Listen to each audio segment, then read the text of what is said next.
Chapter 41. A Midnight Ghost. After giving a few more instructions, Qin Muye turned and left. Jiang Muming stood there, watching him go before turning back into the house. Gu Manli stared intently at them, her nails digging hard into her palms. "Sis, what's wrong?" Gu Qingluo asked, pulling on her hand. Gu Manli withdrew her gaze, forcing a smile. "I just thought that Commander Qin and his wife looked quite well-matched." "Well-matched, my foot. Aside from being pretty, what does that country bumpkin have going for her? Commander Qin isn't superficial. If he wasn't forced by his family, he would never have married her," Gu Qingluo said indignantly.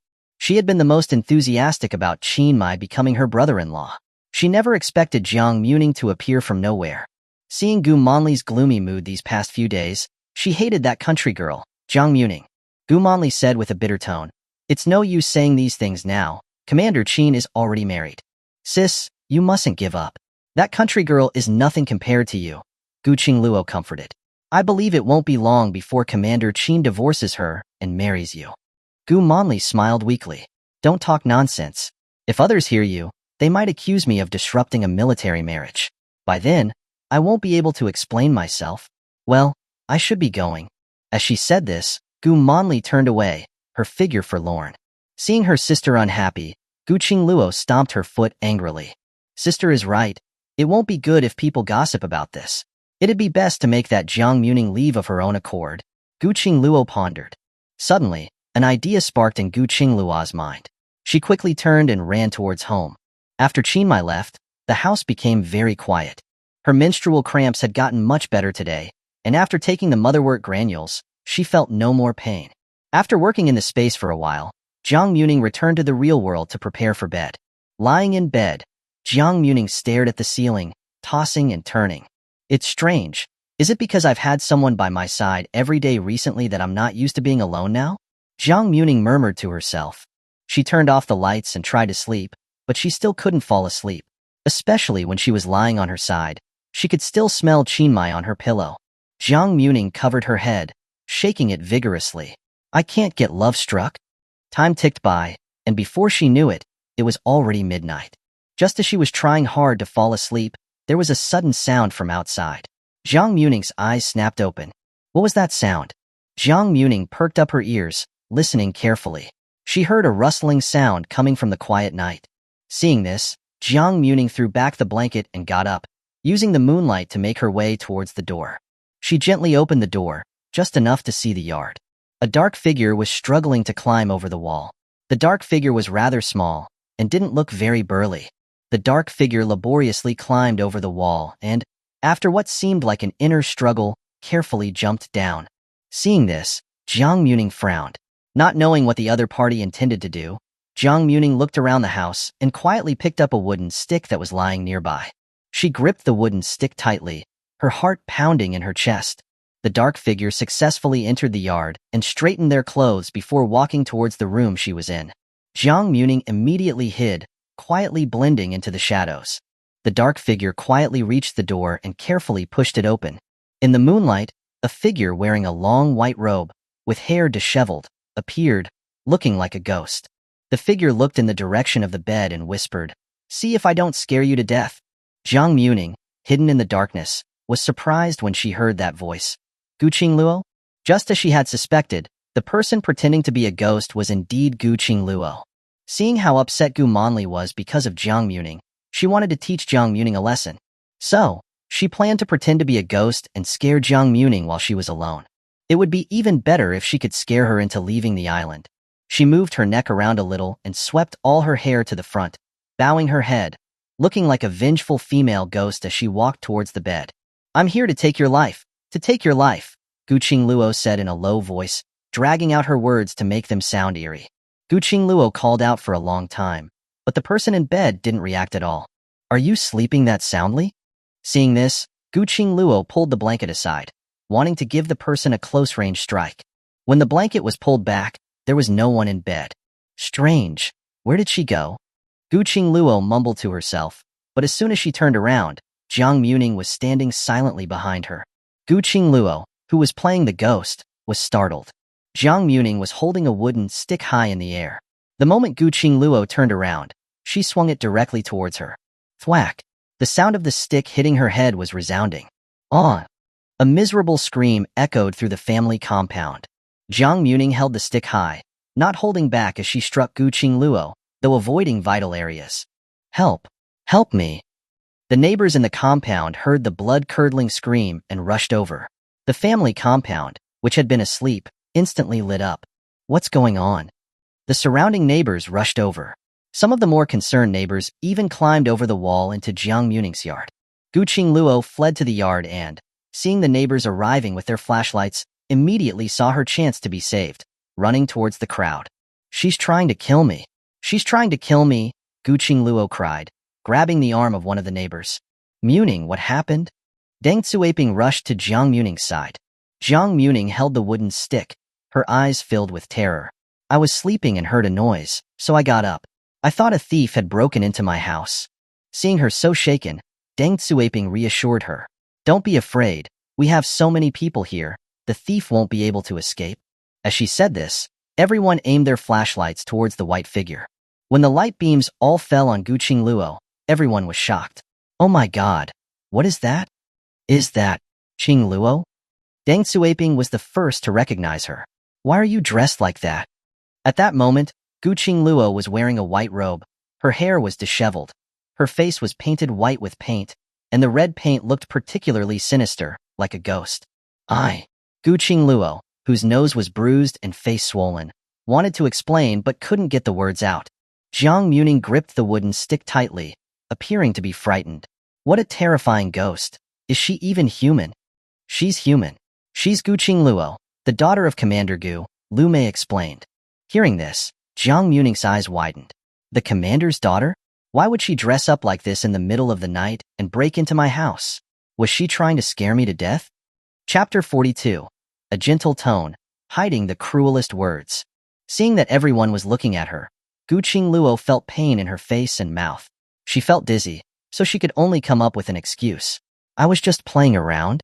Playing around dressed as a ghost in the middle of the night? Are you saying my life is too long? Did you climb over the wall at this hour to scare me to death? What good would that do you? Jiang Muming then looked at her accusingly. My husband just left for training, and you come to scare me? You're taking the chance to kill me. I'm going to report this to the base, let them decide. Hearing this, a hint of nervousness flashed in Gu Qingluo's eyes. If her father found out, he would surely beat her to death. Just as she was speaking, a voice sounded, Qingluo, Qingluo? Seeing the person who arrived, Gu Qingluo immediately threw herself into their arms, crying and complaining. Mom, my face hurts so much, and my body hurts. The stick had hit her face and body at least a dozen times. When she saw how bruised and swollen Gu Qingluo was, Zhang Haitong's heart ached. But looking at her daughter's get-up and thinking about what the neighbors had said, she could only coldly reprimand, You foolish girl, what are you doing in the middle of the night? Gu Qingluo hung her head and said softly, I was just playing around with her. Who knew she would be so vicious? Jiang Muming spoke at the right moment, her voice soft. Mrs. Gu? I thought a thief had climbed into the yard to rob me, so I protected myself with the stick. Although Zhang Haitong felt sorry for Gu Qingluo being beaten, her daughter was clearly at fault tonight. If Jiang Muming pressed the issue, Gu Qingluo would be arrested. With that thought, Zhang Haitong apologized. Mai's wife, I'm really sorry. For tonight, Qingluo has always been mischievous. She was probably just trying to play with you. Please give her a chance to make amends. Jiang Muming didn't reply, but covered her chest and looked at Gu Qingluo. Seeing this, Zhang Haitong tugged on her hand. You silly child, what are you still doing here? Hurry and apologize to her. Or do you really want to get arrested so that your father can give you a proper scolding? Gu Qingluo unwillingly apologized. I'm sorry. Deng Tsuaping chimed in, Muming, we're all from the same compound. Let it go this time. Seeing how swollen Gu Qingluo's face was, and that she'd been hit many times, Jiang Muming felt relieved, but she couldn't just let it go. Jiang Muming said worriedly, I'm not unreasonable, but I'm afraid this will happen again. Tonight, I just happened to be awake. What if I'm scared to death next time? I guarantee I'll keep a closer eye on her and won't let her act out again, Zhang Haitong said honestly.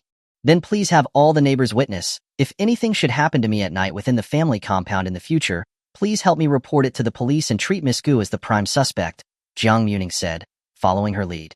As soon as she finished speaking, Gu Qingluo exclaimed, How can that be? What if someone else tries to harm you?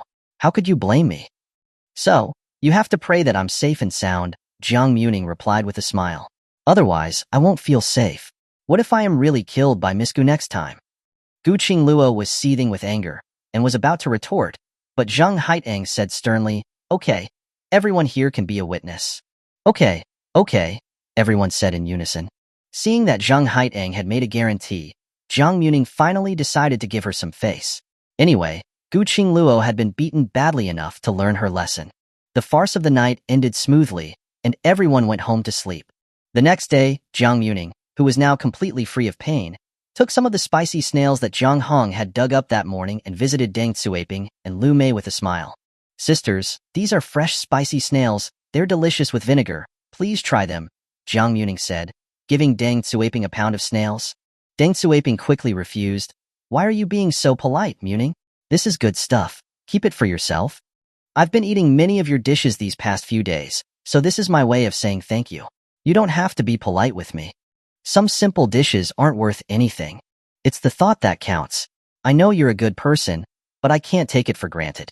Besides, I've just arrived at the compound, and I'll need your guidance on things in the future," Jiang Muming said gently. Her voice, coupled with her delicate face, could make any man swoon. Deng Cuiping was no exception, so she accepted the snails. "All right, come find me if you need anything. We're all sisters here, no need to be formal with me." Jiang Muming nodded with a beaming smile. Deng Cuiping asked a few more questions about last night's events. Seeing that Jiang Muming was no longer afraid, she was relieved. On the way back, Jiang Muming met Gu Qingluo again. Seeing her after half a day, her face, TSK, was quite something. At the moment, Gu Qingluo had bandages wrapped around her head, with bruises around her eyes, and her entire cheek was swollen, making her look pathetic. Seeing her, Gu Qingluo only felt a sharp pain in her back, and her head felt even dizzier. Last night, after she returned home, she kept having a headache, so Zhang Haitang hurriedly took her to the hospital on the island. The doctor said that Gu Qingluo had a mild concussion. If it were any more serious, it could be life-threatening, which had really scared Zhang Haitang. "Miss Gu," Jiang Muming said with a smile. Hearing her gentle voice, Gu Qingluo glared at her. This morning, the whole compound had heard about how she had pretended to be a ghost to scare Jiang Muming last night. Everyone who saw her was pointing and whispering behind her back. "Country girl, I will settle this score with you sooner or later," Gu Qingluo said angrily, stomping her foot, only to cry out in pain the next second. She had forgotten that she also had several large bruises on her thighs. Jiang Muming walked forward, bent down slightly, and said in a charming voice, "Then you better be careful.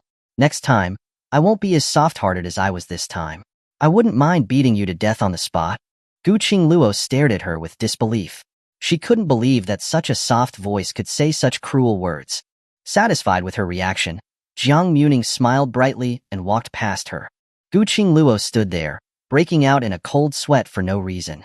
Thinking of how ruthless she had been last night, she believed that Jiang Muming was capable of it. The incident at the compound didn't reach Qin Muye, who was currently in close training. At the moment, Qin Muye accidentally got injured during training. His hand was cut by a rock, and bright red blood dripped from the broken skin. Seeing that he was injured, Gu Manli rushed over with a first aid kit. "Commander Qin, you're hurt.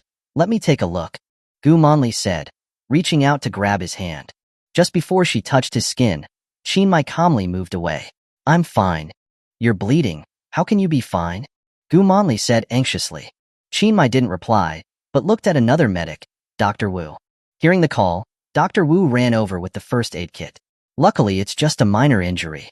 It will be fine after bandaging." As he spoke, Dr. Wu first cleaned Qin Muye's wound before bandaging it. Gu Manli stood there, watching Dr. Wu tending to him, the hand holding the first aid kit clenched tightly. "Why, can't I bandage your wound?" Gu Manli asked.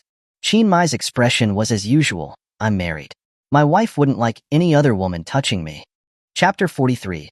Opening a Spiritual Spring, Beach Operations. He remembered that Jiang Muming had said last time he was married and needed to keep his distance from other women. Based on that, Qin Muye deduced that Jiang Muming probably wouldn't want any women to have physical contact with him. Hearing this explanation, Gu Manli looked at him with disbelief. "I'm a doctor." "A female doctor," Qin Muye corrected. So, he decided that in the future, whenever possible, he would let a male doctor treat his injuries. Gu Manli's heart was in turmoil, and seeing Qin Muye's expression cold and calm, as if he was just talking about something ordinary, she couldn't describe how she felt. Dr. Wu, hearing his words, joked, "Commander Qin must really love his wife." Qin Muye did not deny it. Gu Manli's hand, still holding the first aid kit, tightened involuntarily, her nails digging into her palm. She had always heard that Qin Muye was forced into marriage. His family made him marry that woman. Otherwise, a man with his status would never have married a country bumpkin. But Qin Muye's actions didn't seem to suggest that at all. After bandaging his wound, Qin Muye turned calmly. Throughout the process, his gaze did not fall on Gu Manli. Qin Muye strode away, looking at the bright sky. For the first time, he was hoping for the training to end soon. On the other side, Jiang Muming had cooked a few dishes and was eating at home. Eating alone felt rather lonely. She was actually starting to feel unaccustomed to it. After finishing lunch, she silently washed the dirty dishes. As the day wore on, Jiang Muming began to miss the times when Qin Muye was home. Another day passed, and Jiang Muming went to the deserted island space early in the morning. When she had seen Jiang Hung last night, he told her they had to do the main quest today. To open a spiritual spring, she had to help, or she wouldn't be able to use it. So, Jiang Muming had agreed. In the space, Jiang Hung was holding a hoe, and Jiang Muming was holding a shovel. They started their hard work of digging, and digging, and digging. Ah, so tiring. This shovel is really difficult to use, Jiang Muming complained. Then why don't you use the hoe? Jiang Hung casually replied. Jiang Muming proudly tossed her head. No, that would be even more tiring. Hurry up, will you? The spiritual spring is a good thing. If you're faster, you can start enjoying it sooner, Jiang Hung said, filled with enthusiasm. Thinking about how exhausted she always was after working in the space, Jiang Muming resigned herself to the task and continued working. 2 hours later, Jiang Muming tapped out, plopping down on the grass. I'm exhausted. I can't work anymore, Jiang Muming declared, resting openly. Seeing her panting heavily, Jiang Hung said with a look of disdain, See, I told you that you are a weakling. Now watch me. As he said this, Jiang Hung continued to swing his hoe, diligently working. Having trained in martial arts, Jiang Hung was strong and well-built. He continued to dig non-stop. After an unknown amount of time, they heard a ding, and Snowball appeared from the air. Congratulations, masters. You have successfully completed the main quest to open a spiritual spring. As the little snowball flew around in the air, water began to gurgle from the area they had been digging. Soon, a spiritual spring had magically appeared. Jiang Hung put his hands on his hips, proudly saying, Jiang Muming, you should be grateful that I transmigrated with you. Otherwise, with your puny arms and legs, it would have taken you forever to open the spiritual spring. Jiang Muming smiled sweetly and replied, Yes, I should be grateful that you died with me. Jiang Heng's mouth twitched. You really can't say anything nice? Jiang Muming lifted her foot to kick him, but Jiang Hung jumped away nimbly. Snowball, what are the uses of the spiritual spring? Jiang Hung asked. The spiritual spring has magical effects. It can eliminate fatigue and strengthen the body. In the future, the owners can also upgrade the spring to enhance its attributes and effects, Snowball said in a childish voice. Can it make me more beautiful and increase my lifespan? Jiang Muming asked hopefully. Of course. Hearing this answer, Jiang Muming's eyes lit up. She went to the spring and scooped up a small spoonful of the spiritual water, gulping it down. As the spring water entered her body, Jiang Muming could clearly feel the changes. It was like a warm current, quickly traveling to her limbs. The fatigue that she felt before instantly disappeared, and her entire body felt refreshed and invigorated. Not only that, Jiang Muming also felt an indescribable warmth in her lower abdomen, and her back no longer ached. I think my period cramps are going to be cured, Jiang Muming said gleefully. Jiang Hung also drank some of the spring water. Not only did he feel refreshed when he punched the air, he felt that his fist had become stronger. This spiritual spring water is really a great thing, Jiang Hung said with satisfaction. It is good. We can upgrade the spiritual spring to maximize its effects, Jiang Muming said excitedly. Jiang Hung looked at the requirements and materials needed for the upgrade. It doesn't look easy, but at least we have a goal to work towards. Jiang Muming's eyes sparkled with excitement. With the successful completion of the spiritual spring quest, the two also received the main reward, 500 yuan and 300 points. The increase in points also successfully raised the level of the deserted island space from level 1 to level 2. With the increase in level, the order quests on the panel were also updated. The orders were mainly for shells and fish. So, after discussing it, the two decided to go to the beach together to collect shells. Back in the real world, Jiang Muming followed the quest navigation and arrived at a beach she hadn't visited before. A beach. Jiang Muming took off her heels and walked barefoot on the sand. There weren't many people on the beach, only a few children building sandcastles. Jiang Muming walked on the soft sand, letting the sea breeze blow through her hair and lift her skirt. It's been so long since I've been to the beach. Jiang Muming closed her eyes, enjoying the warmth of the sun and the feeling of the sand between her toes. Holding her skirt, Jiang Muming ran to the water's edge, happily splashing. But just as she was enjoying herself, someone came along to spoil it. "You're such an adult, still playing in the water. Let's get to work," Jiang Hung said, dragging her away from the beach. "I'm only 18 years old, let me play for a while." "No, let's collect the shells first, or all of today's earnings will be mine." "You old miser." Jiang Muming's protest was ineffective, so she had to give up her fun and resign herself to the task of collecting shells and conches. Jiang Muming collected shells and played at the same time, having a good time. When they had collected enough, the two prepared to submit the quest, only to find that a type of conch called a phoenix tail conch was missing. Logically, it should be here. Where could it be? Jiang Muming wondered. "Then let's look for it again," Jiang Hung said. Jiang Muming nodded. Just as she was about to continue looking, a gentle and surprised voice came from behind her. "Muming?" Jiang Muming turned around, facing the sea breeze. Chapter 44. Afraid she might call out another man's name in her sleep. Turning around, Jiang Muming saw a young man wearing a Dacron shirt standing behind her, a look of obvious surprise on his face. The man looked to be about 20 years old, with delicate features and a warm smile, giving off a sense of refined grace. Jiang Muming quickly searched her memory and finally remembered who he was: Zhou Yang, the educated youth who had come to the village during the Down to the Countryside movement. Because Zhou Yang had lived next door at Aunt Jiang's place, he'd become familiar with the Jiang family. As a result, the original Jiang Muming had seen him as a learned elder brother. Back then, Zhou Yang would even tutor the original host, and they had a good relationship. As she turned around, Zhou Yang finally confirmed that he wasn't seeing things and said with a smile, "Muming, it really is you. I thought I was mistaken." Jiang Muming smiled politely. "It's been a while, Comrade Zhou." "Yes, it's been a while. You used to call me Big Brother Zhou, didn't you?" "I never thought I'd run into you here," Zhou Yang said, looking at her with a smile. "It is surprising. Are you from this island?" Jiang Muming asked in surprise. "No, I have a relative in the military stationed here, so I came to visit," Zhou Yang answered truthfully. "How have you been these past few years? I was going to see you before I returned home, but some things came up and I was delayed." Before he left, Zhou Yang had intended to see Jiang Muming, but some things had happened in his family, so he had left a day early. Jiang Muming answered with a smile, "I've been fine. How are Uncle and Aunt Jiang? They helped me a lot when I was here in the village." "They're doing well too." Jiang Muming and Zhou Yang were catching up, completely unaware that this scene was being watched by a pair of eyes not far away. Not far away, Qin Muye stood there, his eyes fixed on the two of them as they laughed and talked. Today was the end of closed training, and Qin Muye had rushed home, only to not find a familiar face. A military wife had mentioned seeing her on the beach. Worried something might have happened to her, he dropped his backpack and rushed over as fast as he could. As a result, he had seen her standing next to Zhou Yang, side by side. Seeing that man, Qin Muye's fists clenched at his sides, his veins bulging. He recalled the conversation he'd accidentally overheard between her and her girlfriends. He took a step forward, about to approach them, but then he saw Jiang Muming looking at him with a bright smile. That smile stung his eyes. Qin Muye's face, already covered in frost, darkened even more. Restraining the jealousy in his heart, Qin Muye turned around and walked away without looking back.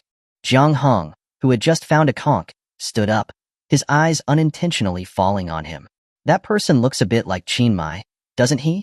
But when he remembered that Qin Muye was currently in closed training, he dismissed the thought.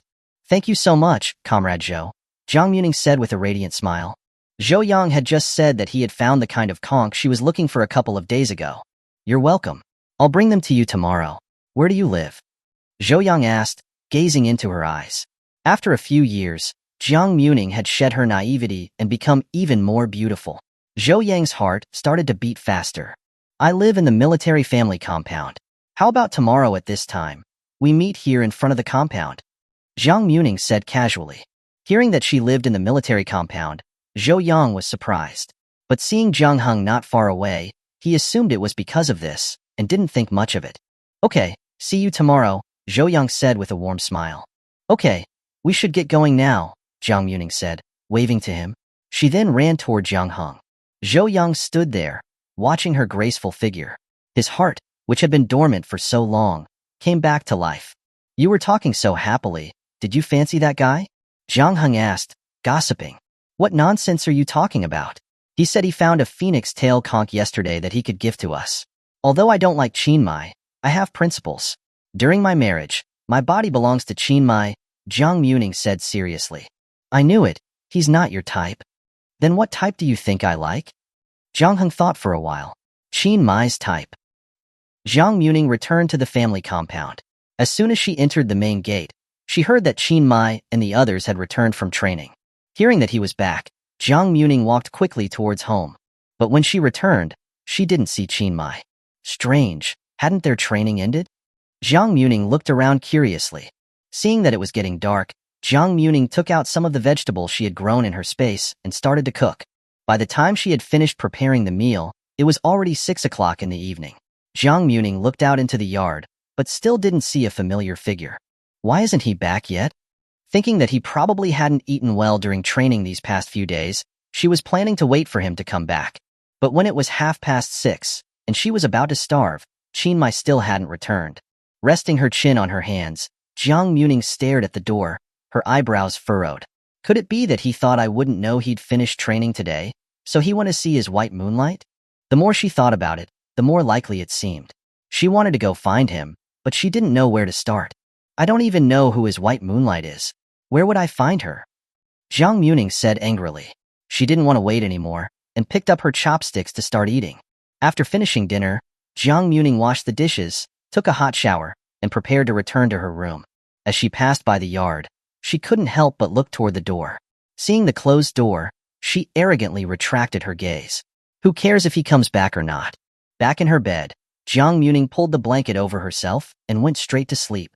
Meanwhile, Qin Muye was sitting in Liu Haoding's dorm room, having dinner with him. Why are you hanging around at my place so late at night? Liu Haoding asked curiously. Qin Muye's movements stopped for a moment, before he continued eating. Seeing his reaction, Liu Haoding's eyes lit up. Did you have an argument with your wife? No, Qin Muye replied, taking a big bite. After eating, Qin Muye put down his chopsticks and said sullenly, the person she likes is here. Liu Haoding's eyes widened in shock, as if he'd just found out about a big scandal. Has your woman cheated on you? Qin Muye glared at him. The latter chuckled awkwardly. I was just making a reasonable guess. Just because the person she likes is here, are you too scared to go home? Qin Muye was silent for a moment before saying, I'm afraid I might accidentally yell at her. I'm also afraid she might call out another man's name in her sleep. Liu Haoding burst out laughing. I never thought the most valiant Commander Qin in the entire base could have such a cowardly side. Qin Muye was silent. When it came to matters regarding her, he couldn't remain calm. Are you going to keep hiding like this, or are you going to give your woman to someone else? Before he could even finish his sentence, Qin Muye rejected the idea decisively. Impossible. Well then, no matter who she liked before, she's your wife now, and you share a bed with her. Hearing this, Qin Muye suddenly thought it made sense. But thinking about what he had seen in the evening, seeing Jiang Muming smiling so brightly at Zhou Yang, a strong wave of jealousy welled up. What are you planning to do now? I'll give her one night to think about someone else. And then? She's not allowed to think about him anymore. Chapter 45.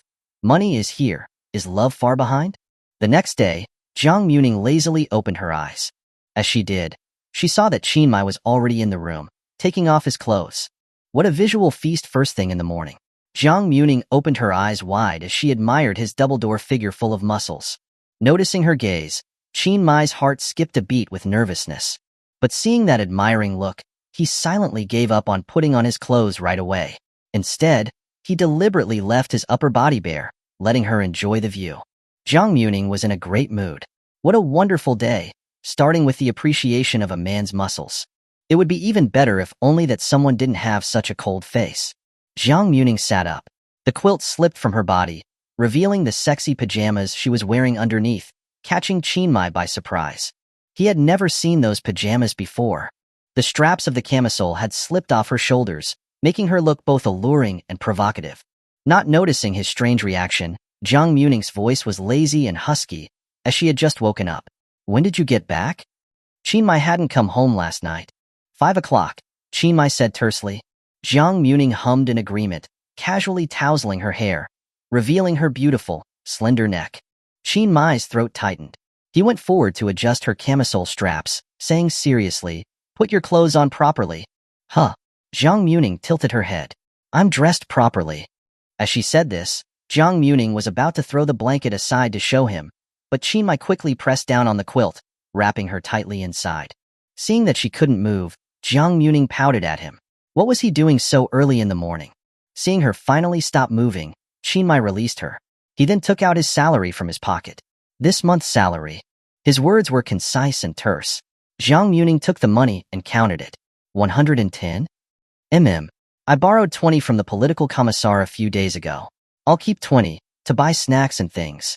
Qin Muye simply explained the 20 yuan he had kept. Jiang Muming was surprised. She never expected that Qin Muye would borrow money. She suddenly remembered that he had handed over all his savings before he came with her. Jiang Muming naturally had a good impression of a man who willingly handed over his salary. "Okay," Jiang Muming said with a smile. "I'll get up early and cook lunch in the future." The cafeteria food was rather monotonous, and she didn't like it. Qin Muye hummed in agreement, respecting her decision. "The living expenses for mom. I'll send the 10 yuan for your mother every 3 months. Last night, Jiang Muming was about to ask him where he had gone last night, but was interrupted. "Muming, you're my wife," Qin Muye said seriously. Jiang Muming was confused. "Yes, I am." "You can't like someone else," Qin Muye said, looking at her firmly. "You can't even think about it." Jiang Muming didn't understand why he was suddenly saying this, but still hummed in agreement. "Yes, we must be loyal to our marriage in body and mind." Receiving this answer, the anxiety that had been gnawing at Qin Muye finally eased.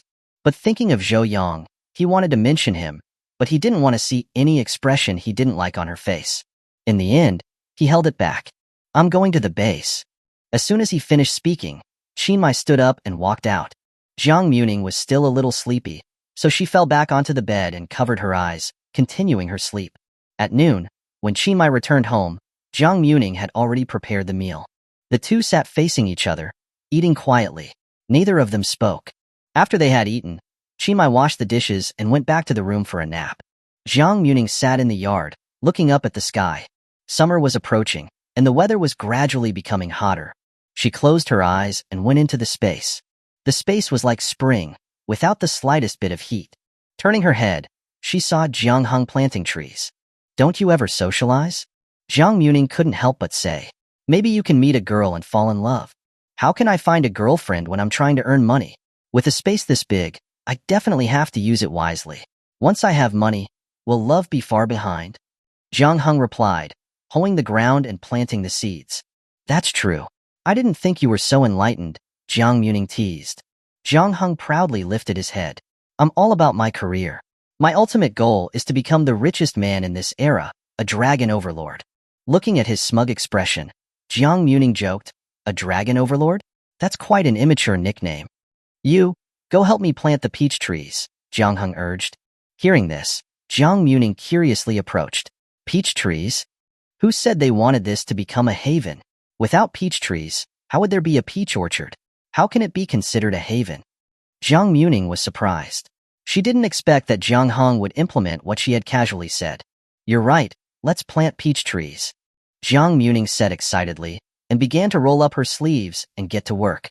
As Jiang Muming was working hard in the space, she didn't know that in the real world, someone was blocking the sun for her, casting a shadow over her. In the evening, Jiang Muming remembered her appointment with Zhou Yang and went outside of the family compound. As soon as she walked out of the main gate of the compound, she saw Zhou Yang already there, waiting. He was still wearing a white shirt and pants, looking as fresh and clean as a college student. Seeing her, Zhou Yang's face broke into a smile, and he came towards her cheerfully. "Muming," Zhou Yang called out with a smile. Afraid that they would attract gossip if seen at the main gate, Jiang Muming led Zhou Yang to a large tree. "Comrade Zhou, Did you bring the phoenix tail conch you mentioned? Jiang Muming asked with a smile. I did. Is this the one? Zhou Yang said, handing her the bag he was holding. Jiang Muming opened it and looked. It was indeed the phoenix tail conch, and they were quite big too. This is the one. Thank you, Comrade Zhou, Jiang Muming said gratefully. Seeing the smile in her eyes, Zhou Yang stared at her delicate face. I'm happy to be of help to you. Jiang Muming didn't notice his expression. She was too happy that she could finally submit her order. Comrade Zhou, I can't just take your things for free. Why don't you sell them to me? Jiang Muming suddenly said. No need, they aren't worth much. Zhou Yang quickly refused. Not worth much? These are worth a lot. She remembered that the unit price of a phoenix tail conch was higher than the other shells from yesterday. How about I treat you to a meal then? Jiang Muming didn't want to take advantage of strangers. Hearing this suggestion, a hint of joy flashed in Zhou Yang's eyes. Could she also have feelings for him? Thinking of his intentions, Zhou Yang mustered up the courage to say, Muming, would you want to leave this place with me? Huh. Jiang Muming looked at him, confused. What? Gazing at her clear eyes, Zhou Yang's heart thumped. He wanted to confess, to tell her how he felt. Muming, actually, I've always... Just as he was about to say those words, a low, cold voice abruptly appeared, interrupting him. Wife. Chapter 46. The jealousy comes crashing down, declaring ownership. Hearing the pleasant, low voice, Jiang Muming subconsciously looked in the direction of the sound. Sure enough, she saw Qin Muye walking towards her.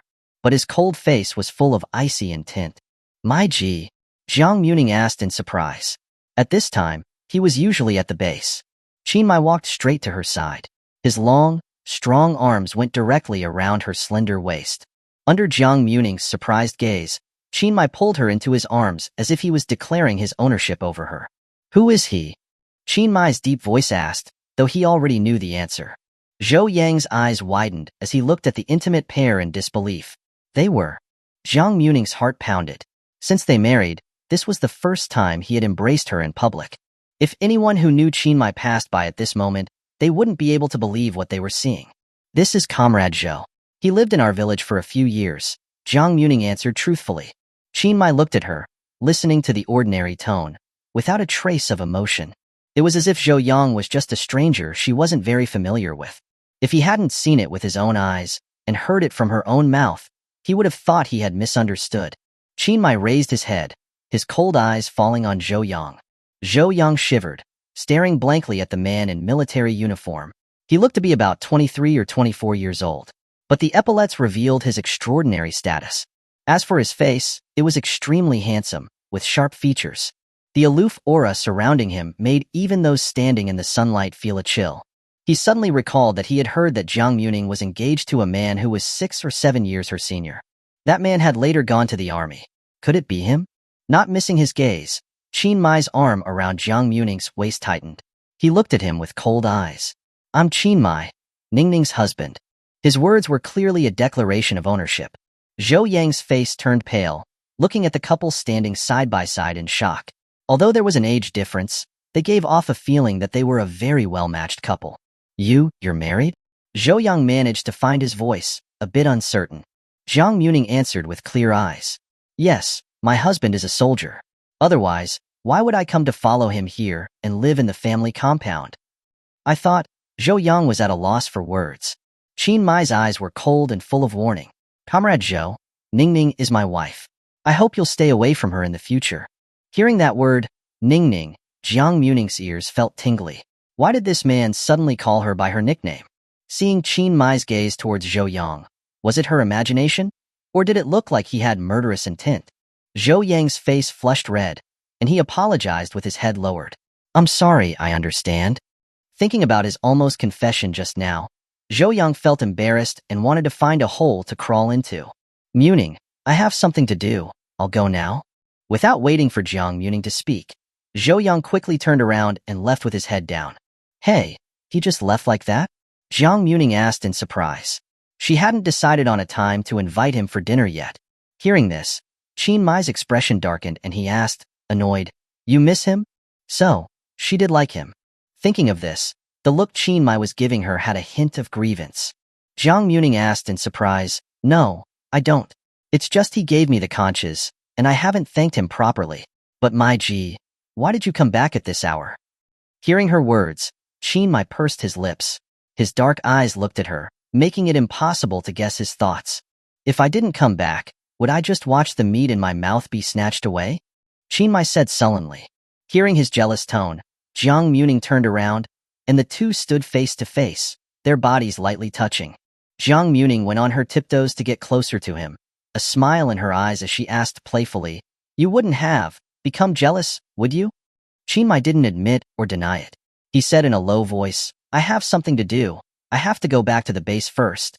He had been training his subordinates when he needed to use the telescope to observe the situation in the distance. He had unintentionally seen Zhou Yang waiting for someone in front of the family compound. He immediately thought of Jiang Muming. Afraid that she might be stolen, he hurriedly dropped the telescope and rushed over. He was afraid that if he was a bit late, his wife would belong to someone else. Reluctantly letting go of her waist, Qin Muye walked toward the base, pretending to be calm. Looking at his back, Jiang Muming's bright eyes were full of surprise. "So he really came to catch me cheating. Did he have eyes on the back of his head?" She then exclaimed, "Men are all the same. They don't want their wife to be coveted, regardless of whether they love her or not. After all, no one wants their head to turn green." Returning home, Jiang Muming went to her room and then secretly put the phoenix tail conch into her space, submitting the quest.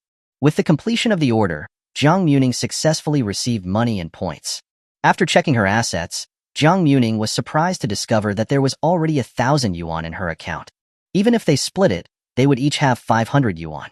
Returning to the real world, Jiang Muming hummed happily. She was thinking of finding some time to go to the department store and splurge a bit. She had to buy summer clothes, and maybe even get a refrigerator. Thinking about all this, Jiang Muming laughed happily. Jiang Muming was preparing to make dinner when she suddenly realized that she had run out of cilantro. She decided to borrow some from Lu Mei. "Sister, can I borrow some cilantro?" Jiang Muming called out to Lu Mei, who was working in the yard. "Pick whatever you want. Don't be polite," Lu Mei said warmly. "Thank you, sister," Jiang Muming said, and went to the corner of the yard to pick some tender cilantro. Women are always gossiping. Lu Mei suddenly remembered something and walked over. "Muming, was Commander Qin at home last night?" Jiang Muming didn't understand. "No, my Ji only came back this morning." "Why, sister?" Lu Mei was surprised. "He really didn't come back? When I went to buy groceries this morning, I heard that Commander Qin came out of Battalion Leader Lu's dorm at 5 o'clock. I thought everyone was just talking nonsense." Hearing this, Jiang Muming was stunned. "Did Qin Muye stay with Lu Haoding last night?" "Muming, did you and Commander Qin have an argument? You only just got married. Logically speaking, he should be rushing back to see you after clothes training. Why did he go to Battalion Leader Lu's place?" Jiang Muming said with a forced smile, "We didn't argue." "Really? Really? It's best if you didn't argue. I think of you as a little sister. Men should be pampered, otherwise, you might have an argument, and they'll attract the attention of other women, and will end up being at a loss," Lu Mei said earnestly. Jiang Muming smiled and nodded in agreement. She picked the cilantro and left. Returning home, Jiang Muming processed the information she had just received. "So last night, Qin Muye slept with Lu Haoding?" Chapter 47. Or should I just run away? If she were from this era, perhaps she wouldn't overthink things. But she was from the new era and had watched many BL, boys love, dramas. She knew that love could also bloom between men. Could they be in a relationship? Jiang Muming exclaimed in shock. Last night, when Qin Muye wasn't at home, she thought he might have secretly gone to see his white moonlight, thinking she wouldn't know he had finished training. I remember in the book, Lu Haoding was also single for his entire life, and in their old age, the two of them even lived in the same nursing home. Jiang Muming seemed to have suddenly discovered a huge secret. So, Qin Muye's white moonlight is Lu Haoding. With this realization, everything suddenly made sense. No wonder he never remarried after his original wife's death, and even with the female lead, he only treated her like a respected guest. It's all because he's gay. Jiang Muming suddenly understood. No wonder he agreed to keeping his distance from women so easily. He must not be interested in women at all. But when she thought about how many times they had slept together, Jiang Muming covered her face with her hands. Maybe physically, he could still muster some interest. Jiang Muming's head was spinning. Before this, she had never suspected anything about Qin Muye's sexual orientation. No wonder he didn't want a divorce. He wanted to use me as a beard, to cover up the fact that he likes men. Jiang Muming felt betrayed and powerless. She finally understood why Qin Muye never mentioned his white moonlight to others in the story. It was because he couldn't expose it. Rubbing her temples with a headache, Jiang Muming needed to process this bombshell. In the evening, Qin Muye and Jiang Muming sat facing each other in the living room. Seeing Jiang Muming lowering her head and absent-mindedly picking at her food, Qin Muye asked in a low voice, "Don't you like it?" Jiang Muming snapped back to reality. "It's fine." Seeing that she wasn't smiling, Qin Muye hesitated, but ultimately held back the question he wanted to ask. "I heard that you and Liu Haoding from your unit have a good relationship?" Jiang Muming asked, pretending to be casual. Qin Muye paused for a few seconds as he ate. He didn't understand why she was asking this. How long have you known each other?" Jiang Muming asked casually. "4 years." Jiang Muming was surprised. They had known each other since he first enlisted? Knowing each other for so long, you must have a deep relationship? Jiang Muming asked tentatively. Qin Muye raised his head, looking at her. "Are you very interested in his affairs?" Seeing the dangerous glint in his eyes, Jiang Muming's heart thumped. "No, just curious." As she said this, Jiang Muming lowered her head to eat. That look in his eyes, she could feel the threat. "It's all right." Seeing his guarded attitude, Jiang Muming didn't believe his answer, but didn't dare ask any more questions, lest she be found out about her discovery of their secret affair. After they finished eating dinner, Qin Muye washed the dishes as usual. Jiang Muming folded her arms, leaning against the doorway as she watched his tall figure. "What a great guy. How could he end up gay?" Jiang Muming said with a sigh. Noticing her gaze, Qin Muye turned around in confusion, their eyes meeting. Like someone caught stealing, Jiang Muming quickly turned around and ran to the yard. Qin Muye looked at her fleeing figure with a puzzled expression. Ever since he came back tonight, he had felt that Jiang Muming's gaze towards him was strange, but he couldn't quite put his finger on it. He withdrew his gaze and continued with the chores. In the dead of night, Jiang Muming lay in bed. Hearing the sound of the door opening, she quickly grabbed the blanket tightly. Qin Muye took off his shoes and lay down in the bed. Seeing Jiang Muming lying with her back towards him, Qin Muye turned off the light. Instantly, the room was enveloped in darkness, with only the moonlight shining through the window. During his time in close training, Qin Muye's longing for her was stronger than ever before. Thinking of this, Qin Muye turned to his side, wanting to embrace her. But the moment he moved towards her, Jiang Muming also moved toward the edge of the bed, increasing the distance between them again. Qin Muye froze. "Muming," a deep, hoarse voice called out in the silence of the night. Jiang Muming wanted to respond, but when she thought of how Qin Muye was actually gay, and how she had been kept in the dark all along, a wave of anger surged up. She knew that tearing apart the pretense was useless because from ancient times, the power in military marriages was in the soldiers' hands. Thinking of this, Jiang Muming, with her heavy heart, closed her eyes and pretended not to hear him. Qin Muye waited silently, but Jiang Muming still didn't pay attention to him, her back still turned coldly towards him. Thinking of her unusual behavior today, Qin Muye's eyes turned red. Was it because he had come back? So, she still liked someone else. His hand, which was resting on the blanket, clenched involuntarily, his veins bulging. That night, Jiang Muming and Qin Muye lay in the same bed, each with their own thoughts, sharing the same bed but not the same dreams. The next day, Jiang Muming, who had gotten up early for a rare occasion, rested her chin on her hands, looking at the space in front of her with a serious expression. She was thinking about how to handle her relationship with Qin Muye. "No, I can't accept this kind of marriage," Jiang Muming said, slamming her hands on the table. She could accept that Qin Muye had a white moonlight, as long as he didn't cheat or betray her. After all, who doesn't have a past? But she couldn't accept that Qin Muye had a same-sex lover that he saw every day, where they could always be flirting. And she had to be like a fool, becoming a tool to cover up their love. Just thinking about it made her feel uncomfortable. "I can't share a husband with another man. Or should I run away?" Jiang Muming muttered to herself. But these were just her guesses, and she didn't have any conclusive evidence. If she ran away directly, it might not be appropriate. After much consideration, Jiang Muming decided to go to the base, to try and find out more information. Having made up her mind, Jiang Muming immediately started to take action. In order to have a good reason to enter the base, Jiang Muming started preparing lunch. A little after 10 o'clock, Jiang Muming went to the base with her lunchbox. "Is the wife here to deliver food for Commander Qin?" the guard asked with a smile. Jiang Muming was very beautiful, the type that one wouldn't forget easily. So, even though she had only been to the base twice, the guard already remembered her face. Yes, I thought he would be busy today, so I brought it to him, Jiang Muming replied with a smile. Sir, can I go in? Yes, go on in. The guard let her through. Jiang Muming said thank you, then walked inside. Jiang Muming first went to the office, but didn't see Qin Muye. So, she headed towards the training grounds. From a distance, she saw two figures standing side by side. It was Qin Muye and Lu Haoding. Lu Haoding was laughing and saying something, then put his arm around Qin Muye's shoulders. If one didn't know their relationship, one would just think they were close. But now, as Jiang Muming watched, she just felt that they were radiating gay vibes. Jiang Muming's steps didn't slow down.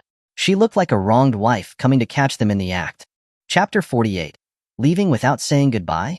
Ning Ning, don't go. Qin Muye was the first to see Jiang Muming. Seeing her with a murderous aura, his heart skipped a beat, and a feeling of nervousness washed over him. Seeing his guilty expression, Jiang Muming's eyebrows furrowed. There was definitely something fishy going on. Lu Haoding removed his hand. Seeing her, he said with a bright smile, "Little sister-in-law is here." Seeing his smile, Jiang Muming smiled back. "Comrade Lu is here too. Am I disturbing you by suddenly showing up like this?" "How could you?" "Seeing that you're here, Mai is overjoyed." "Did you come to deliver food, little sister-in-law?" Lu Haoding asked curiously. "Yes, I happened to wake up early, and since I had nothing else to do, I made lunch for Mai Ji and brought it over," Jiang Muming said. With a smile. "I made a lot today. Since Comrade Lu and Mai Ji have a good relationship, why don't you eat with us if you don't mind?" Lu Haoding was just about to agree, when he heard Qin Muye say in a low voice, "Mine. If you want to eat, go get yourself a wife." Huh. Jiang Muming was stunned for 2 seconds. This was not the scene she had imagined. Looking at the person who was so possessive, Lu Haoding teased, "Didn't know you could be so petty. Fine, I won't fight you for it." "Not leaving?" Qin Muye lifted his eyelids. Hearing this, Lu Haoding smiled, giving Jiang Muming a bright smile. "Little sister-in-law, I have something to do, so I won't disturb you any longer. Eat slowly, don't overeat." As he said this, Lu Haoding put his hands in his pockets, leaving with a smile in his eyes. Seeing this, Jiang Muming felt confused. Had she guessed wrong? Qin Muye picked up the food box, looking at her intently. "Why did you decide to bring me food?" "Maybe I was just bored." "Are you still busy? Then I won't disturb you anymore." After saying this, without waiting for Qin Muye to answer, Jiang Muming turned around and left, leaving a confused Qin Muye behind. Looking at the food box, then looking at her back, he thought, what's wrong with her? Jiang Muming didn't leave directly. Instead, she quietly hid in a corner, wanting to observe Qin Muye and Lu Haoding's every move. But Lu Haoding didn't reappear after he had left, so she couldn't observe them at all. "Sister-in-law, what are you doing here?" The sudden voice startled Jiang Muming. Jiang Muming jumped in shock. When she saw that it was Lu Lianqing, she breathed a sigh of relief. "It's you, Comrade Lu." Lu Lianqing asked with a gossipy look, "Sister-in-law, were you secretly watching our commander just now?"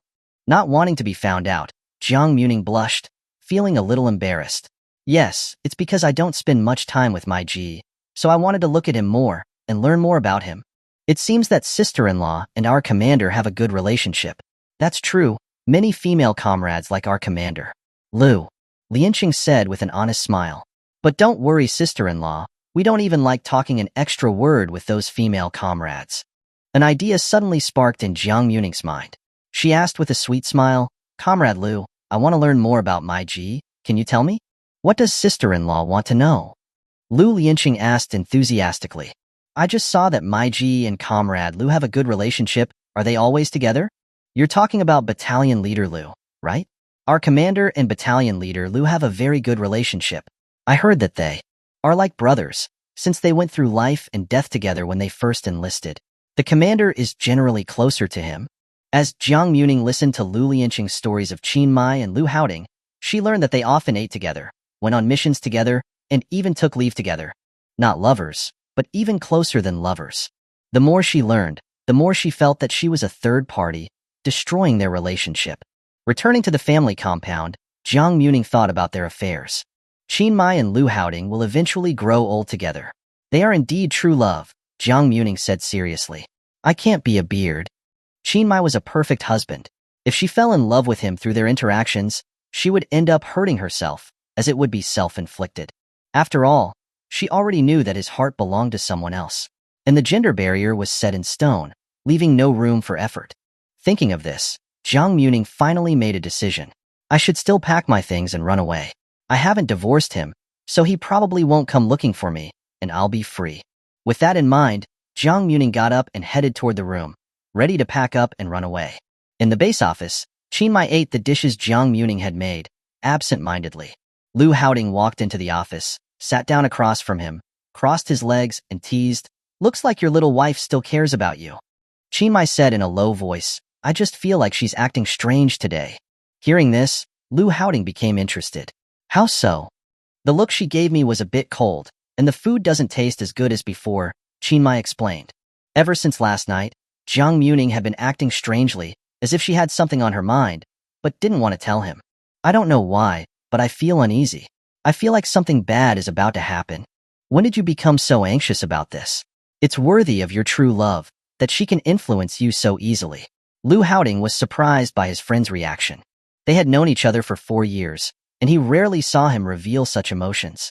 Qin Muye's mind was filled with images of Jiang Muming's face, and her involuntary rejection last night. Could she be planning to leave with him? Qin Muye suddenly lifted his head.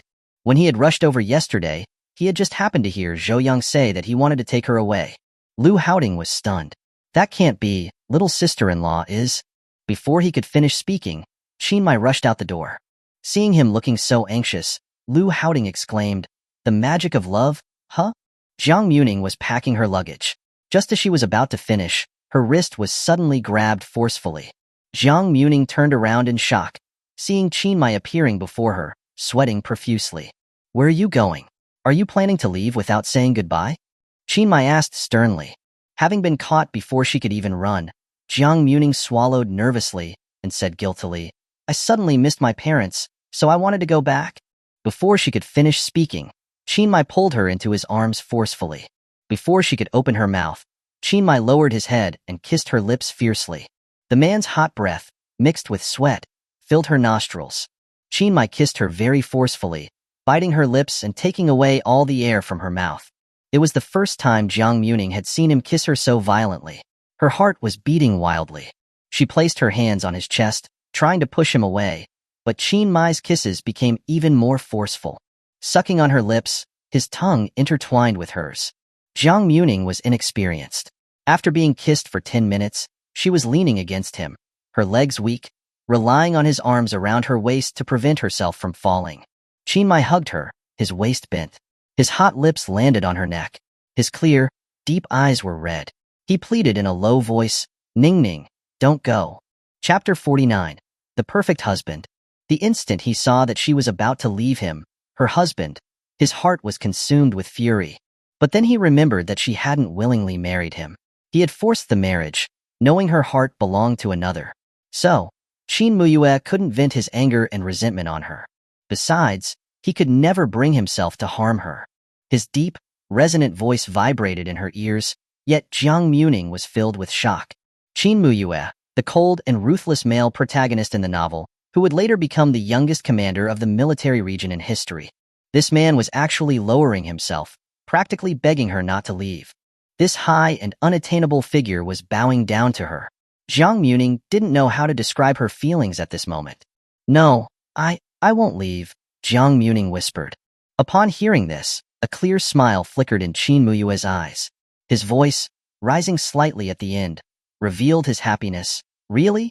Watching the smile on his face, Jiang Muming's heart pounded like a frightened deer, almost losing herself in his laughing eyes. Jiang Muming turned her head away, unable to be seduced by his charm. Qin Muye leaned closer, wanting to kiss her, but Jiang Muming immediately covered her mouth with her hand. Again? Seeing the flush on her cheeks, Qin Muye's heart fluttered, but he simply kissed the back of her hand. Jiang Muming's eyes widened abruptly. This man was flirting with her. "I'll put these away," Qin Muye said, bending down to pick Jiang Muming up. He placed her on the chair, and then took the luggage she had taken out and put it back where it was. When he was done, he even placed the luggage bag on the top shelf of the closet, as if making sure she couldn't reach it. Once he finished, Qin Muye returned to stand before her. He knelt down, looking at her swollen lips, and gently caressed her face. "Ning Ning, no matter who you have in your heart, you are my wife now." You can only stay by my side, understand? Qin Muye fixed his gaze on her, his normally cold eyes full of seriousness and sincerity. He couldn't imagine the panic and anxiety he would feel if he returned home and found her gone. His gaze was so intense, it made her feel like a woman caught cheating. I just wanted to go home for a few days, Jiang Muming explained guiltily. Qin Muye reached behind her neck and pulled her into another kiss. Seeing that her lips were swollen from his kiss, Qin Muye finally released her with satisfaction. That way, she wouldn't dare run off to Zhouyang, right? Her cheeks flushed red. Jiang Muming complained, embarrassed, "You're a hooligan." Qin Muye chuckled, "I'm only a hooligan with you." Jiang Muming tossed her head in a haughty manner. She didn't believe him. Thinking of the previous night when he slept with Lu Haoding, she felt a dull ache in her heart. "Wait for me at home." Qin Muye's sharp gaze locked onto her. "Otherwise, I'll find you, no matter where you go." Looking at his eyes, Jiang Muming swallowed nervously and urged, "Okay, I know. You should get to the base." Qin Muye glanced at the time and hummed in agreement. He stood up and headed towards the door. After a few steps, he stopped and looked back at her. Seeing her still sitting there, soft and docile, he continued out. Watching his tall figure disappear, Jiang Muming let out a long sigh of relief.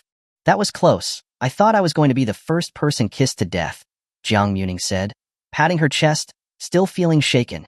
Thinking about his reaction and how scared he was that she would leave, Jiang Muming murmured, "Is he afraid of being found out?" That evening, Qin Muye washed the dishes and mopped the floor with a blank expression. He was a completely different person from the one she saw in the afternoon. After washing the dishes, he wiped down the table.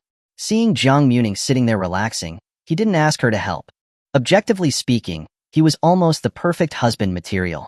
Looking at his virtuous behavior, Jiang Muming probed, "Muye, what do you think of Comrade Lu?" "Not bad," Qin Muye replied, brief and to the point. "If you could describe him in one word, what would it be?" "Noisy." "Huh." That answer was a little unexpected. Qin Muye raised his head, his cold face carrying suspicion. "Are you interested in him?" All day, she had been asking about Lu Haoding. Thinking about this, Qin Muye's inner alarm bells started ringing. Sensing his vigilance, Jiang Muming assumed he was worried about being found out and said with a forced smile, "No, I just heard you two were close, so I was just asking." Qin Muye said in a low voice, "There's nothing to say about him." He didn't want his wife discussing other men in front of him, not even his best friend. Seeing this, Jiang Muming wisely got up from the chair. "I'm going to take a shower." After speaking, she hurried away. When Qin Muye returned to the room, he saw Jiang Muming holding a pair of scissors. "What are you doing?" Qin Muye approached. "Cutting my toenails. They're a bit long." Jiang Muming replied casually. She was about to cut them when the scissors were taken from her hand. Jiang Muming looked up in confusion. Qin Muye sat at the foot of the bed, then grabbed her slender ankle and placed it on his leg. Under her surprised gaze, he lowered his head and began to cut her toenails. Qin Muye held her tiny foot, his eyes focused on her toes as if he was carrying out an important task. Seeing this, Jiang Muming's hand gripping the bed, her fingers turned white from the pressure. Faced with such a perfect husband, Jiang Muming worried that she might accidentally fall in love. After seeing that he finished clipping her nails, Jiang Muming pulled her snow-white foot back and crawled under the covers. "I'm going to sleep first." Before her words finished, Jiang Muming quickly pulled the covers over her head. Looking at the lump under the blankets, Qin Muye pulled them down. "Don't suffocate yourself." Looking at the man in front of her, Jiang Muming was overcome with mixed emotions. After his warning, Qin Muye went to take a shower. The door closed softly, and Jiang Muming stared at the ceiling. No wonder those wives in sham marriages were all kept in the dark. They're too good at acting. There's no way to find out, she thought. If she hadn't read the novel and known that Qin Muye had someone he liked, she wouldn't have these doubts. What should I do? Jiang Muming frowned deeply. Chapter 50. The White Moonlight turns out to be the original owner? Feeling agitated, Jiang Muming went to her space, hoping to relax. But she found Jiang Heng sitting under the peach tree with his arms crossed, deep in thought. Time flowed quickly in the space. After just 3 days, the peach blossoms were in full bloom, creating a pink sea as far as the eye could see. Jiang Muming walked up to the tree and stood beneath it. A gentle breeze blew, and the peach blossoms fell like pink rain. Jiang Muming opened her palm and caught a petal. "Oh my god, it's so late. Why are you here?" Jiang Hung turned and caught sight of a white figure, giving him a scare. I can't sleep. Jiang Muming tore the petal, sat down cross-legged on the grass. Seeing her disinterest, Jiang Hung became curious and teased. Our carefree little princess can't sleep too. Not something you see every day. Jiang Muming ignored his teasing and cupped her cheeks in her hands, staring into the distance. Seeing her unusual behavior, Jiang Hung finally became serious. What's the matter? Tell your brother. Jiang Muming hung her head. Remember how we were curious who Qin Muye's white moonlight was? I have some idea now. Who? Jiang Heng's eyes lit up, curious. A guy. The word had barely escaped before a curse came out of Jiang Hung. Damn. Then were you tricked into marriage? Seeing his reaction, Jiang Muming nodded. I guess I was a sham wife. A dignified regiment commander doing something like that. Jiang Hung put his hands on his hips, furious. His partner is also a battalion commander. Jiang Heng's worldview was shattered. His view of military men, so grand and heroic, had crumbled. But it doesn't make sense. Qin Muye is such a manly man. How could he be? Jiang Hung just couldn't reconcile the domineering Qin Muye with someone who liked men. He's also bisexual. Thinking about how she enjoyed his kisses before, Jiang Muming covered her face, wanting to find a hole to crawl into. Looking at her, Jiang Hung sympathetically patted her on the shoulder. Poor thing. I knew there was something up when you managed to run into an avalanche by climbing a snow mountain. It was a sham marriage all along. Jiang Muming really wanted to smack him. Seeing her depressed expression, Jiang Hung sat beside her. What do you want to do? Do you want to make a big scene? We can't take this insult. Even though he liked to tease Jiang Muming, as her only family, he couldn't watch her be bullied. Jiang Muming thought for a moment. Let's not make a big scene. Let's keep him some face. I tried to run away this afternoon, but I got caught. But I still want to run. I heard that male-male sex can spread disease. I don't want to be affected. She didn't want to live a suppressed life. It's not like she couldn't live without a man. Okay, you name the time, and I'll come get you. Jiang Hung said readily. Jiang Muming gave an okay sign. Okay, tomorrow at 3 p.m., meet me at the dock. Okay. After planning the escape, they left the space. The next day at noon, thinking it was her last meal, Jiang Muming cooked a very lavish meal. What is this? Qin Muye asked, tasting the rich soup with lots of vegetables. It's hot and sour soup. It tastes good. Qin Muye gave an approving nod. If you like it, have some more. After all, there wouldn't be another chance, Jiang Muming added silently in her heart. Qin Muye hummed in response. Seeing that she had made so many dishes, Qin Muye's heart felt a little more relieved. After lunch, Qin Muye prepared to return to the military base. If you're bored, find some of the other wives at the compound to chat with. Qin Muye unbuttoned his cuffs and rolled up his sleeves. Okay. Jiang Muming replied with a sweet smile, not showing any signs of odd behavior. Qin Muye took a long stride to her side. His 6 feet 3 inches frame bent down, wrapping his arms around her waist. His voice was low and smooth. Wait for me at home. Embraced in his arms, she was filled with his clear, hormone-rich scent. Jiang Muming slowly opened her arms and hugged his muscular waist. Okay. Feeling the gentleness of the woman in his arms, Qin Muye's eyes filled with an unconcealed tenderness. He kissed the top of her head. After holding her for a while, Qin Muye reluctantly let go. He stepped out the door and walked away. Watching his figure disappear from sight, Jiang Muming finally turned away. Her attitude toward marriage is that it didn't have to be love, but there could be no deception and no betrayal.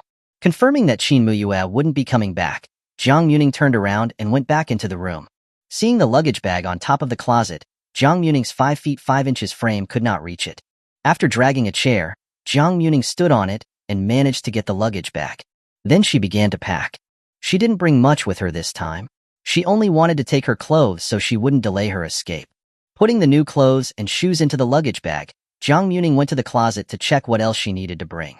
Just as she was pulling out a piece of clothing, a black wallet fell to the ground. Curious, she bent down to pick it up. His, she thought, glancing at it. Casually opening the wallet, a young photo came into view. It was a black and white photo. The girl in the photo had braided pigtails and, holding a book in her hands, sat under a tree. Sunlight filtered through the leaves and fell on the girl's face. The girl looked at the camera, a shy smile on her face. Isn't this me? Jiang Muming stared in disbelief at the young, innocent face. Even in the blurred photo, her face was still stunning. Or rather, it was the original owner's face. Looking carefully at the black wallet, Jiang Muming knew it belonged to Qin Muye. Suddenly, Jiang Muming remembered that she had heard that Qin Muye had kept his white moonlight's photo in his wallet. The Jiang Muming in the photo looked about 13 or 14 years old. Even though it was quite an old photo, it was laminated and very well preserved, showing how much the owner valued it. Could it be that the original owner was Qin Muye's white moonlight? Chapter 51. I like him? Who started that rumor? At the dock, Jiang Hung anxiously checked the time. It's already 3:30. Why hasn't Jiang Muming come yet? Did she get caught again? The thought made him worried. He waited another 10 minutes, then, feeling uneasy, he hurried to the family compound. After explaining the situation and finding out where Qin Muye lived, Jiang Hung ran all the way there. As he entered the courtyard, he spotted Jiang Muming sitting in the main room, looking lost in thought. Jiang Muming, what are you doing spacing out here? Don't you remember we're supposed to escape today? Jiang Hung said, rushing up to her. Jiang Muming's eyes flickered to him. Jiang Hung, let's not go today. I've discovered something. What? The original owner, which is me now, might actually be Qin Muye's white moonlight, Jiang Muming said, her voice serious. Jiang Hung stared at her in disbelief. You? No way. I know, I was surprised too, but I saw a picture in his wallet. So, I think I should stay and figure things out tonight, then we can decide if we'll run or not. She had been shocked when she saw the photo. She'd never even considered herself in the "who is his white moonlight" category. But seeing that picture and recalling his behavior after their marriage, she couldn't rule out the possibility. She wanted to understand, not just for herself, but for the original owner in the novel. Seeing her determined expression, Jiang Hung knew she'd made up her mind. He reluctantly conceded. Fine, let's meet in the space at 8 tonight. If we're leaving tomorrow, let me know. Jiang Muming nodded, urging him. It's getting late. Hurry up and leave. You don't want him seeing you with those big bags. She's heartless. Won't even let me grab a bite to eat. Jiang Hung shook his head. Got it. With a huff of indignation, he turned and stomped away. That evening, Qin Muye finished work and strode towards home. From afar, he saw a slender figure standing at the door. He let out a sigh of relief and quickened his pace. Why are you out here? Qin Muye asked, his heart filled with joy, though he tried to keep his tone calm. Jiang Muming smiled. Her voice was light. Waiting for you. His heart skipped a beat. Let's go inside. Seeing his composed manner, Jiang Muming wondered if she'd jumped to conclusions. Back in the house, they didn't eat right away.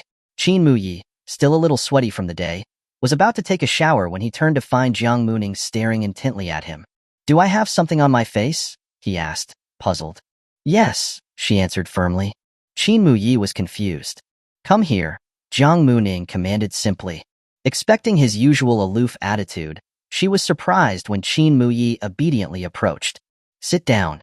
He complied again. Seeing his cooperative behavior, Jiang Muming's lips curled into a smile. She cleared her throat and held up a photo. Is this yours? Qin Muye looked surprised. Where did you find that? In your wallet. Qin Muye swallowed nervously. Isn't this me? Did you take this secretly? Jiang Muming asked, smiling slyly. No, Qin Muye said, avoiding her eyes. In the army, he could handle any situation with composure, but right now, his breathing was a little rapid. Then how did you get it? Jiang Muming said casually. If you don't tell me, I'm keeping it. After a moment, Qin Muye confessed, I bought it from a photographer. Huh. Jiang Muming was confused. Qin Muye explained that a reporter had taken the photo while doing a story in Waterditch Village. He happened to be there when she was photographed, and he found a way to keep the photo. After learning the truth, Jiang Muming leaned closer, observing him. Could it be you like me? His eyes widened in alarm, and his face flushed crimson. The words stuck in his throat, too embarrassing to say aloud. Seeing this, Jiang Muming didn't push, but waited patiently for his answer. Just as she thought he would remain silent, a low voice said, yes. Even though she had suspected it, hearing it out loud still shocked Jiang Muming. Seeing her speechless, Qin Muye's hands clenched at his sides, his usually stoic face becoming even more serious. So, your white moonlight. It really is me? Jiang Muming asked, stunned. How long have you liked me? White moonlight. Qin Muye didn't understand the term, but he nodded and said, I always knew I had a wife. When I was 19, I didn't want to marry someone I'd never met. I just wanted to meet you. And you fell in love at first sight? I guess so. Qin Muye wasn't sure what the feeling was, but that first meeting had stayed with him. She looked so quiet and gentle reading her book, and she was so charming with her parents. Since he knew she was to be his wife, he instinctively felt he should treat her well. Jiang Muming looked at him, dumbfounded. The truth was far different from what she imagined. And you and Comrade Liu Haoding? Qin Muye looked confused. Liu Haoding? Seeing his reaction, Jiang Muming blushed with embarrassment. I thought you liked Comrade Liu. Qin Muye stood up abruptly, his voice rising. He's a man. Why would you think that? Her ears felt hot, and Jiang Muming laughed sheepishly. It's not my fault. A few days ago, you didn't come home after training. Instead, you went to sleep with Comrade Liu. That's because... Because what? Qin Muye turned his head away, mumbling, I went home. You weren't there. I went to look for you and saw you dating that educated youth, Zhou, and you looked so happy. That's not true.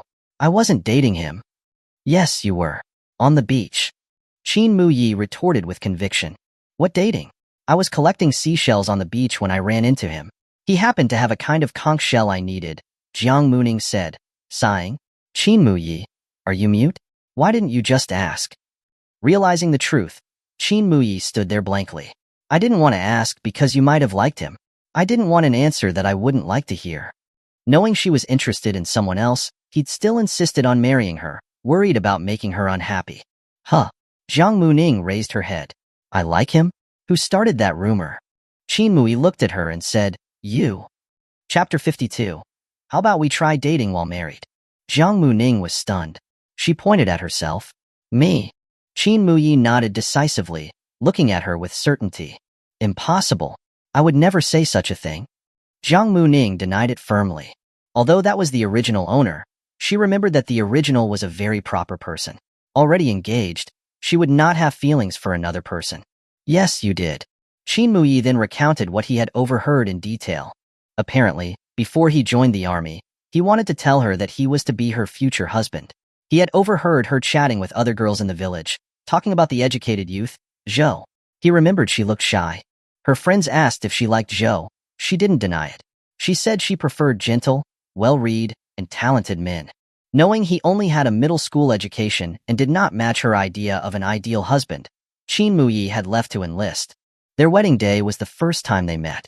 On their wedding night, her initiative had made his heart stir. After that night, the way she had said in a charming tone that he wasn't allowed to leave had touched his heart. Listening to this explanation, Jiang Muming recalled the scene. So, you didn't hear the rest before you left? Huh. Qin Muye was confused. What else did you say?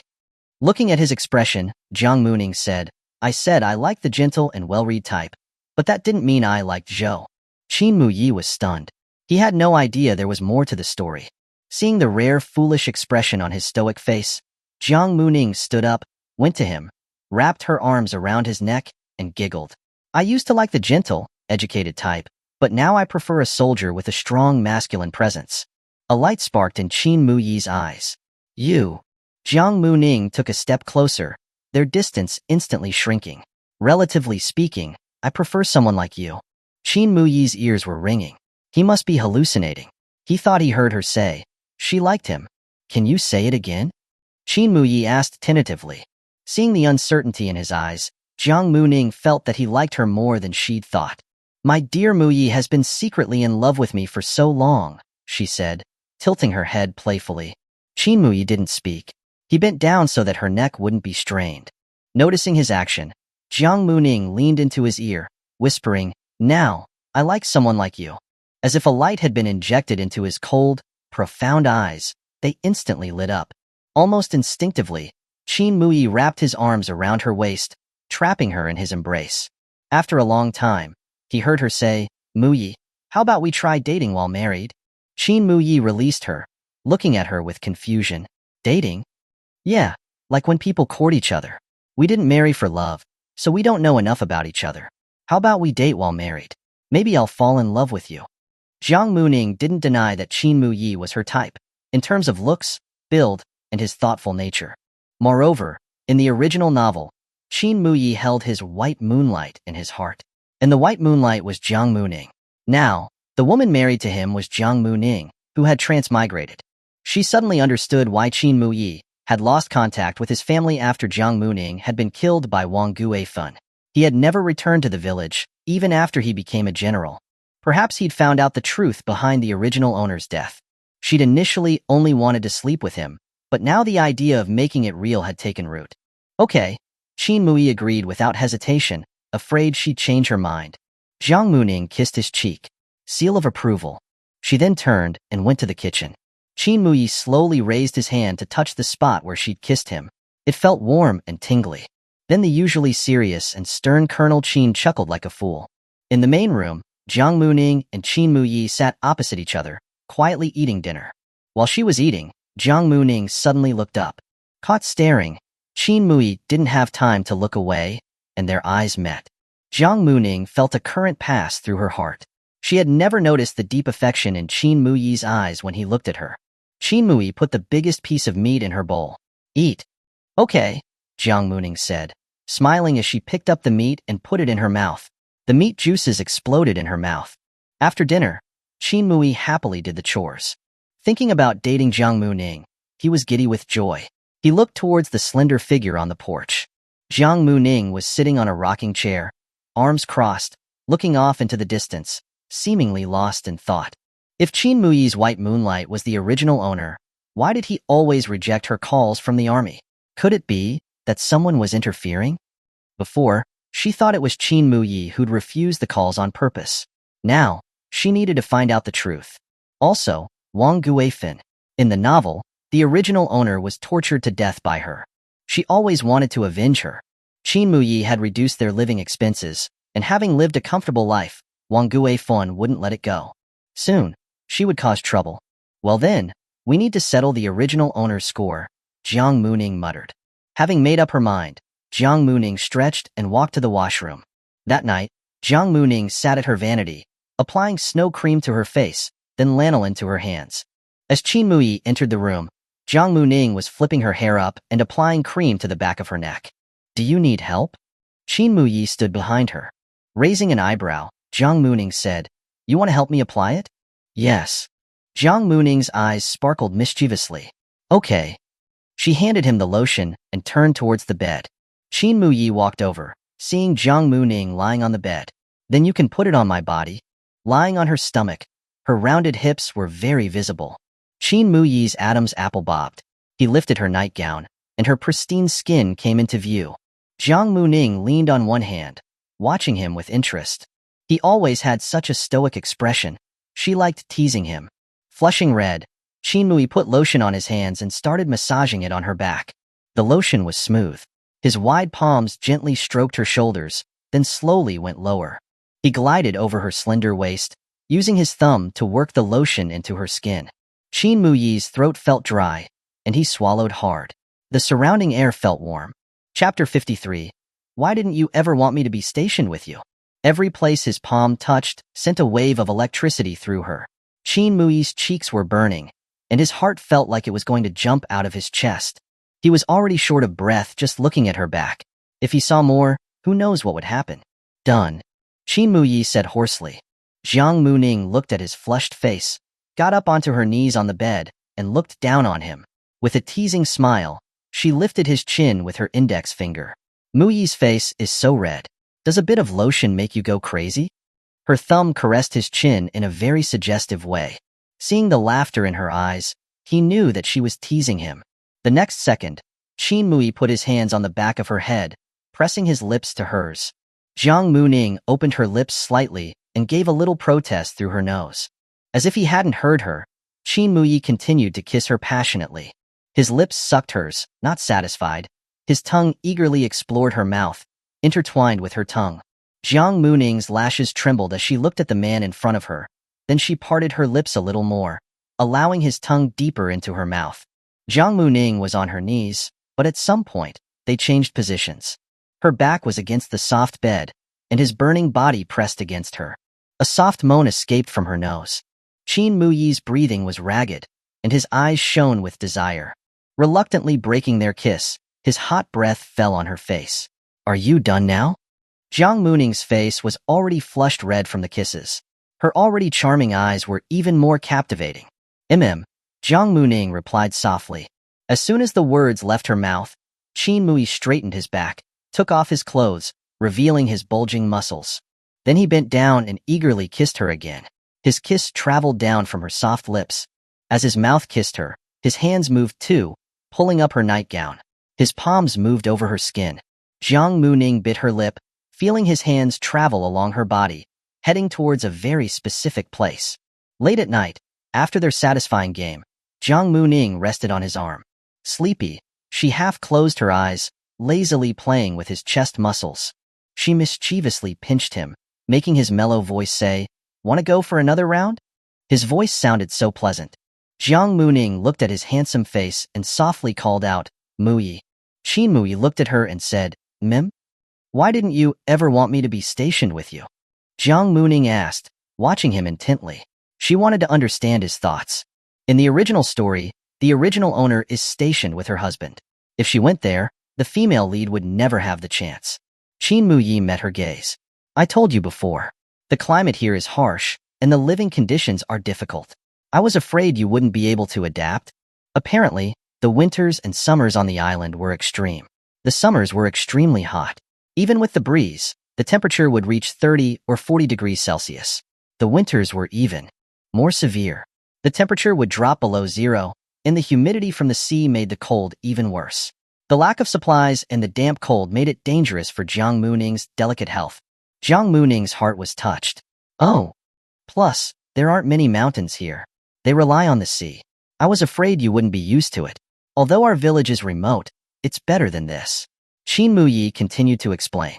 Listening to his words, Jiang Muming fell silent. If she hadn't transmigrated, perhaps she would never have been firm about being stationed with him. Qin Muye wasn't wrong. Fate was cruel. What's wrong? Qin Muye pulled her closer. Jiang Muming was in his embrace. Jiang Muming pressed her nose against his chest, mumbling, "I was just thinking if I hadn't come, knowing nothing about your feelings, and with my mother-in-law and sister-in-law targeting me. What kind of life would I have had?" Hearing this, Qin Muye said softly, "I told Mom before I came to the army to take care of you. Of my 150 yuan pay, she would get 50 and you'd get 80. Jiang Muming's eyes widened. Did Wang Guifeng swallow all the money? Thinking about this, Jiang Muming felt a surge of rage. She wanted to kill her. Right now, she didn't want to give Wang Guifeng any money. She needed to figure out a way for Qin Muye to split from his family. She had a feeling that Wang Guifeng would be coming for them soon. "Good, we need to settle the original owner's score," Jiang Muming murmured. With that decision in mind, Jiang Muming stretched and walked to the washroom. The next day, Qin Muye arrived at the army. Seeing his light step, Lu Haoting teased, "You're in a good mood. Did something good happen?" Qin Muye didn't answer. Seeing his expression, Lu Haoting followed him and gossiped, "Does it have anything to do with your little wife?" Hearing this, Qin Muye glanced at him. "How did you know?" Lu Haoting put his hand on his shoulder and smiled. "Haven't you noticed?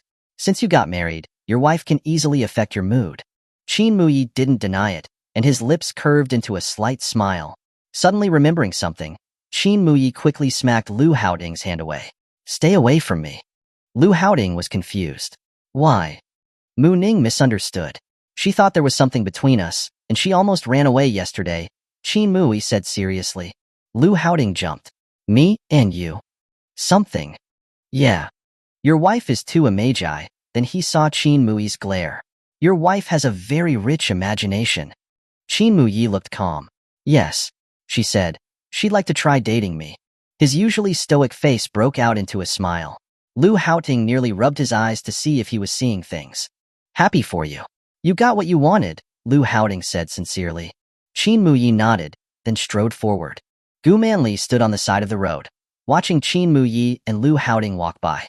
Neither of them noticed her. Thinking about what she just heard, Gu Manli clenched her fists tightly, her eyes burning with jealousy. She could tell from Qin Muye's reaction that he liked that village girl. How is Jiang Muming worthy of Colonel Qin? Why would he like her? Gu Manli's eyes filled with tears of resentment. She'd always been waiting for Qin Muye to get divorced so she could be with him, showing that she didn't mind him being divorced. She had never thought that he'd fall for Jiang Muming. "Colonel Qin deserves a girl like me, not that village bumpkin with nothing but a pretty face." Gu Manly muttered through gritted teeth. I must fight for him and save him. Chapter 54. The true meaning of love is when body and soul are in harmony. At noon, when Qin Muye returned home, Jiang Muming was still asleep. They had been intimate until dawn, so Jiang Muming had just fallen asleep. Knowing she probably wouldn't wake up on her own, Qin Muye brought back lunch from the mess hall. In the bedroom, Qin Muye pulled down the blanket covering her face, and his deep, mellow voice said, Ning Ning, wake up. It's time for lunch. Jiang Muming kept her eyes closed, sleepily nuzzling his hand, like a drowsy, spoiled kitten. Qin Muye's heart felt soft and tingly. Good girl, get up and eat. Qin Muye gently lifted her up. Seeing that she still wouldn't open her eyes, Qin Muye lowered his head and kissed her lips. Jiang Muming finally reacted, slowly opening her bright, watery eyes. She covered her mouth, her voice still carrying the drawl of a new awakened sleeper. I haven't brushed my teeth. Qin Muye's gaze remained gentle. Now he didn't need to hide his feelings, and his eyes burned with an intense heat. It's okay. I don't mind, Qin Muye said, his voice low. Should I carry you to brush your teeth and wash your face? Jiang Muming replied softly, then put her arms around his neck. The next second, Qin Muye unexpectedly scooped her up in one arm. Seeing the way he was holding her, Jiang Muming's face flushed, and she said playfully, You're holding me like I'm a little girl. Qin Muye looked flustered. I don't have much experience. The more you hold me, the more experience you'll get, Jiang Muming said with a radiant smile. Okay. Jiang Muming's lips curled up. She tightened her arms around his neck, then kissed him on the throat. Qin Muye's lips twitched upwards, and he carried her to the washroom. In the afternoon, Jiang Muming went to the department store. As the place with the most goods on the island, it was always bustling with people. When Jiang Muming arrived, Jiang Hong was drawing circles on the ground, looking bored. Did you grow grass on your head? Jiang Muming tugged at his hair. You women are so slow, Jiang Hong said, standing up and stretching. He was about to speak when he suddenly noticed the love bite on the back of her neck. He clicked his tongue. Things got intense last night, huh? Little sis, take it easy. Too much indulgence will make you age fast. Jiang Muming's face flushed red. She grabbed his arm and hurried him inside. You're the one who's indulgent. What we're doing is normal for married couples. You wouldn't understand. You're still single. I am just keeping myself pure, Jiang Hong said righteously. Solving physiological needs is only temporary pleasure. True love is when body and soul are in harmony. As if you weren't a single dog before. Jiang Muming lifted her chin proudly. Not anymore. I am a woman with a man. Seeing her expression, Jiang Hong couldn't help but ask, Are you really falling for him? I just have good feelings for him right now, but that doesn't stop us from having physical intimacy, Jiang Muming said casually. After all, we're married. I don't want to treat myself poorly. He'd wanted to remind her not to be blinded by love, but then he recalled Qin Muye's reaction on the train. He figured that Qin Muye might be the one blinded by love. Plus, from what he knew of Jiang Muming, she was always clear-headed, knew what she wanted, and knew how to protect herself. Jiang Muming was certainly thinking clearly. If Qin Muye loved her, they would make their marriage work. If he stopped loving her one day, then she would leave him. Come on, let's go buy things, Jiang Muming urged. After making money these past few days, Jiang Muming and Jiang Hong had earned quite a bit. Thinking about what Qin Muye had said about the heat, the first thing they bought was 2 refrigerators, but they cost 500 yuan each. After splurging on 2 fridges, they were poor again. After buying some meat and fabric, they were completely broke. So, they decided to make more money. Are you really going to make the clothes yourself? Jiang Hong asked, looking at the fabric. Jiang Muming raised her head confidently. Don't forget, I studied fashion design. Since it's going to be hot here in the summer, we need to wear something light. The fabric and style have to be comfortable while still looking good. Summer was coming, and she needed to prepare. I also remember you only studied it for a few months, then you gave up because you were bored, Jiang Hong said calmly. Jiang Muming kicked him. That's because I had already learned everything. There was no need to waste my time there. Jiang Hong pursed his lips, looking at her like he didn't believe her. You just wait. I'll make your jaw drop, Jiang Muming said, her nose in the air. Okay, I'll wait, he said. While they were bickering, they reached their destination. This was a good place for sea fishing. There were already a few people there. The price of those fish is high. Let's catch as many as we can, Jiang Hong said, giving her a fishing rod. Jiang Muming took the rod and his special bait. Hopefully we'll have a big haul today, Jiang Muming said, full of anticipation. I did the math. Fishing is the most profitable task, and then it's digging for snails on the beach. Once we're more skilled, we can try digging for snails, Jiang Hong said, analyzing the situation. Jiang Hong was an engineering student. He excelled at calculations. Jiang Muming had no objections. After preparing, they started fishing. Jiang Muming chose a spot and cast her line into the sea. Time passed, but her rod remained still, without any signs of a bite. It's been an hour. Why hasn't any fish bitten? Is your bait any good? Jiang Muming asked suspiciously. When she turned, Jiang Muming's eyes widened in disbelief. Jiang Heng's bucket already had 3 large, different kinds of fish. Jiang Heng looked proud. Don't blame my bait if you're not skilled enough. Hearing this, Jiang Muming turned around in a huff and continued fishing. I don't believe it. Another hour passed. Jiang Muming still hadn't caught anything, while Jiang Heng's bucket was nearly full. Ha ha ha ha, Jiang Muming, admit that I'm amazing, Jiang Heng said, his hands on his hips, laughing. It must be this spot. You've taken all the fish. I'll find another place, Jiang Muming said. You can admit that I am amazing, praise me, and I, the fishing master, will teach you, the little noob, Jiang Heng said, grinning. Jiang Muming looked up proudly. Dream on. I can do it myself. With that, Jiang Muming picked up her bucket and stomped away. I have to catch a fish, or else that little brat Jiang Heng will laugh at me to death. Jiang Muming searched the shore, then found a quiet spot where no one was around. There's no one here. I should have success now, right? She murmured to herself, then put her equipment down and started fishing. Before she knew it, it was already 5 o'clock, and the sky was getting dark. As Jiang Muming fished quietly, a dark shadow appeared behind her. The figure moved stealthily towards her. A pair of hands reached out behind her. Ah! A scream rang out. Chapter 55. Standing by. Noticing a dark shadow approaching behind her, Jiang Muming's eyes darted around. Then, at the same moment the shadow lunged at her, she gracefully dodged.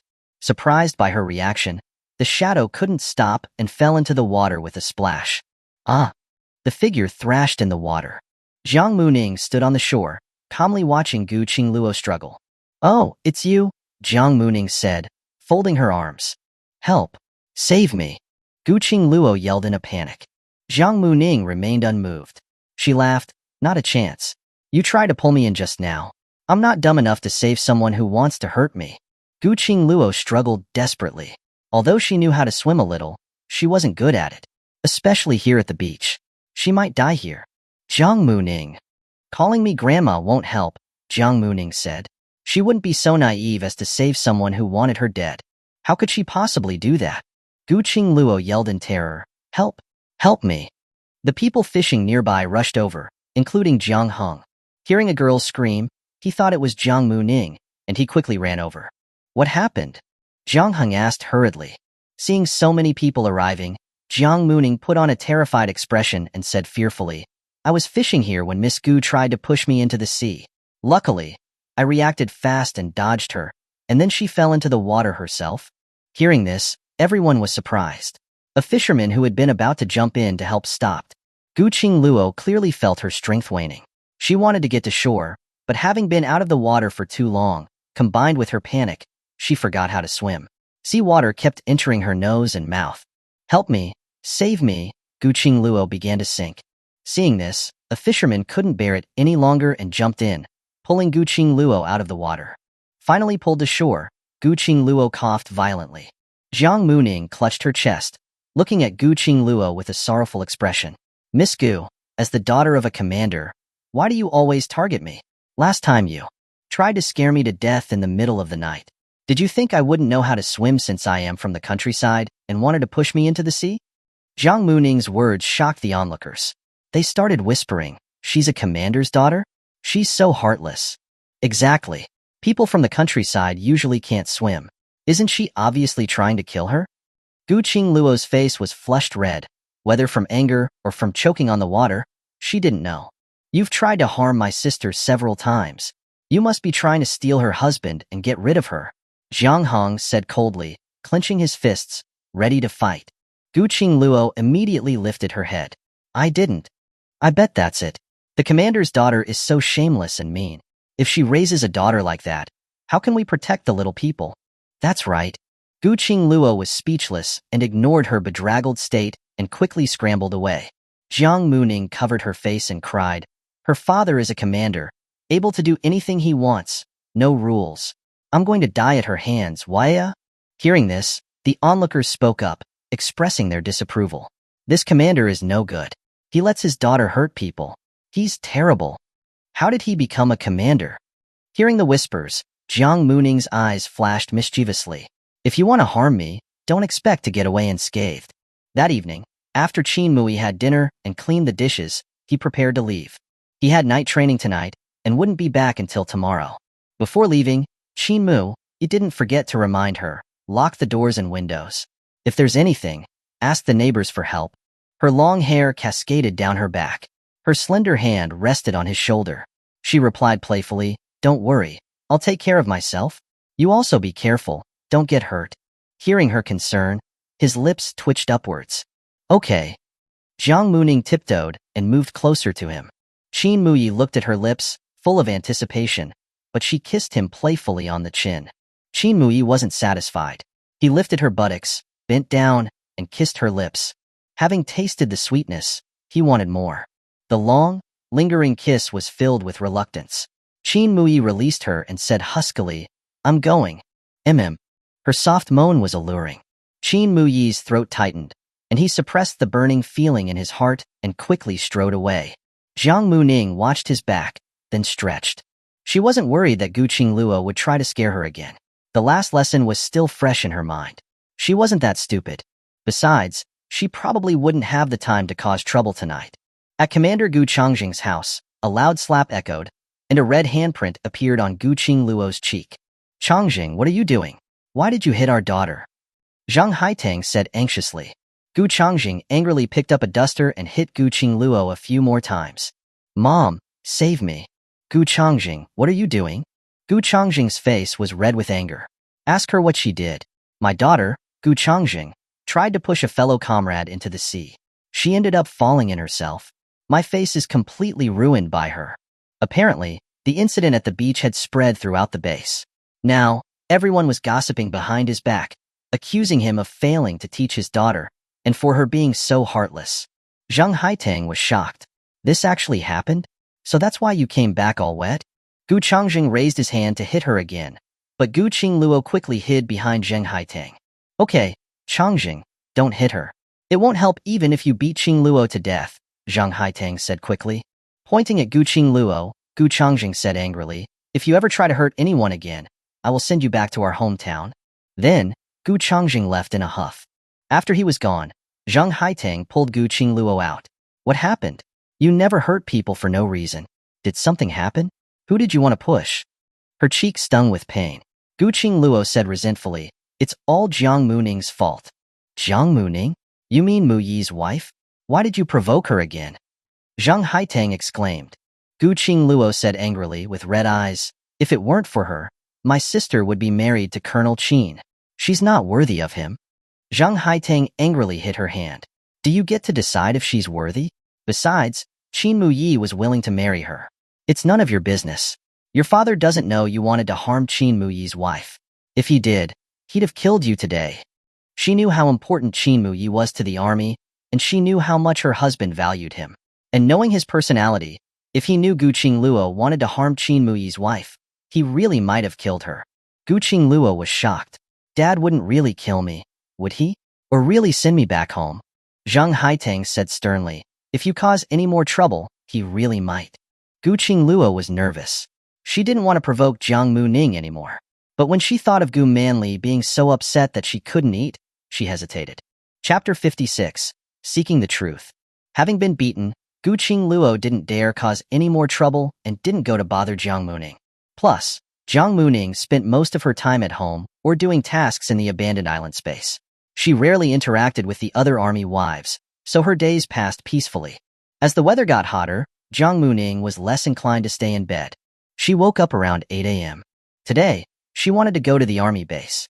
In the original novel, the original owner called the base several times, but Qin Muye never picked up. This indirectly led to the tragedy later. But if the original owner was Qin Muye's white moonlight, then receiving her calls should be a pleasant thing, not something to be avoided. Even if he were busy with his tasks, it wouldn't be every single time. So, she suspected that something had happened. That's why she wanted to find out the truth, for the original owner. Today, she wanted to investigate the communication room at the base. She took out a new floral dress, put her hair in a ponytail, and put on her white leather shoes before leaving the room. Last night, she told Qin Muye that she wanted to call home from the communications room.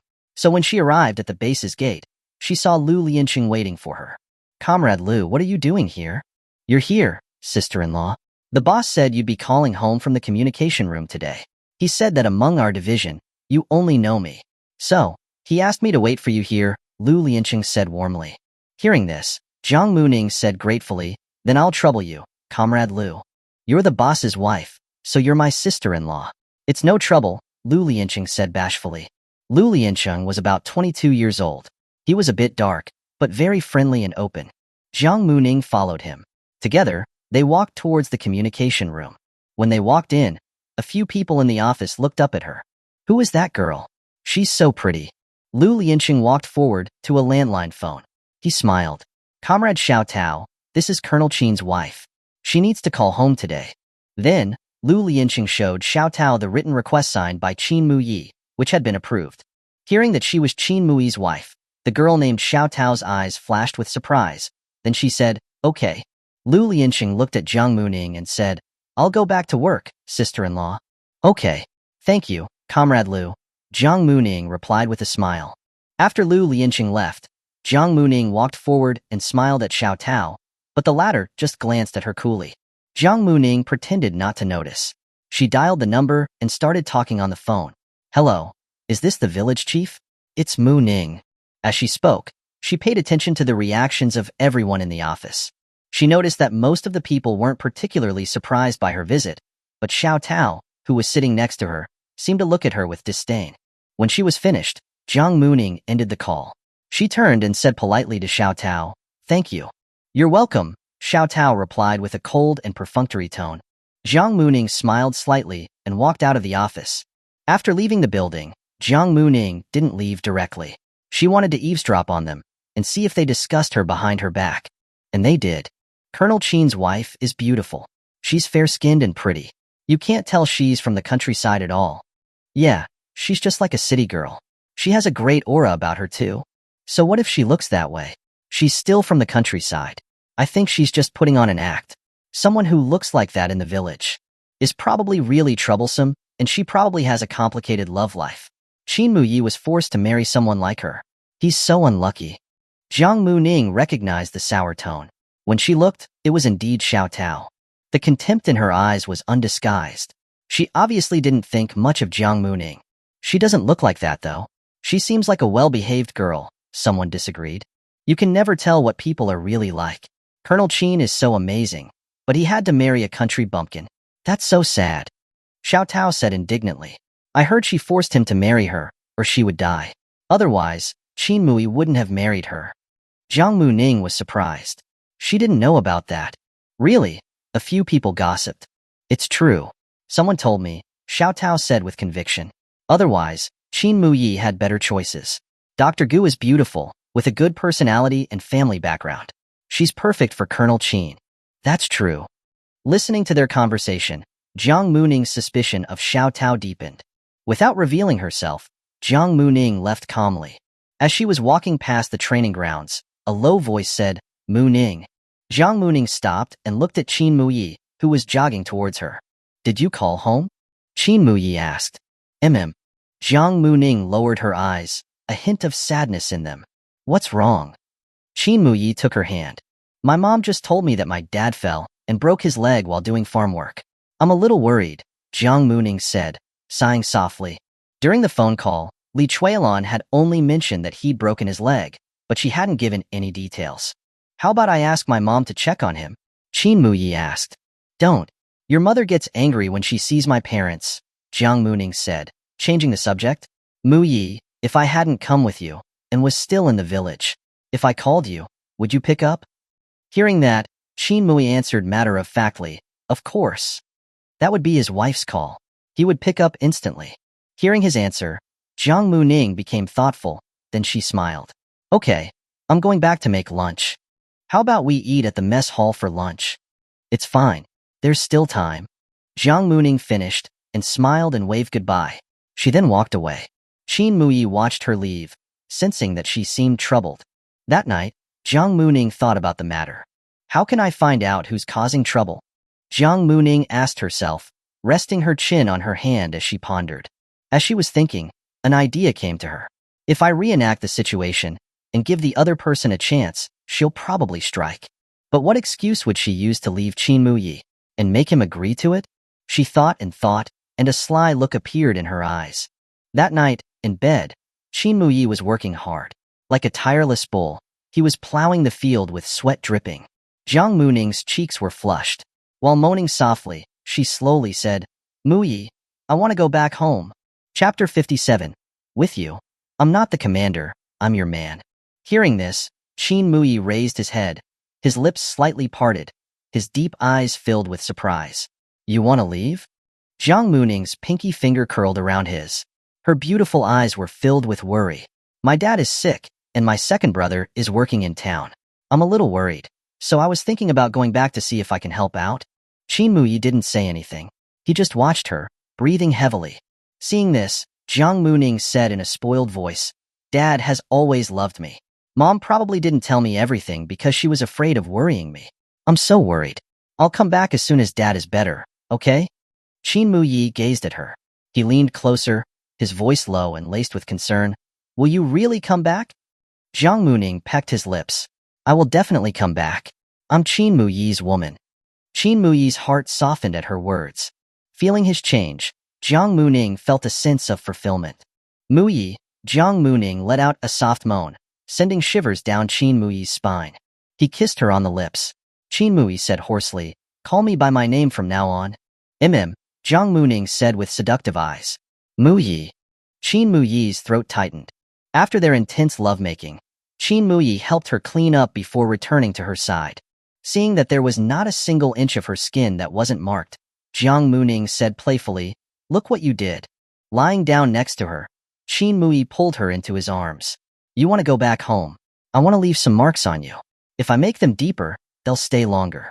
When you see them, you'll think of me. Hearing his explanation, Jiang Muming was speechless. She suddenly remembered something. You agree? Yes. Your father-in-law is injured, and it's normal that you want to go see him. But I can't go with you this time. There's something important at the base, and I need to take care of it, Qin Muye said apologetically. She had specifically chosen this time because she knew he wouldn't be able to go with her. It's okay. I'll ask Jiang Heng to go back with me. When I miss you, I'll call you, Jiang Muming said with a smile. Hearing this, a light sparked in Qin Muye's eyes. Okay. Thank you, husband. Jiang Muming kissed his cheek. Qin Muye's Adam's apple bobbed. Ning Ning, give me another kiss. Seeing the usually abstinent Qin Muye completely giving in to his desires, Jiang Muming's eyes were filled with laughter. It was she who had dragged him down from his pedestal. Just as Jiang Muming was about to lean in, Qin Muye couldn't wait any longer. He kissed her lips eagerly. Seeing his restless hands, Jiang Muming exclaimed, Again?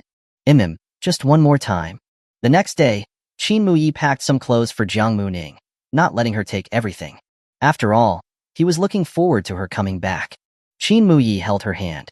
He asked uncertainly, Will you really come back? Jiang Muming pinched his cheek, teasing, A dignified commander is so insecure? With you? I'm not the commander, I'm your man, Qin Muye said earnestly. Jiang Muming nodded in satisfaction. Good. Home isn't the place for you to show off your power. Don't be a chauvinist, or women won't like it. What about you? He didn't care about other women, only what Jiang Muming liked. Silly, of course I don't like it either, Jiang Muming poked his cheek. Hearing her answer, Qin Muye promised earnestly, I won't.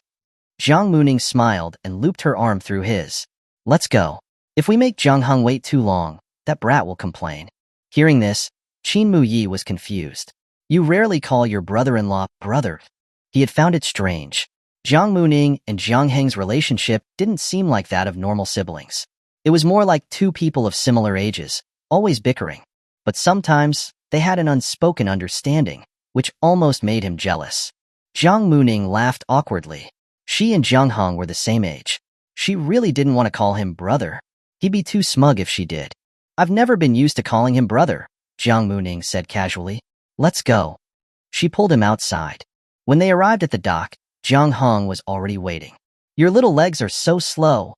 Jiang Hong had barely finished speaking when he felt a sharp gaze. Qin Muye said in a low voice, my wife has long legs. That's right, Jiang Muming said with a smile. Seeing how intimidating Qin Muye was, Jiang Hong held up his palms. All right, your wife has the longest legs. She's all legs. Jiang Muming clenched her fists, wanting to hit him again. You can just send us here. You should get back to the base, Jiang Muming said, taking the luggage from his hands. Qin Muye looked at her. Give me a call when you get there. Okay. Jiang Muming gave the luggage to Jiang Hong. She hugged Qin Muye around the waist, burying her face in his chest and listening to his heartbeat. I'll miss you. Remember to pick up when I call. Then, Jiang Muming kissed his heart through his uniform. His heart skipped a beat. Jiang Muming released him, looking at him with a bright smile. Wait for me, okay? Okay. You should go first. Jiang Hong and I will wait for the boat. Qin Muye glanced at the time and knew that he needed to get back to the base quickly. He said reluctantly, okay, come back soon. Okay. Qin Muye looked deeply into her eyes before turning away.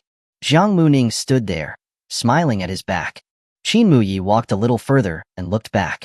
Seeing that Jiang Muming was still looking at him, his heart warmed. Then, he continued walking. TSK, love really does come from sleeping together, Jiang Hong said mockingly. Jiang Muming kicked him. Looking at your infatuated gaze, have you fallen for him?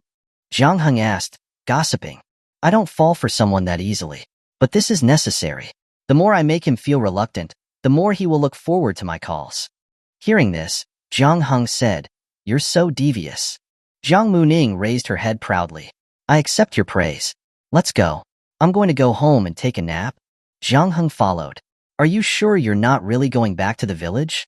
I'm sure that person won't tell Qin Muye about my calls. They can't trace them. Plus, I get seasick. I don't want to take that boat again so soon. Hearing this, Jiang Hong shrugged. Okay. Jiang Muming looked ahead. She had a strong feeling that the person who was secretly blocking her and Qin Muye's contact would soon come out into the open. Chapter 58. He really loves you so much.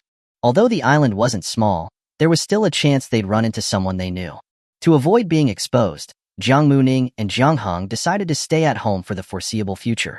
Jiang Heng's rented house was a 2-story adobe building with a backyard. Although it looked old, it was clean. Plus, Jiang Hong was a bit of a neat freak. He kept the house very tidy. Before returning, Jiang Hong had bought a lot of meat. Jiang Muming bought a lot of daily necessities. Then they went back to the rented house. At lunch, Jiang Muming cooked. Jiang Hong looked at the boiled fish, spicy stir-fry, and sour and spicy shredded potatoes, and said, you really can't live without spice. Jiang Muming ate heartily. It's such delicious food. It's a waste if you don't eat it. To meet her need for chili peppers, Jiang Muming had even planted an acre of chili peppers in the space, enough to meet her demands. Jiang Hong and Jiang Muming were from the Jiangsu area, but Jiang Muming liked spicy food, while Jiang Hong, like most people in coastal cities, preferred milder flavors. Jiang Hong ate, while drinking water to relieve the spice. He said, Qin Muye doesn't eat spicy food, and he eats this every day. Hasn't he said anything? Hearing this, Jiang Muming was surprised. Doesn't eat spicy food? No, he eats it fine. He finishes everything and doesn't waste any. Jiang Hong was shocked. He eats spicy food? That's impossible. I remember a scene in the book where the female lead took Qin Muye to a Sichuan restaurant, but Qin Muye only ate a plate of vegetables. Hearing him mention it, Jiang Muming vaguely remembered the scene. So, he doesn't eat spicy food, but because I cooked it, he ate it all up, Jiang Muming said blankly. Jiang Hong said with feeling, he really loves you so much. Everything he does says that he loves you. Seeing the dreamy expression on his face, Jiang Muming looked disgusted. But this realization made her happy. After they ate, Jiang Muming and Jiang Hong went to their respective rooms to rest. 2 days later, Jiang Muming went to the neighborhood where her rented house was. She dialed the phone number that Qin Muye had given her. After ringing for a while, someone picked up the phone. A somewhat familiar voice came through the receiver. Hello, this is the Navy Base communication room. Hearing Xiao Tao's voice, Jiang Muming said with a smile, Hello. I am Qin Muye's wife. I need to speak with Qin Muye. Can you ask him to come to the phone? Hearing her introduce herself, Xiao Tao paused. Colonel Qin is probably training right now. He doesn't have time to answer the phone. Hearing this, Jiang Muming said with a faint smile, Okay, then please tell him that Jiang Muming is looking for him and ask him to call me back when he's free. Okay. Xiao Tao replied simply, and then hung up. Jiang Muming paid the phone fee and said politely to the village chief, Comrade, my name is Jiang Muming. I live at 20 Bao Tian Road. If someone calls for me, please go and tell me. Okay, the village chief said with a smile. Jiang Muming turned to leave. She didn't think she would receive a call. Over the next few days, Jiang Muming didn't receive any calls. So one day, Jiang Muming called the communication room again. Hello, I am Qin Muye's wife. Xiao Tao said calmly on the phone. I'll let him know. Okay, thank you, Jiang Muming said with a smile and hung up. Xiao Tao immediately hung up, muttering with disgust. She must have done something and gotten sent back to the village. She's trying to act pitiful, so she can be stationed here again. Xiao Tao, what are you doing? A colleague asked curiously. Nothing, Xiao Tao replied casually. A military family member keeps calling. It's so annoying. There must be something important.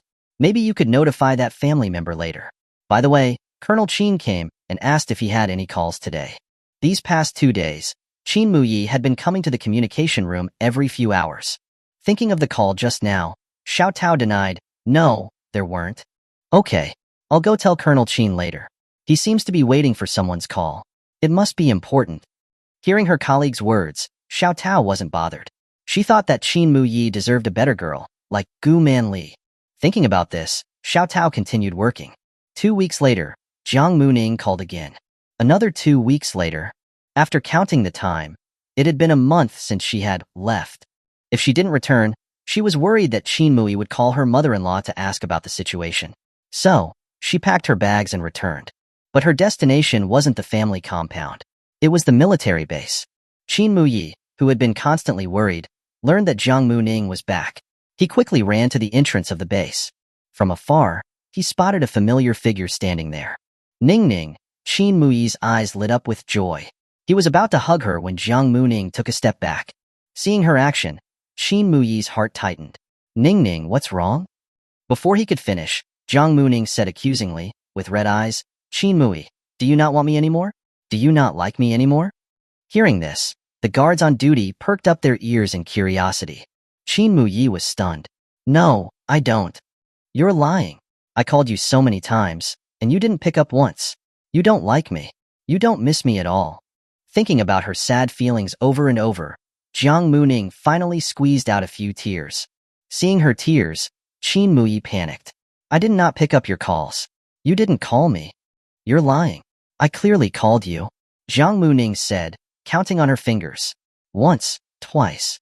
I called you 4 times. You didn't pick up? Qin Muye was shocked. 4 times? Seeing her eyes were red, like a wronged rabbit, he said soothingly, It's okay. Don't cry. I really didn't get any calls. I'll investigate this thoroughly. Jiang Muming said, choking on sobs. I don't believe you. You're lying. Qin Muye, you don't like me. I'm not going to be with you anymore. Now Qin Muye was really worried. He lost his usual composure. I really didn't get your calls. I've been waiting for your call. I called several times. Otherwise, we should go to the communications room, Jiang Muming said truthfully. Qin Muye was silent for a few seconds, then agreed. Okay. He also wanted to figure out what was happening. Qin Muye brought Jiang Muming to the communications room. Seeing her appear again, Xiao Tao was surprised. Colonel Qin, what happened? A colleague asked curiously. I want to ask if I had any calls recently? Qin Muye asked sternly. No, you didn't. I called 4 times in the past month, Jiang Muming said, pointing at Xiao Tao. Comrade Xiao Tao, you picked up all the calls, right? Chapter 59. I did it for Dr. Gu. Hearing this, everyone in the room turned their gaze to Xiao Tao. Feeling everyone's eyes on her, Xiao Tao's heart skipped a beat. Xiao Tao, a little over a month ago, weren't there calls for Colonel Qin? A colleague said. Hearing this, Xiao Tao feigned a sudden realization. Oh, right. It seems there was a call for Colonel Qin a little over a month ago. I was a little busy, so I forgot to pass it on. Colonel Qin, I'm so sorry. Jiang Muming laughed softly. You can say you forgot once, but Comrade Xiao Tao, you forgot 4 times?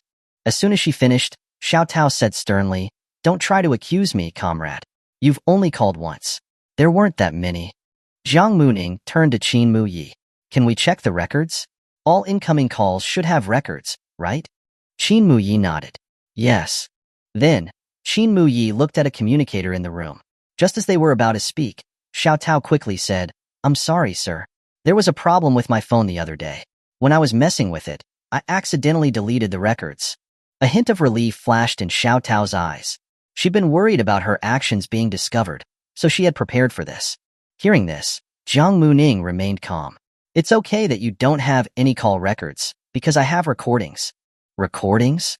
Xiao Tao's pupils widened in shock. Jiang Muming slowly pulled something that looked like a pin out of her pocket. It was a voice recorder. Jiang Heng loved inventing things. He used to tinker with them in modern times, and now he was finally putting his skills to good use. Jiang Muming looked at Xiao Tao. There's still time to tell the truth. She didn't believe a little pin could record audio. Xiao Tao stood up straight. "Comrade, I'm upright and not afraid of any of your accusations. Any conspiracy will be crushed by the iron fist of justice." Before she could finish, Jiang Muming pressed a button. "Hello, I am Comrade Qin Muye's wife." When Jiang Muming's voice came out of the small pin, Xiao Tao's eyes were filled with disbelief. What flustered her even more was that she could hear her own voice over the recording. "Comrade Qin is on duty these days. He's not on the base. The comrade hasn't returned yet?" As Jiang Muming kept playing each recording, Xiao Tao's face became paler. The shock on her face gradually turned to despair. Because Jiang Muming had caused a scene at the gate, many soldiers who weren't training were now outside the communication room, watching what was happening. Qin Muye's fists were tightly clenched. For the past month, not receiving Jiang Muming's calls had made him think all sorts of things. He had been so worried and had thought she'd been lying to him and didn't want him anymore. But it wasn't that she didn't want him. Someone had been interfering. "It was you," Qin Muye said, his eyes fierce. "Comrade Xiao Tao, do you have anything else to say?" Xiao Tao's face was pale. She stammered, "Colonel Qin, there's a misunderstanding. That recording is fake. That's your voice inside. How could it be fake? Otherwise, we can record you right now and compare the sounds. It will be clear whether or not it's you," Jiang Muming said calmly. Seeing her expression, Xiao Tao's legs trembled. She had never imagined that Jiang Muming had recorded everything. Because of all the noise, the head of the communication room rushed over. "Colonel Qin, what happened?" Qin Muye said grimly, "Comrade Lin, a communication officer in your room intentionally withheld calls from my family." Comrade Lin was shocked. "How could that be? Xiao Tao, what happened?" Seeing that there were so many people watching, Xiao Tao wanted to defend herself, or else she would be punished. "Sir, I had a few issues at home lately, so I might have forgotten to pass it on." "You can forget once, but how can you forget twice, 3 times, or 4 times? If you're so forgetful, what right do you have to be a communication officer?" Jiang Muming said coldly. Hearing this, Comrade Lin said sternly, "Xiao Tao, this is a dereliction of duty." Hearing these words, Jiang Muming sneered inwardly. Did they want to reduce her punishment? Not so easily. Seeing all the soldiers outside the window, Jiang Muming said seriously, "Is it just a dereliction of duty?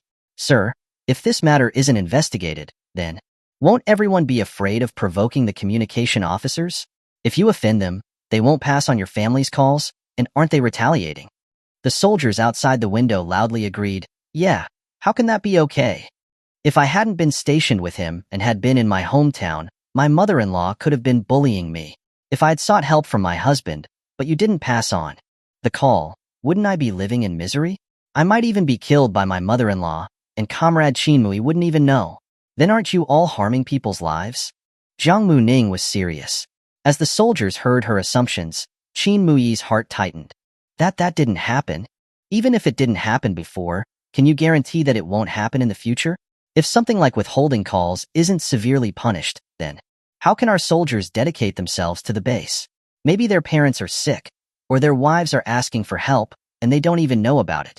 Jiang Muming's words resonated with everyone. The soldiers felt righteous indignation. "Yes, we must deal with this seriously." "Yes." Seeing the current situation, Comrade Lin was surprised. He turned to Qin Muye. "Colonel Qin, what do you think we should do? Comrade Xiao Tao's actions have damaged the base's reputation. It also affects soldiers' loyalty to the organization. She must be dismissed, Qin Muye said coldly. Hearing this, Xiao Tao's eyes widened in terror. Dismissed? No, no. Is this punishment too severe? Before Comrade Lin could finish, another voice interrupted. Severe? Comrade Xiao Tao's actions are a serious violation of discipline and will create a terrible reputation. She must be punished severely. Everyone turned. They saw the political commissar standing with his hands behind his back, frowning as he approached. Seeing that the political commissar had arrived, Xiao Tao's face turned pale. She thought she was doomed this time. Political commissar, Comrade Lin said with a smile. Hearing that it was the political commissar, Jiang Muming stood up straighter. Political commissar, I would like to speak for the family members who aren't stationed with their soldier husbands. If anything happens to us, they would block our calls. Isn't that making those military families feel disheartened? In the future, who would be willing to let their husbands and sons join the army? The political commissar nodded. That's right. She must be dismissed. Before that, take her away and send her to the Public Security Bureau. Hearing that she was going to be arrested, Xiao Tao said anxiously, No, don't do that. Political commissar, Colonel, Comrade Jiang, I was wrong. I was blinded by something for a moment and accidentally made a mistake. Blinded by something? Accidentally made a mistake? Are you intentionally targeting me? Jiang Muming said, speaking up at the right moment. Xiao Tao looked at her. Yes. I just think that someone from the countryside doesn't deserve Colonel Qin. You like Qin Muye? You want to destroy military marriage? That's an even more serious offense. Jiang Muming followed up. Xiao Tao's eyes widened in shock. She blurted out instinctively, No, I didn't want to destroy their marriage. I did it for Dr. Gu. Chapter 60. After all, my man publicly said he doesn't like you. Hearing this, everyone was shocked.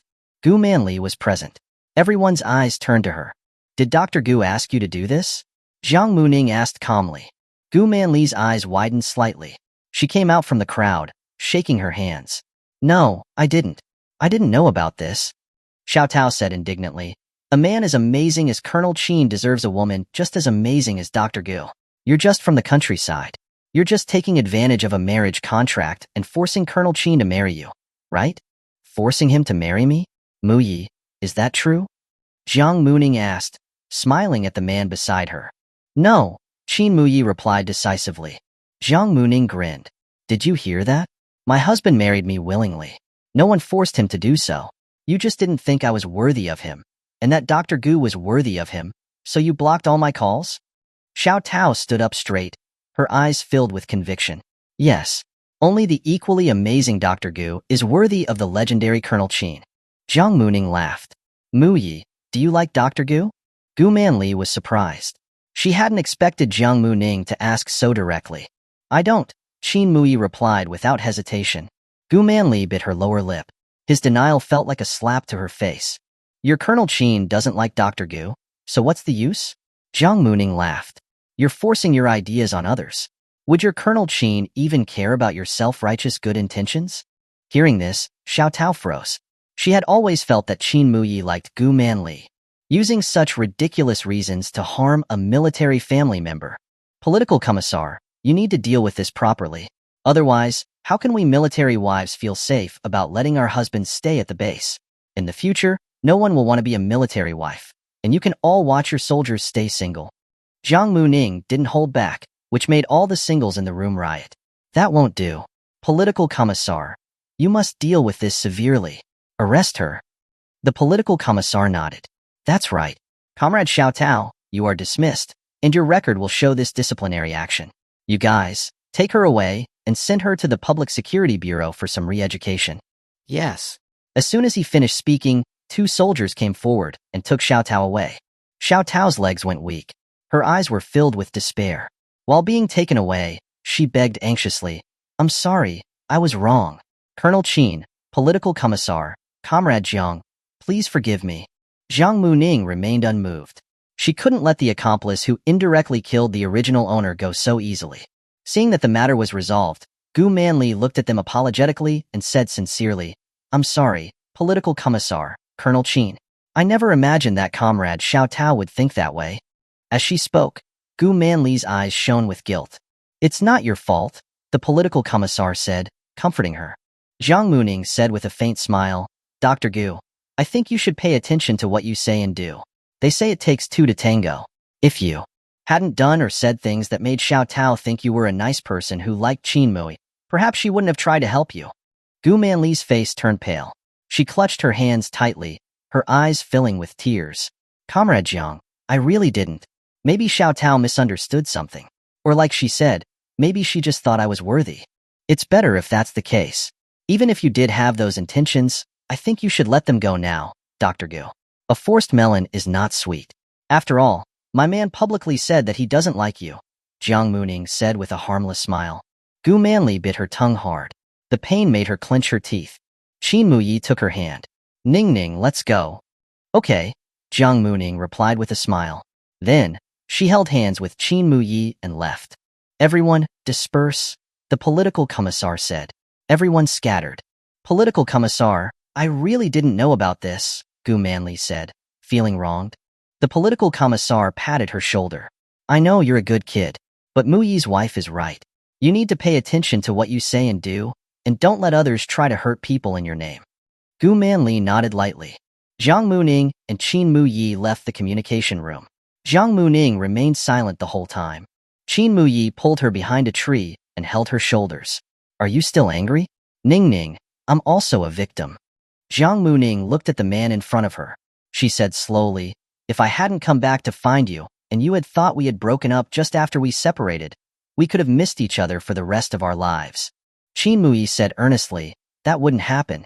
I had already planned things out. If you still hadn't called after a few more days, I would have called my mother to go to Waterditch Village and see what was happening, to check if something had held you up. Jiang Muming looked into his eyes and could feel his sincerity. Perhaps in the original book, Qin Muye had called Jiang Muming, but Wang Guifan had intercepted the calls. After all, she and Xiao Tao thought the same way, that she, who was born in the countryside, was not worthy of Qin Muye and that he deserved better. Seeing that she was still silent, Qin Muye panicked a little and quickly hugged her. His strength was so strong. He was afraid that if he wasn't careful, Jiang Muming would leave him. Ning Ning, don't leave me, Qin Muye said hoarsely. If you ever go home again, I will be the one who calls you. Resting her head on his chest, she heard his heart beat fast with nervousness. She finally raised her hand and placed it on his back. Okay, then I'll forgive you this time. Hearing this, the tension left Qin Muye. He said gratefully, thank you, Ning Ning.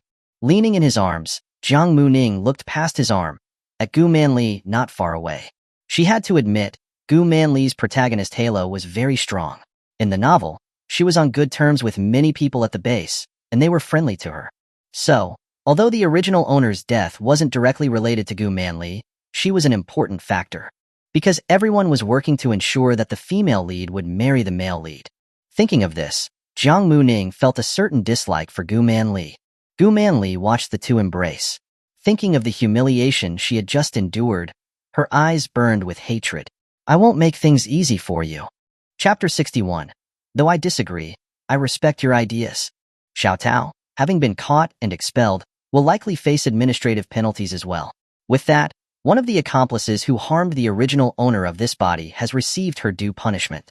Now, only Wang Guifan remains. That evening, feeling rather exhausted, Jiang Muming sat on the edge of her bed, patting her calves. Qin Muye entered the room and, coming to her side, knelt down. What's wrong? I worked a bit hard today. My legs are a bit sore. I'll soak them later. To create the illusion of fatigue from the boat trip, Jiang Muming had spent the day toiling in her space, and she hadn't used the spirit spring water to relieve her weariness afterward. Hearing this, Qin Muye responded in a low voice, I'll go get you some water. Okay. Qin Muye rose and headed to the water room. Jiang Muming listlessly fell back onto the bed, gazing wearily at the ceiling. The female lead's aura is so powerful, who knows what might happen. The plot has completely deviated from the original story. Qin Muye and that Gu Manli shouldn't follow the original storyline either, right? Jiang Muming muttered, deep in thought. Qin Muye returned with a basin of hot water, placing it on the floor. As Jiang Muming reached to take off her shoes, Qin Muye took her hand. Jiang Muming looked at him, puzzled. He wordlessly took off her small leather shoes and placed her fair, slender feet into the hot water. Muye? Let me help you, Qin Muye said in his deep voice. Jiang Muming was stunned, watching as he held her feet, his thumb gently kneading them. She hadn't expected Qin Muye to wash her feet. Looking at the man before her, feeling his rough fingertips massaging her feet, a strange sensation washed over her. After her foot soak, Jiang Muming and Qin Muye climbed into bed. As soon as she lay down, his tall frame moved closer, a cool scent enveloping her. Jiang Muming looked up, and in the next moment, she was nestled in his warm embrace. Adjusting her position in his arms, Jiang Muming looked at him playfully, teasing, "Holding me this tight, are you afraid I'll run away?" "Mm." Qin Muye held her close, his nose against her forehead, greedily inhaling her scent. "Don't worry, as long as you treat me well, I won't run." Jiang Muming placed her palm against his abs. It had been so long since she touched them, and the lines seemed even harder now. "Ning Ning, I missed you so much," Qin Muye said huskily. In all his years in the military, he'd never missed anyone as much as he had this past month. Jiang Muming tilted her head and said coquettishly, "Well, I didn't miss you. You never answered my calls." "I really didn't know. I went to the communications room several times, and they said there were no calls for me," Qin Muye said, blaming himself. He kissed her eyes lightly. "I'm sorry, I made you worry." The soft warmth touched her eyes, and Jiang Muming's eyelashes fluttered. Looking at the man before her, Jiang Muming smiled sweetly. "I'll forgive you this time, but there won't be a next time." "Okay." Qin Muye held her, responding softly. That night, Qin Muye did nothing but hold her tenderly, expressing his longing through this simple act. The next morning, Jiang Muming still woke up around 8. Over the past month, Jiang Hong had been knocking on her door at 8:30 sharp, forcing her to get up. As a result, she had gradually gotten used to it. In her room, Jiang Muming sat at her desk, taking out a blank notebook she had prepared earlier. The weather had become noticeably warmer these past few days, and she wanted to quickly design some clothes and then find a professional tailor to make them. Thinking about the warm weather, Jiang Muming designed a few cool tank tops and shorts, as well as knee-length chiffon skirts. She spent the entire morning sketching diligently. At noon, Qin Muye came home for lunch, carrying with him a standing electric fan. "This is a supply issued by the military. It's a bit hot, so the fan might be useful," Qin Muye said, carrying the fan into the room. As he prepared to leave, he accidentally saw her designs. Looking at the sketches, Qin Muye's eyes showed obvious astonishment. "These are all for wearing?" Qin Muye asked, surprised. "Yes, since it's hot in the summer, you can't wrap yourself up too tightly. Besides, the fabrics I bought are all sweat-wicking and breathable, so they will feel cooler when worn," Jiang Muming casually said, looking at the sketches in his hands. On Jiang Muming's design drafts, she had not only included the clothing patterns but also drawn figures, showing what the clothes would look like when worn. Muye looked at one of the hot pants designs, his brow slightly furrowed. "So short?" Modern ideas were still quite conservative in this era. Jiang Muming raised an eyebrow. "Do you think they're inappropriate?" "They're a little short," Qin Muye answered honestly. "Though I disagree, I respect your ideas." While Qin Muye thought the revealing clothing wasn't very suitable and could easily draw criticism, he also believed that everyone had the freedom to choose their own clothing, which was not for him to interfere with. Jiang Muming was taken aback. She hadn't expected such an answer from him. "If it feels too inappropriate, I'll just wear the hot pants at home. The other designs aren't that short," Jiang Muming said with a smile. "Okay. I also designed 2 sets of athletic wear for you. I'll go to the department store another day and see if they have any quick-drying fabric," Jiang Muming added, her eyes crinkling in amusement. Qin Muye's eyes sparkled, and his deep gaze held obvious delight. "There are designs for me too?" Of course, Jiang Muming wouldn't be biased. Since she had designed some for Jiang Hong, Qin Muye would naturally have some as well. Hearing her answer made Qin Muye overjoyed. Seeing him smile like a simpleton, Jiang Muming poked his cheek. "Aren't you going to wash your hands and get ready for lunch?" Qin Muye stood ramrod straight and saluted Jiang Muming. "Yes, ma'am." Jiang Muming chuckled, her eyes filled with amusement. After lunch, Jiang Muming and Qin Muye went out together. Jiang Muming wanted to go to the post office, and Qin Muye accompanied her. Arm in arm, they walked through the residential compound. "I want to send money to my parents. Do you have any objections?" Jiang Muming asked curiously. In the past month, by farming in her space and digging for snails and fishing, Jiang Muming had earned 2,000 yuan. Li Tsuelan and Jiang Guoqiao were, after all, the original owner's biological parents and had loved her very much. Jiang Muming wanted to do her filial duty for them in the original owner's stead. That's money you earned. You can give it to whomever you want, Qin Muye said truthfully. You can give them the money I give you too. They're your parents, and they're my parents too. Having just returned the night before, Qin Muye had already handed over his salary. I'll give money to Mom next month. It will be once every 3 months, no advance payments. Any objections? Jiang Muming asked. You're in charge of our home, Qin Muye responded in a low voice. Wang Guifan had repeatedly bullied Jiang Muming, and Qin Muye had his limits. Therefore, even though she had called twice, wanting him to send money home, he had brushed her off, saying it wasn't time yet. Jiang Muming was in a good mood. You need to remember that you are my man. I left my parents and brother to marry into your family. If you don't protect me, then there's no reason for me to stay here. Qin Muye squeezed her hand tightly, responding with a determined gaze. Okay. Not far away, Gu Monli overheard their conversation, a flash of shrewdness in her eyes. Chapter 62. I don't care who you are. If you dare bully my wife, you're asking for death. Leaving the residential compound, Jiang Muming and Qin Muye took a bus to the post office to send the money. Since there were many people sending money, Qin Muye queued up, while Jiang Muming looked around outside the post office. It looks like they're selling something good up ahead. Let's go take a look, Jiang Muming said with a sparkle in her eyes. Looking at her like a little glutton, Qin Muye's eyes held amusement. Go ahead. Jiang Muming walked quickly, and Qin Muye watched her lively figure, a hint of envy in his eyes. Only children who grew up surrounded by love could smile so freely and carefree like Jiang Muming. Withdrawing his gaze, Qin Muye continued to wait in line. His tall build and handsome face made him quite eye-catching, frequently drawing the attention of young girls. However, his gaze didn't waver, fixed on the front. Jiang Muming left the post office and went to a stall across the street. A friendly lady said with a smile, Girl, do you want to try some fried stone crabs? They're so crispy and delicious, 5 for 1 mao. Although the fried stone crabs were not big, they tasted crispy and delicious. I'll take some, Andy. Give me 10? Jiang Muming said with a radiant smile. Okay, the lady said, packing them up for her. Having bought the fried crabs, Jiang Muming walked while eating them. Just as she was about to head back to the post office, someone bumped into her head-on. Watch where you're going, are you blind? A man with a shady look and a fierce tone said. Jiang Muming frowned, looking at the man in front of her. Comrade, I was walking forward, and you weren't paying attention, so you bumped into me. The man's anger shifted when he saw Jiang Muming's face, becoming instantly lecherous. Well, what a beautiful girl.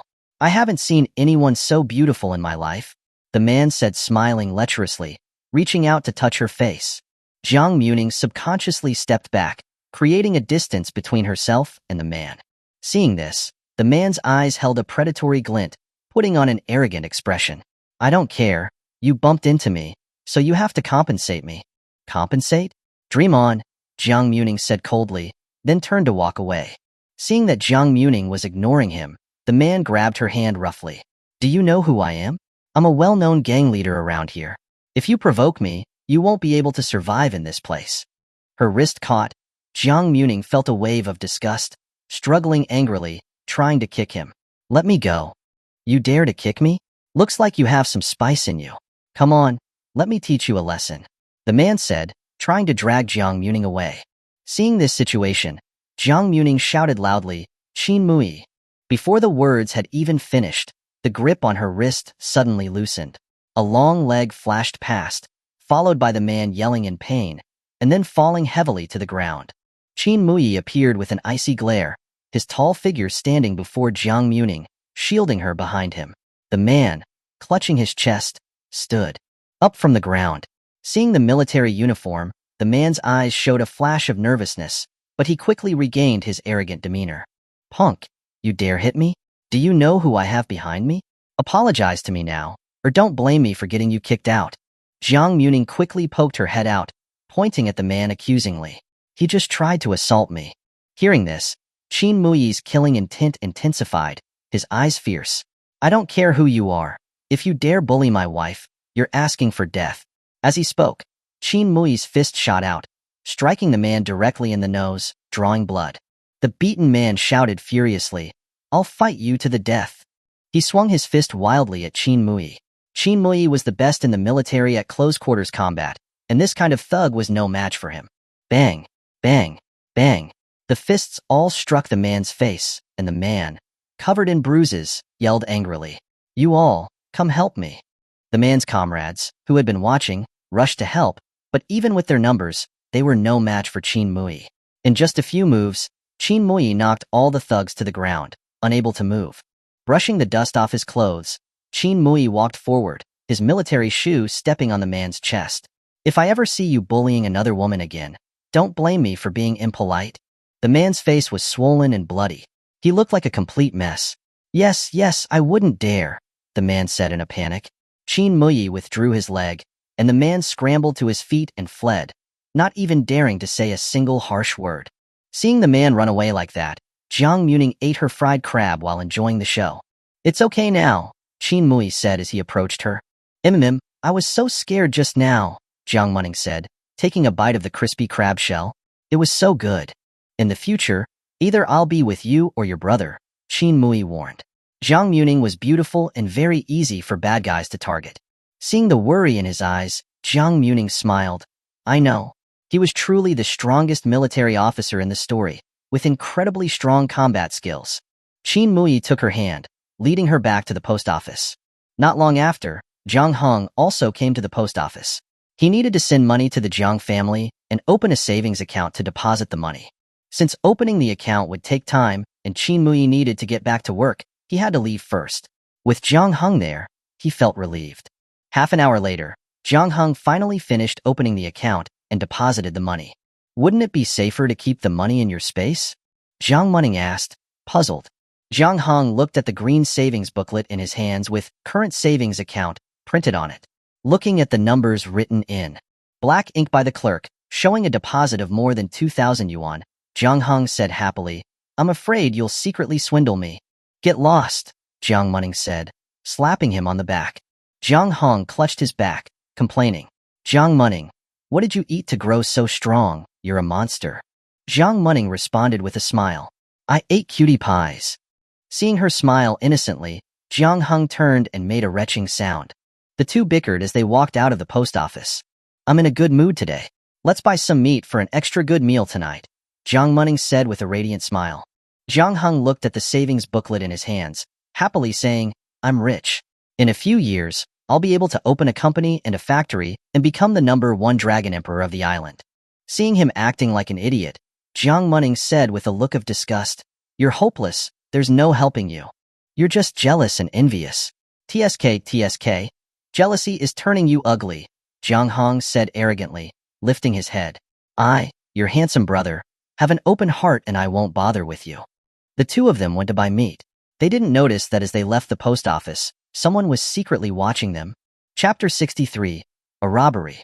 The meat prices in the real world were cheaper than in her space, so Jiang Muming deliberately bought a lot. Although she couldn't eat much every day, the leftovers could be stored in the fridge and could be eaten for a few days. "It's a good thing I'm smart. Even though I rarely cook, I still remember the recipes I've seen, and I can make them myself," Jiang Muming said smiling. "Tonight, I'll make extra spicy boiled sliced meat." Hearing this, Jiang Hong said sympathetically, "Let's pray for Qin Muye's stomach." "You really have a lot of free time, don't you?" Jiang Muming said, raising an eyebrow. As they were walking, Jiang Muming suddenly noticed something and turned her head slightly, looking behind her. "What's up?" Jiang Hong asked, confused. "I think someone is following us," Jiang Muming said in a low voice. Hearing this, Jiang Hong perked up his ears. Since childhood, Jiang Muming's hearing had always been much more sensitive than his. "Let's quickly get out of this alley," Jiang Muming said in a hushed tone. Jiang Hong nodded, and they quickened their pace. Realizing that they might have been discovered, the people lurking in the shadows rushed out, surrounding them instantly. Jiang Muming turned around and saw several thugs with dyed blonde hair and tiger tattoos on their arms appear behind them. "Who are you? What do you want?" Jiang Hong asked in a low voice. The leading thug had a slicked-back hairstyle, as if he had used half a jar of hair gel on it.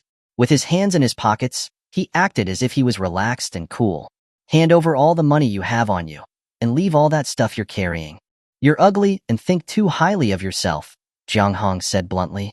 Before the words were finished, the slicked-back thug spat on the ground, saying fiercely, "Punk, you're not listening to good advice." Seeing that there were 5 of them, Jiang Muming was a little worried that Jiang Hong couldn't handle them.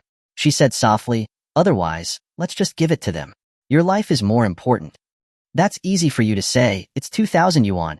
I'm not giving it to them," Jiang Hong said immediately. Hearing that there was 2,000 yuan, the thug's eyes lit up. They had caught a fat sheep. With this haul, they could live lavishly for a long time. Thinking of this, the slicked-back thug said with a smile, "Listen to this beauty and hand over the money. Otherwise, don't blame us brothers for not being gentle." Jiang Hong started cracking his knuckles, gritting his teeth. "Then I'd like to see how you won't be gentle." "Protect yourself," Jiang Hong said, and immediately dropped the things in his hands, swinging his fists and charging at them. He was very fast, like a fierce cheetah, launching a decisive attack. The slicked-back thug reacted first, throwing a punch, but Jiang Hong quickly dodged, causing the punch to miss. Then, he quickly moved to grab the thug's wrist, twisting it hard.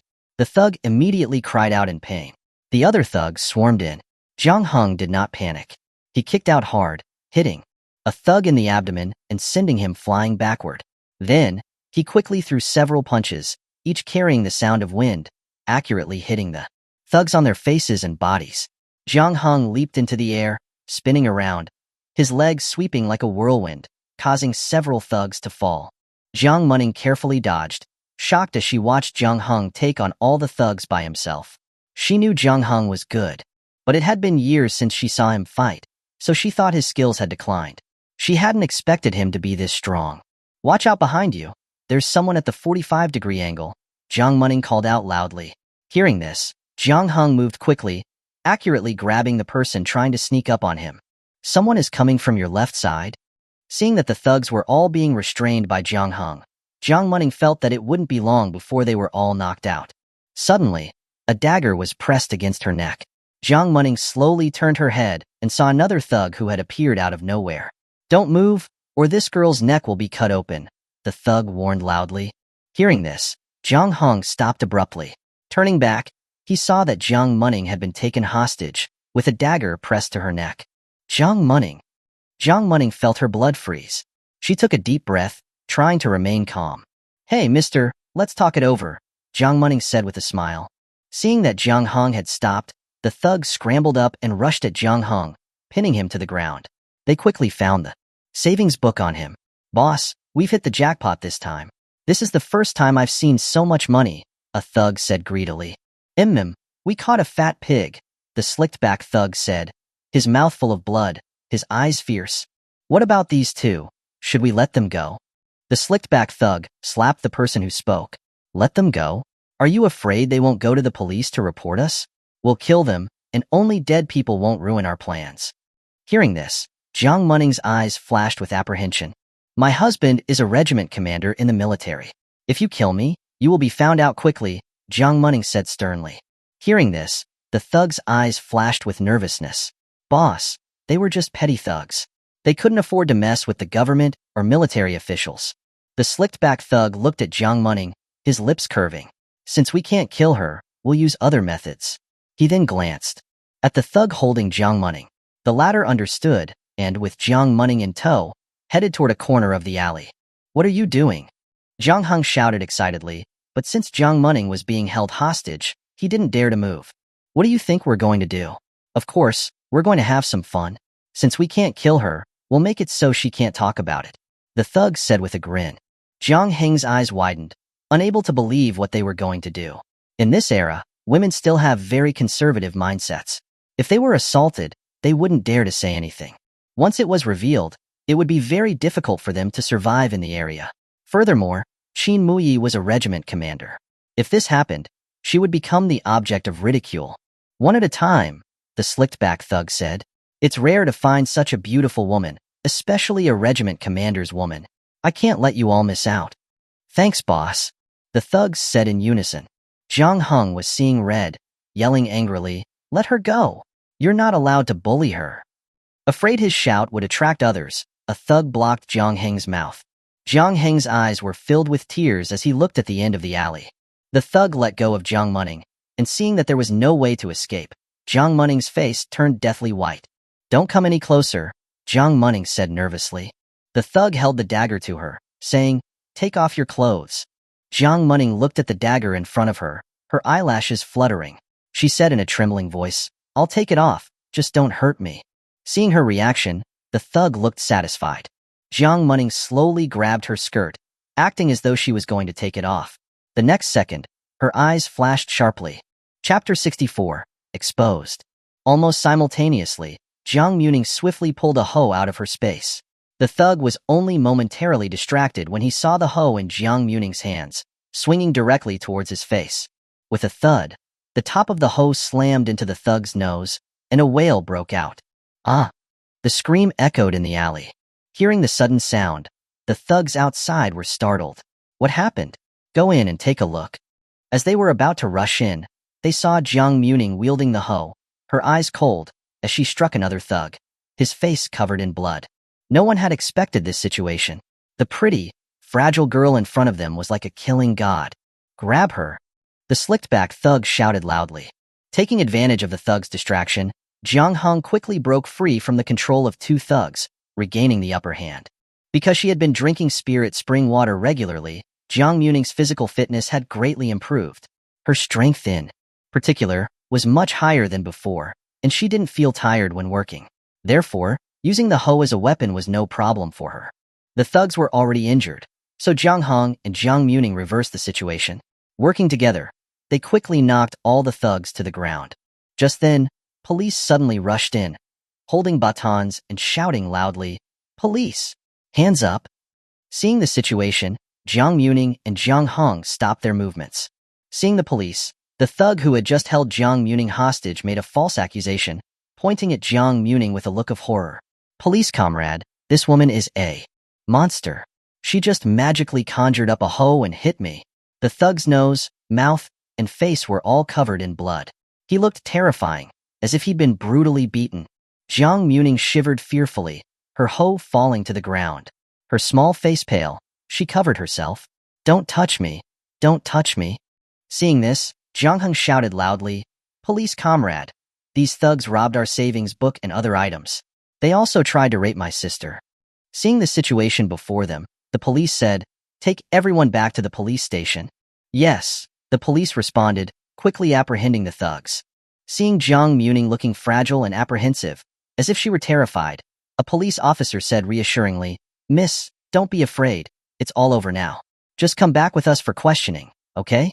Jiang Muming, her eyes red, pursed her cherry-red lips, tears welling up in her eyes, nodding lightly. She perfectly portrayed the image of a victim. Subsequently, Jiang Muming was taken back to the police station. At the police station, Jiang Muming gave her statement. The thugs insisted that Jiang Muming was a monster and that she had conjured up the hoe out of thin air. Jiang Muming said that she had found the hoe in the corner of the alley and had used it to protect herself from being assaulted. Since there were no other witnesses, the two sides had differing accounts, and the police were unsure who to believe. However, they were more inclined to believe Jiang Muming's story. After all, how could a person conjure up something from nothing? The thug who had held Jiang Muming hostage had suffered serious injuries. For safety reasons, the police sent him to the clinic. Soon, Qin Muye, having received the news, arrived in haste. Seeing him, Jiang Muming threw herself into his arms, tearfully accusing, "Muye, they were going to rape me." Qin Muye held her, his hand resting on the back of her head, soothing her gently. "Don't be afraid, it's all right now."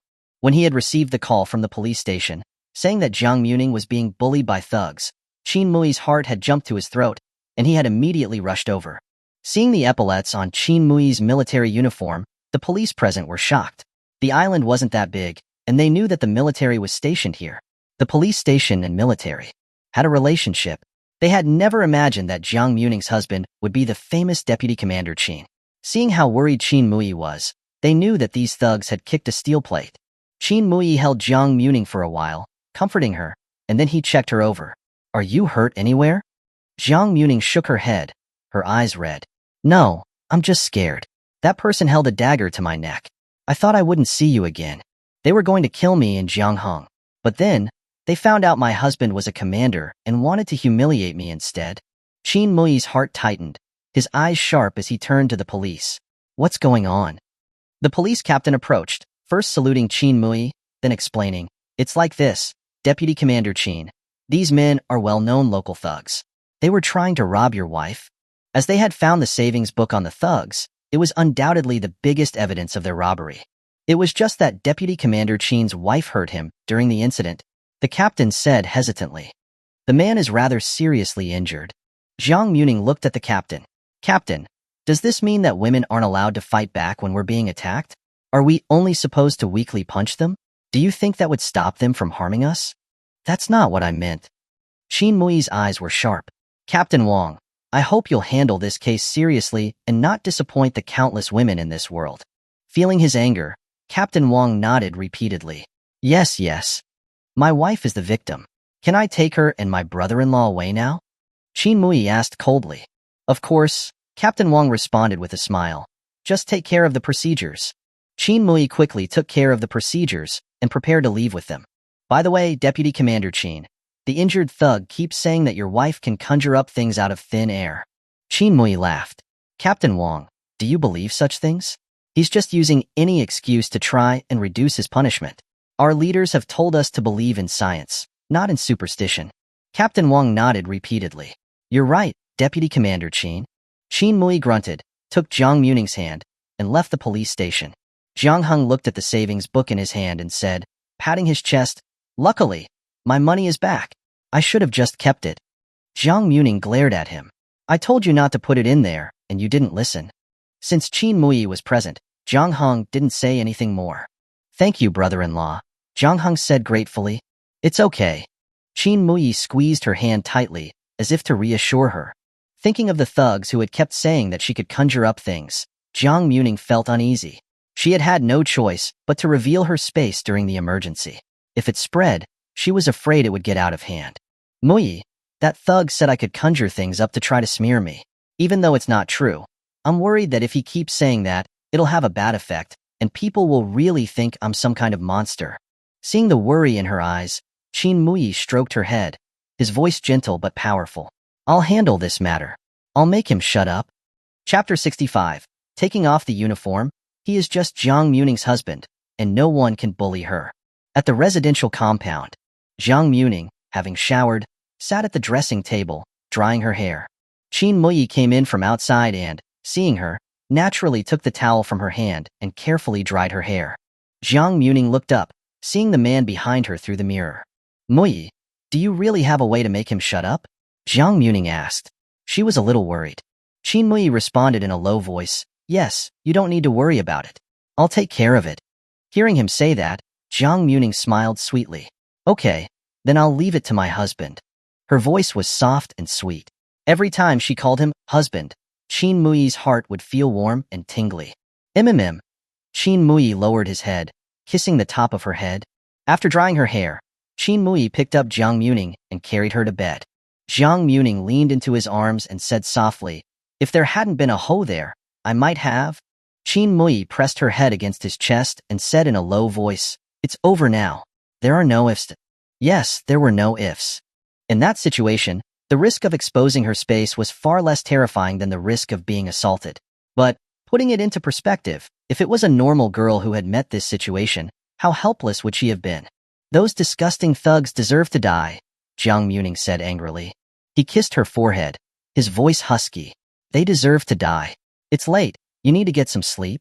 Having been frightened today, Jiang Muming didn't want to engage in intimate activities. Qin Muye knew this, of course, so he wouldn't force her. After all, her preferences were the most important thing. Jiang Muming closed her eyes, leaning into his arms. Because he was a soldier, Qin Muye had a scent that gave Jiang Muming a sense of security, especially when Qin Muye hugged her and gently patted her back like a child. Breathing in his scent, she felt her body and mind relax, and she slowly drifted off to sleep. Hearing her even breathing, Qin Muye didn't immediately leave. He wanted to wait until she was sleeping a little more soundly. Half an hour later, Qin Muye tiptoed out of bed. After putting on a short-sleeved shirt and pants, Qin Muye left the room. Late at night, Qin Muye went to the clinic where the thug was. Qin Muye had come by once during the day. When he saw the thug again, the man in the bed flinched nervously. Merely military, sir, the thug said, trembling. Qin Muye looked at him with icy eyes, not saying anything. He simply raised his fist and slammed it into the thug's stomach. The thug's eyes widened in pain, blood vessels filling his eyes. Qin Muye didn't speak. He punched the man again, hitting him hard. The thug screamed in pain, but no one came to rescue him. "Military, sir, I was wrong. Don't hit me anymore. Don't hit me," the thug pleaded in a panic. Qin Muye's fist was very hard. He was hitting him with deadly force. The thug felt that his internal organs were bleeding. "You dared to touch my woman. You deserve to die," Qin Muye said with terrifying eyes, punching him directly in the mouth. His strength was so great that he knocked out one of the thug's teeth. The thug, who was already badly injured, cried as tears streamed down his face, begging him incessantly. "Military, sir, I was wrong. I'll never do it again. Please, have mercy and let me live," the thug wailed. Qin Muye calmly stretched out his joints, grabbing his face. "You said my wife could conjure things up from thin air?" Looking at the face of the god of death, the thug became nervous. "Yes, she can." Before he could finish the sentence, a scream echoed again. I'm wrong. She can't conjure things up," the thug said in fear, changing his story. Only then did Qin Muye let go. "If I hear you slander my wife in the future, I won't let you leave prison alive." Tonight he had been tortured, and no one dared to come and help him. So the thug knew Qin Muye's ability. He also felt that Qin Muye could do it. He nodded his head vigorously, his face covered in blood, his eyes filled with fear. "I won't dare to talk nonsense again." Calmly wiping the blood off his hand, Qin Muye said coldly, "Remember your words, or it will be even worse than today." With that, Qin Muye left the ward expressionlessly. The thug felt like his entire body was broken, his mouth full of blood, crying out in pain for help. Doctor, help me?" Qin Muye walked out of the ward, striding forward with his long legs, his expression calm. When he was wearing his military uniform, he was a soldier and needed to protect his country. But, taking off his uniform, he was just Jiang Muming's husband, and no one was allowed to bully her. The thug was terrified and didn't dare to say that Jiang Muming could conjure things up anymore. And of course, no one would believe such ridiculous talk. After the police investigated, all 6 thugs were charged with robbery and hooliganism. Because of the high amount of money robbed, they were sentenced to 10 years. For hooliganism, because the target was a military wife, they were severely punished and sentenced to 7 years. With both crimes combined, they were sentenced to a total of 20 years. They could regret their actions now, but it was too late. With this matter resolved smoothly, Jiang Muming finally felt relieved.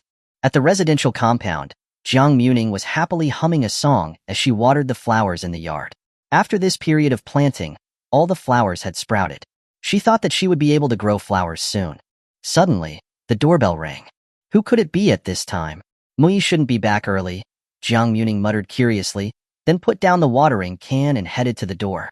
Jiang Muming didn't like useless socializing, so during the day, she usually kept the door closed, resting at home, or doing her tasks in her space. Opening the door, she saw Wang Guifan and Qin Wan standing outside, with luggage in their hands. Jiang. Seeing that it was them, Jiang Muming didn't think twice and slammed the door shut. Wang Guifan and Qin Wan stared in shock. Chapter 66. Turns out Mom wants to stay. What if I don't allow it? Wang Guifan and Qin Wan, having been refused at the door, were stunned for a while before they reacted. This girl dared to shut us out? Wang Guifan's eyes were wide with anger. Qin Wan nodded, fanning the flames. Exactly, Mom. She doesn't have any respect for you at all. Hearing this, Wang Guifan felt a surge of anger rise in her chest. She angrily pounded on the door. Jiang Muming, open the door. Open the door. Open the door. Wang Guifan banged on the door loudly. She refused to believe that Jiang Muming would keep the door shut forever. Jiang Muming crossed her arms, watching as the door rattled from the banging. Jiang Muming, open the door. Who gave you the courage to shut the door? Open the door. Open the door. Wang Guifan screamed, slamming on the door. Calculating that it was about time, Jiang Muming opened the door with satisfaction. Mom, what brings you here? Jiang Muming asked with a smile. Wang Guifan's palms were red from banging on the door. She was red in the face, and her voice was hoarse with anger. You little brat, are you blind? You dared to shut me out. Wang Guifan said furiously. The commotion from banging on the door was too loud. Many people in the residential compound came out to see what was happening. Jiang Muming said calmly, weren't you at the old house? Suddenly showing up here, I thought I was seeing ghosts in broad daylight. You're the ghost, your whole family are ghosts, Wang Guifan retorted. Jiang Muming chuckled. If I were a ghost, you'd have to be careful, because I would surely come for your life. Seeing the coldness hidden in her smile, Wang Guifen's heart skipped a beat. She feigned calmness. What are you standing there for? Are you not going to let me in? However, Jiang Muming directly lifted her long leg, blocking the doorway, acting as if she would not let them enter. Jiang Muming, what are you doing? Qin Muye said displeased, scolding. You dare not let mom in. What kind of person are you? I'm not like you. I'm a person, not a thing, Jiang Muming said coolly. This is the military residential compound. What are you doing here? Wang Guifen, holding her luggage, adopted a conceited attitude. My son is a commander. This is my son's home, which is also my home. I can come to my own home. Is it your place to interfere? So, mom wants to move in, Jiang Muming said playfully, winking. What if I don't allow it? Before the words were finished, Qin Muye pointed at her. Jiang Muming, you're so wicked. You won't even let your mother-in-law stay. You're truly evil. Qin Muye's voice was loud. More and more neighbors gathered to watch. Seeing this, Wang Guifan began crying loudly, sitting down on the ground and acting up. Why is my life so miserable? I was hoping my son would be successful, thinking I would have a place to rely on in the future. But the daughter-in-law he married is so cruel, mistreating her mother-in-law.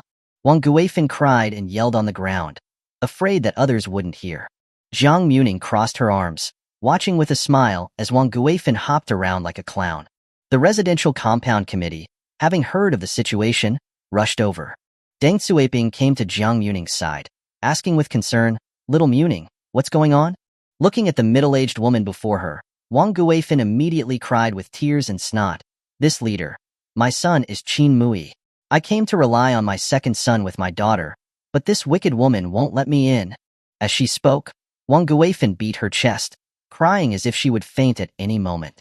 My filial eldest son, only because he married this woman, he doesn't give us any money, and he doesn't care about his family. Hearing this accusation, the watching neighbors all scolded. That's terrible. How can they be like that? Yeah, she dresses up pretty, but I didn't expect her to be so bad. Deng Suiping looked at Jiang Muming. Little Muming, is this true? I really don't want them to stay. As for what she said about not getting money, it's because my husband said before that he would give 10 yuan every month and send the money every 3 months. It hasn't been time yet, so she can't wait. Also, before, they wanted my husband to support their family of 3, asking for 30 yuan every month. Hearing this, Lu Mei exclaimed in surprise, 30 yuan per month? Isn't that like making Commander Qin support the whole family? So, after Muye and I got married, we felt that this wouldn't work. After all, his older brother is married, and his younger sister is an adult. There's no need for him to support them all. Our little family still needs to live, right? So, we agreed to give them 10 yuan every month, Jiang Muming explained calmly. Hearing this, the neighbors whispered among themselves. Most of the residents in the compound were from the countryside, so they naturally understood that 10 yuan per month was enough to live on in the countryside. Unless they were supporting a whole family, it wouldn't be enough. Wang Guifan lifted her head, yelling loudly, Then you can't chase me away. You're nothing. When has anything in our Qin family been your say? Worried that they would start fighting, Deng Suiping tried to mediate. Little Muming, this aunt is still Commander Qin's mother. If you chase her away, people will gossip. You might not know, but when I first married into the Qin family, I was nearly killed by this mother and daughter. How could I dare to let them stay here? Jiang Muming said with a sigh. Is there really something like that? Deng Suiping and others exclaimed. She's spouting nonsense, don't believe her, Wang Guifan immediately denied. Jiang Muming continued. Originally, Muye didn't plan to bring me with him to the military. He only brought me here because he was afraid I would die in the countryside. If everyone doesn't believe me, we can wait until Muye comes. Let him talk about it in front of everyone. Jiang Muming stood up straight, speaking neither obsequiously nor haughtily. Her demeanor did not show any guilt. Instantly, her words became more believable. Compared to Jiang Muming's composure, Wang Guifan's shrewish actions made her look like a joke. Wang Guifan's face looked rather ugly. She was so angry that her teeth itched, and just as she was about to argue, Qin Muye returned. Seeing him, Wang Guifan seemed to have instantly found her support, rushing forward excitedly. Second son, you're finally back. Seeing Wang Guifan and Qin Muye was surprised. Mom, why did you come here? Wang Guifan stood up from the ground, grasping his hand tightly, tearfully accusing, "There's a drought at home, and this year's harvest definitely won't be good. I thought that you had a house, so I wanted to come and rely on you, but your wife won't let me stay." "That's right, second brother. That woman even bullied Mom in front of so many people.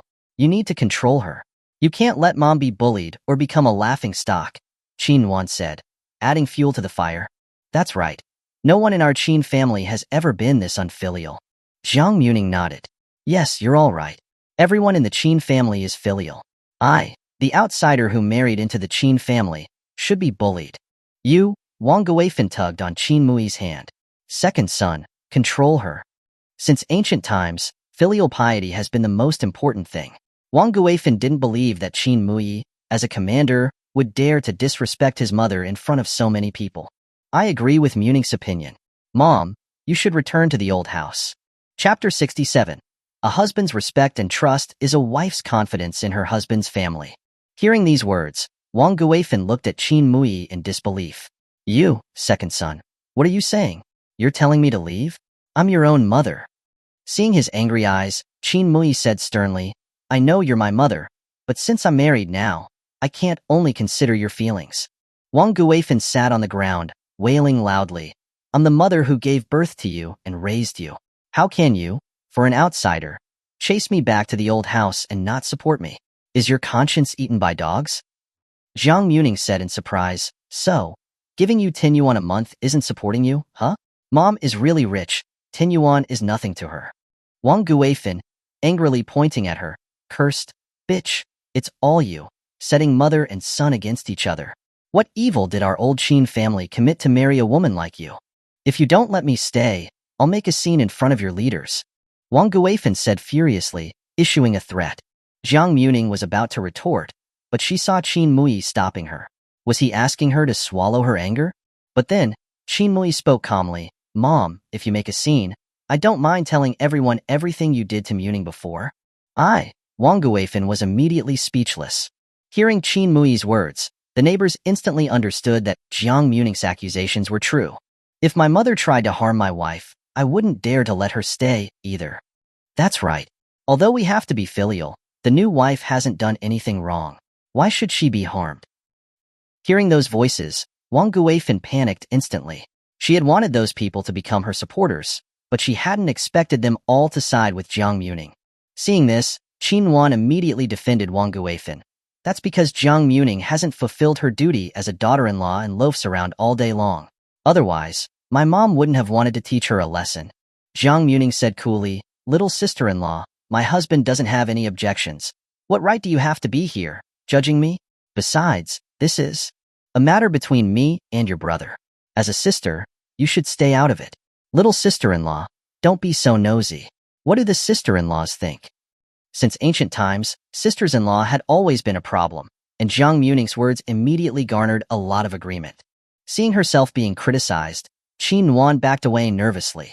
Seeing that the situation was not in her favor, Wang Guifan had to abandon her aggressive attitude and pleaded, "Second son, it wasn't easy for Mom to come all this way. Are you really going to chase me away? You're doing so well. Mom wants to come and enjoy the benefits too." As she spoke, Wang Guifan, with tears streaming down her face, told stories of how unfortunate she was while raising her children. Jiang Muming saw that enough was enough and prepared to reel in the net. "Since Mom came all the way here, let's let her stay for a month," Jiang Muming said unexpectedly. Qin Muye looked at her with concern. "Muming?" Jiang Muming took his hand, her expression gentle. "If we just send Mom directly back, I'm afraid you'll be criticized." The onlookers praised Jiang Muming for her virtuousness. "But Mom, you almost killed me twice in less than a week. I don't dare to let you be too idle, or you'll be scheming to harm me all day long. Since you're staying, you can do all the housework in the house. That'll give you something to do, too." Before her voice had even finished, Wang Guifan's shrewd eyes were filled with discontent. "I do it? What kind of logic is it for a mother-in-law to serve her daughter-in-law? I came here to enjoy myself, not to serve you. I just don't want you to be idle so you won't think about hurting me. Since you don't want to, then leave. Cherish your life and stay away from." Jiang Muming pointed at Wang Guifan, mother-in-law. Wang Guifan was so angry that her face turned red. She would naturally not serve this cheapskate, but seeing that Qin Muye was completely on Jiang Muming's side, Wang Guifen's teeth itched in anger. She had come this time to get more money from Qin Muye, and she absolutely couldn't go back in such a defeated manner. Little Muning has already made a concession, and this mother-in-law is still so haughty. She's obviously a wicked mother-in-law. How can Commander Qin have such an unreasonable mother? She'd be better off back in the countryside. Hearing these comments, Wang Guifen's face turned first red and then white. Qin Nuan gently tugged on her sleeve, winking at her. Seeing this, Wang Guifen had no choice but to agree. Fine, I'll do it. Then Mom, you'll have a busy month, Jiang Muming said with an innocent smile. Wang Guifen clenched her fists, her teeth itching in anger. But as long as she stayed, she would have plenty of opportunities to deal with her. Jiang Muming's smile didn't reach her eyes. A coldness flashed within her. She was going to use this month to make Wang Guifen pay a heavy price for harming the original owner, in order to avenge the original owner's hatred. With Wang Guifen's commotion, Jiang Muming established a good daughter-in-law image in the residential compound, while Wang Guifen became the wicked mother-in-law. After this, when she taught Wang Guifen a lesson, she would be able to do so more legitimately. With the matter resolved, the onlookers dispersed. Jiang Muming, arm-in-arm with Qin Muye, returned to the room. Seeing how cheerful she was, Qin Muye had a feeling that she was hiding something from him. But he wouldn't interfere with what his wife wanted to do. Since there was an empty room, Wang Guifen and Qin Nuan stayed there. However, as soon as they had settled in, Wang Guifen asked for money. Second son, your sister and I need to buy some supplies. Give us a few yuan to buy some stuff. Jiang Muming gracefully sipped her tea, calmly saying, over the years, Muye has been giving you 30 yuan a month. The betrothal gift for me was also paid for by Muye himself. Mom must have saved up a lot of money. The few yuan for buying things, Mom, you can afford that. Only then did Qin Muye realize that his hand was already reaching for his wallet. That's right, Mom. You should have a lot of your private savings. Wang Guifen argued. Where would I get any private savings? I spent it. I spent it all. Mom, you were the one who wanted to stay. Your private supplies are for you to buy yourself. Otherwise, the door's right there. Mom, and I won't see you out, Jiang Muming said, her eyes smiling. Wang Guifen was so angry that her head was hurting. She pounded her chest. Second son, are you just going to watch your wife make me angry? Qin Muye looked at Jiang Muming, who smiled at him without saying anything. He recalled the words Jiang Muming had said a few days ago. A husband's respect and trust is the foundation of a wife's confidence in her husband's family. I listen to my wife. She has her limits, Qin Muye said truthfully. In our house, what she says goes. You. Wang Guifen's blood pressure rose and she pressed on her temples. My head hurts. I'm going to be angered to death. Seeing this, Qin Nuan hurriedly helped Wang Guifen, anxiously saying, Second brother, control your wife. Mom doesn't have good health and has high blood pressure. What if something happens? Hearing this, a flash of inspiration came to Wang Guifen's mind, and she immediately had an idea. Qin Muye, you're so useless, and Jiang Muming, you troublemaker. Wang Guifen said excitedly, and then her vision went black, and she fell straight to the ground. Qin Nuan shrieked in fright, Second brother, Mom was angered unconscious by your wife. Chapter 68. See, isn't she cured? Wang Guifen lay on the ground with her eyes tightly closed, acting as if she was really unconscious. Jiang Muming narrowed her eyes slightly. Seeing that Qin Muye didn't react, Qin Nuan shouted anxiously, quickly send Mom to the hospital. Mom has high blood pressure. High blood pressure can kill people. Hearing these words, Qin Muye finally recovered from his shock and prepared to send Wang Guifen to the hospital. However, before he had even taken a step, he was stopped by Jiang Muming. Wait. Seeing this, Qin Nuan shouted angrily, Jiang Muming, how can you stop second brother? Are you trying to kill Mom? Jiang Muming looked at her ferocious expression and said with a slight smile, I have a way to make Mom better. Hearing this, Qin Muye was confused. You have a way? Jiang Muming nodded with a smile. Yes. Seeing her like this, Qin Nuan clearly didn't believe her. Brother, don't listen to her. She just wants Mom to die. Hurry up and send her to the hospital. Jiang Muming looked at Qin Muye, her eyes filled with calmness. Seeing her composure, Qin Muye chose to believe her. What way? You'll see in a moment, Jiang Muming said, and walked toward the water room. As she walked, Jiang Muming recalled the descriptions of Wang Guifen in the novel. She was a sturdy rural woman who was very healthy. The novel hadn't said that she had diseases such as high blood pressure. Arriving at the water room, Jiang Muming first filled half a bucket with hot water and then poured half a bucket of cold water in. Seeing her coming back with a bucket of water, Qin Wan asked suspiciously, Jiang Muming, what are you planning to do? Of course, I'm going to treat Mom's illness, Jiang Muming said with a smile. Just as Qin Wan and Qin Muye were confused, they saw Jiang Muming directly pour the entire bucket of water over Wang Guifen's body. Qin Wan shrieked in fright, ah! Jiang Muming was very fast. Qin Wan didn't have enough time to stop her before a bucket of water was all poured over her. Wang Guifen, who had been lying on the ground faking death, jumped up in shock. Ah, it's so hot, so hot. Jiang Muming, are you trying to murder your mother-in-law? Seeing Wang Guifen's panicked expression, Jiang Muming smiled innocently. See, isn't she cured? Only then did Wang Guifen recover from her shock. She had been pretending to faint, but now her act was over. Mom, Qin Muye said sternly.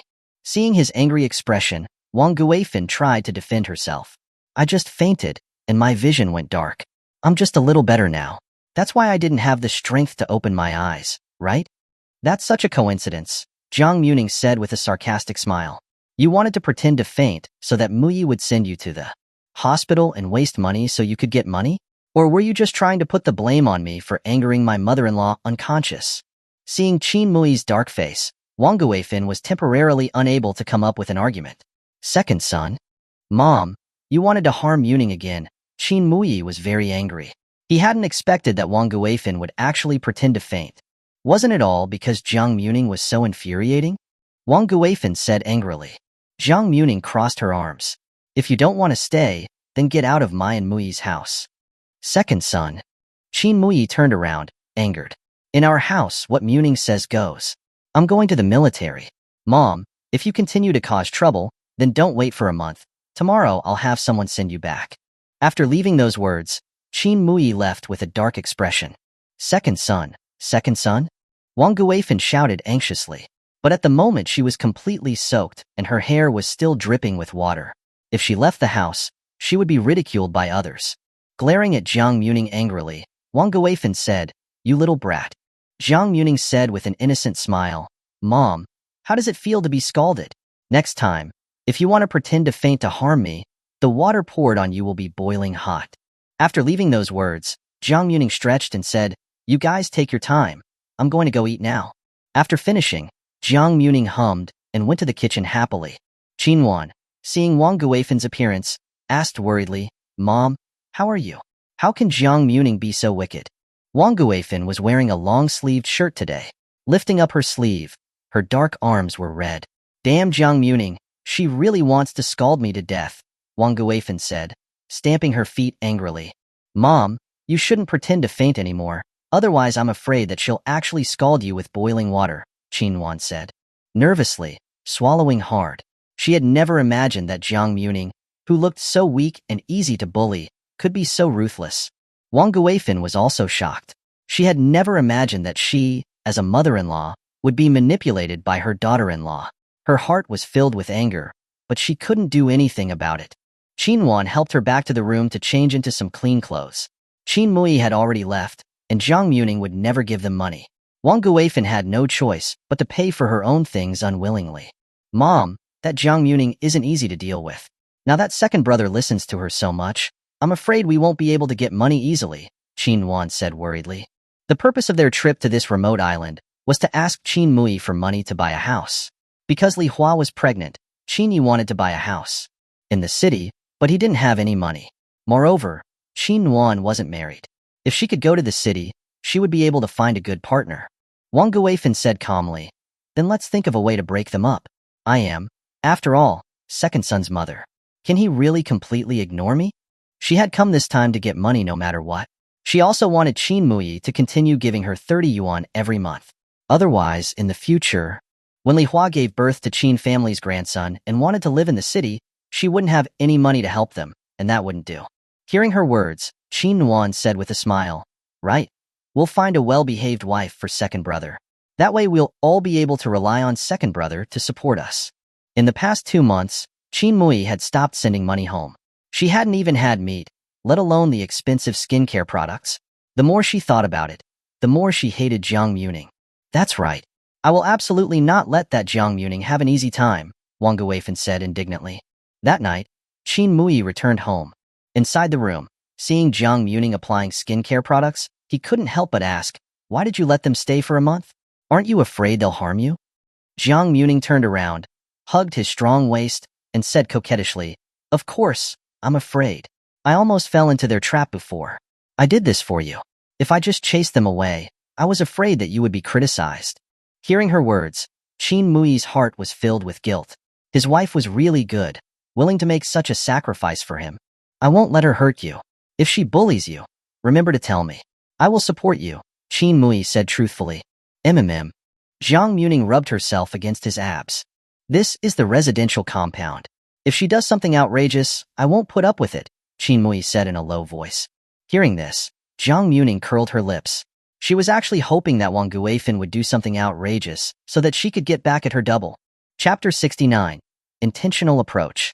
The next day, Qin Wan, who had a hard time sleeping in a new bed, woke up very early.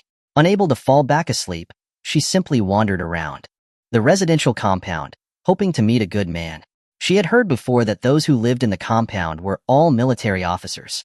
Thinking about how high Qin Muye's salary was, if she could find a military officer like Qin Muye, handsome and capable, that would be a good thing. With that in mind, Qin Wan strolled while watching the men who passed by her. "They're all so ordinary, and they look pretty old," Qin Wan said with a look of disgust. Although she was from the countryside, she had a heart that didn't want to marry down. She felt that she was the commander's sister, so she naturally deserved a good match. As she was walking, she started feeling hungry. Just as Qin Wan was about to go back for breakfast, she felt someone watching her. Seeing this, Qin Wan looked towards the gaze and saw a pretty girl with a gentle smile looking at her. Qin Wan had a natural dislike for beautiful girls, but when she looked at this girl, she didn't feel that way. Seeing Qin Wan looking at her, Gu Manli smiled and walked up to her. "Little sister, I don't think I've seen you here before. Did you just arrive at the residential compound?" Qin Wan nodded, lifted her head, and said proudly, "I just came yesterday. My second brother is Commander Qin Muye." Hearing this, Gu Manli looked at her with surprise and said with a smile, "So you're Commander Qin's sister. No wonder you look so familiar. Little sister looks very much like Commander Qin, very pretty." Girls all like to be praised for their beauty. Qin Wan was no different. Hearing her words, Qin Wan said enthusiastically, "You're so good with words, big sister. Are you also in this residential compound?" "Yes, my uncle is a military commander, so I also live in the residential compound. I'm a doctor in the army and am quite familiar with Commander Qin," Gu Manli said with a friendly smile. Hearing this, Qin Wan's eyes showed surprise. "So, you're the military commander's niece." Although she didn't know much about military affairs, she knew that the military commander was the highest-ranking officer in the military. "Yes, my parents passed away early, so my uncle raised me from when I was young," Gu Manli responded with a smile. Qin Wan looked at Gu Manli, saying enviously, "That's so nice. Your uncle must take good care of you. The hair clip on your head is so pretty." Gu Manli immediately noticed the greed in Qin Wan's eyes. She smiled and took off the hair clip. "Yes, my uncle, aunt, and their family are all very good to me. Little sister, do you like this hair clip? If you like it, then I'll give it to you." Qin Wan's eyes lit up. When she saw the hair clip up close, it sparkled like shattered diamonds. "I'd be too embarrassed to take it." Seeing that her eyes were glued to it, Gu Manli said generously, "It's okay. You're Commander Qin's sister, which makes you my little sister. Consider this as our first meeting gift." Hearing this, Qin Wan accepted it without being polite and said with a bright smile, "Then I'll take it, thank you, Miss Gu. We're practically family, no need to be so polite. Just call me Manli," Gu Manli said with a friendly smile. Qin Wan was very fond of the hair clip and suddenly asked curiously, "Sister Manli, are you very familiar with my brother?" Mentioning Qin Muye, a hint of blush appeared on Gu Manli's face. "Yes, Commander Qin saved me before." Having grown up in the countryside, Qin Wan was quite perceptive. Seeing her like this, she immediately understood that she was interested in Qin Muye. Before she could ask any more questions, Gu Manli said with a smile, "Little sister, I have to go to the army to work. Let's chat next time." "Okay, big sister Manli, walk slowly. Thank you for the hair clip," Qin Wan said with a bright smile. "You're welcome." After saying this, Gu Manli nodded politely and left. Qin Wan looked at the hair clip in her hand and happily walked home. After walking a distance, Gu Manli looked back at Qin Wan's back, Her eyes narrowed slightly. When Qin Wan returned home, she saw Wang Guifan unwillingly preparing breakfast. Letting a mother-in-law serve her like that, she'll get her comeuppance sooner or later, Wang Guifan said angrily. Qin Wan walked up and agreed. Exactly. Mom, you serve her for a few days, and then complain to second brother that she's making things difficult for you. If you say it enough times, maybe second brother will feel sorry for you. Don't you know your second brother's character? He's never been the type to be sorry for anyone, Wang Guifan said dissatisfiedly. He does feel sorry for that woman. Wang Guifan was exasperated. It's all Dad's fault. Why did he arrange that marriage for second brother? If second brother had married that sister Monli, our family's life could be so much better. Qin Wan said happily, putting the hair clip in her hair. Where did you get that hair clip? And who is this sister Monli? Wang Guifan frowned. Qin Wan took her hand and quickly said, Mom, when I was wandering around earlier, I met a woman. Her name is Gu Monli. She's the niece of the military commander. Qin Wan chattered on, while Wang Guifan listened intently, her eyes flashing with shrewdness. That evening, Jiang Muming and Qin Muye went to the beach together. It was almost summer, and the beach on the island was much livelier. Because there were few recreational activities on weekdays, everyone was rather bored. So, when the weather was a bit warm, many people would gather on the beach. Most of them were young people from the island. They would sing, dance, and have bonfires. Worried that seeing Wang Guifan and Qin Wan at home would upset her, Qin Muye brought her to join the bonfire party. Of course, it wasn't just the two of them. Jiang Hong, the third wheel, came too. It seems like you're everywhere, Qin Muye said gloomily. He originally wanted to have some alone time with Jiang Muming. Hearing this, Jiang Hong said calmly, as her older brother, it's my duty to ensure my sister's safety in such a chaotic place. Seeing him like this, Qin Muye was speechless. As the bonfire party started, young men and women gathered around the bonfire and began dancing. Jiang Muming took Qin Muye's hand and ran in, joining the group.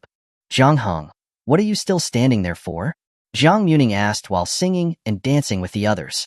That girl, who puts friends second, didn't even pull me along, Jiang Hong complained. Running towards Jiang Muming, bouncing and jumping around the bonfire, Jiang Muming, having participated in a bonfire party for the first time, was very excited. Qin Muye was rather aloof and unsociable, so he danced for a while before stepping out of the group. He wasn't used to the enthusiasm of strangers. Instead, he stood by the side and watched Jiang Muming as she had a radiant smile on her face. Qin Muye watched her from a distance, his eyes filled with tenderness. Just as he was focused on looking at Jiang Muming, something heavy suddenly landed on his shoulder. Qin Muye glanced over and saw that Jiang Hong had somehow appeared beside him. Seeing him, Qin Muye's expression remained calm. Jiang Hong tilted his head slightly and lifted the corners of his mouth. Qin Muye, shall we talk? Chapter 70. If he can't even protect his wife, then that man doesn't deserve to have one. Qin Muye calmly grunted in acknowledgement, waiting for him to speak.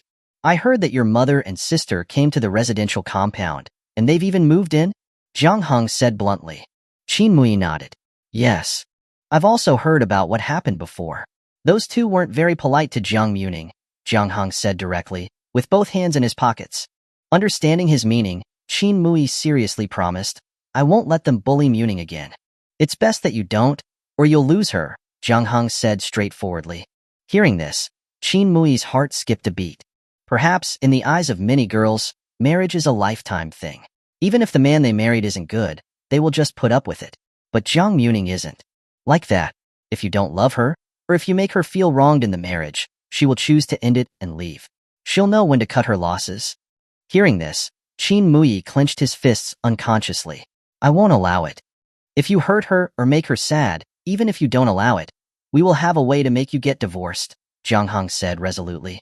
If a man can't even protect his wife, then that man doesn't deserve to have one. Jiang Hong knew that Jiang Muming could handle Wang Guifan herself, but as her only relative in the world, who relied on her for life, he still wanted to do his part.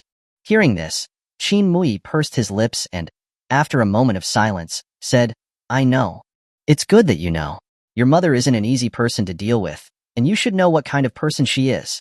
If there is a conflict between mother-in-law and daughter-in-law, you have to make sure you're on the right side. After all, a mother-in-law only becomes more unreasonable when she has a husband who condones her in the background. Jiang Hong knew that Qin Muye liked Jiang Muming, but who knew how long that liking would last? At least he had to protect her while he liked her, and if he stopped liking her, they could just get a divorce. Qin Muye grunted in acknowledgement, saying calmly, I know. Don't worry, I won't let her be wronged. That's good. Jiang Hung stretched. As her family, I'm not afraid of her getting a divorce, even if she has a kid in the future. After all, with her looks and brains, she wouldn't have any trouble finding a good match even if she remarries. Before the words had finished, Qin Muye emphasized sternly, no divorce. I and Ningning will never get divorced. Then we'll see how you perform, Jiang Hung said with a smile. Qin Muye, don't disappoint me. After saying this, Jiang Hung walked towards Jiang Muming. He imagined Jiang Muming married to another man, showing her charming side beneath him, and a fire of rage erupted within him. He would never allow such a thing to happen. Ningning can only be my wife. No one can take her away from me, Qin Muye said determinedly. Jiang Muming happily sang and danced until 8:30 in the evening, reluctantly preparing to go home. Because she had been dancing for too long, Jiang Muming was a bit tired. On the way home, Qin Muye carried her on his back. I haven't had so much fun in a long time. It's even more fun than clubbing. We should do it again another day, Jiang Muming said excitedly, lying on his back. Clubbing? It's a place where you can jump and dance as much as you want, Jiang Muming explained simply. The people on the island are all very enthusiastic. Qin Muye grunted in acknowledgement, considering it a reply. Jiang Muming hugged his neck, looking up at the stars in the night sky. The stars here are really pretty. I'm going to find which star is the most beautiful, Jiang Muming said while looking intently. That star is the brightest star, Jiang Muming pointed in a direction in the night sky. Do you think that one is the most dazzling? Qin Muye looked in the direction she was pointing, then said in a low voice, No. No? Then tell me, which star is brighter than this one? If you can find one, then I lose, Jiang Muming said, straightening her back. I've already found the brightest star, Qin Muye said while looking at Jiang Muming. Then tell me, where is it? Qin Muye stared at her silently, his eyes full of amusement. I'm looking at it. Hearing this, Jiang Muming understood his meaning, and her smile became more intense.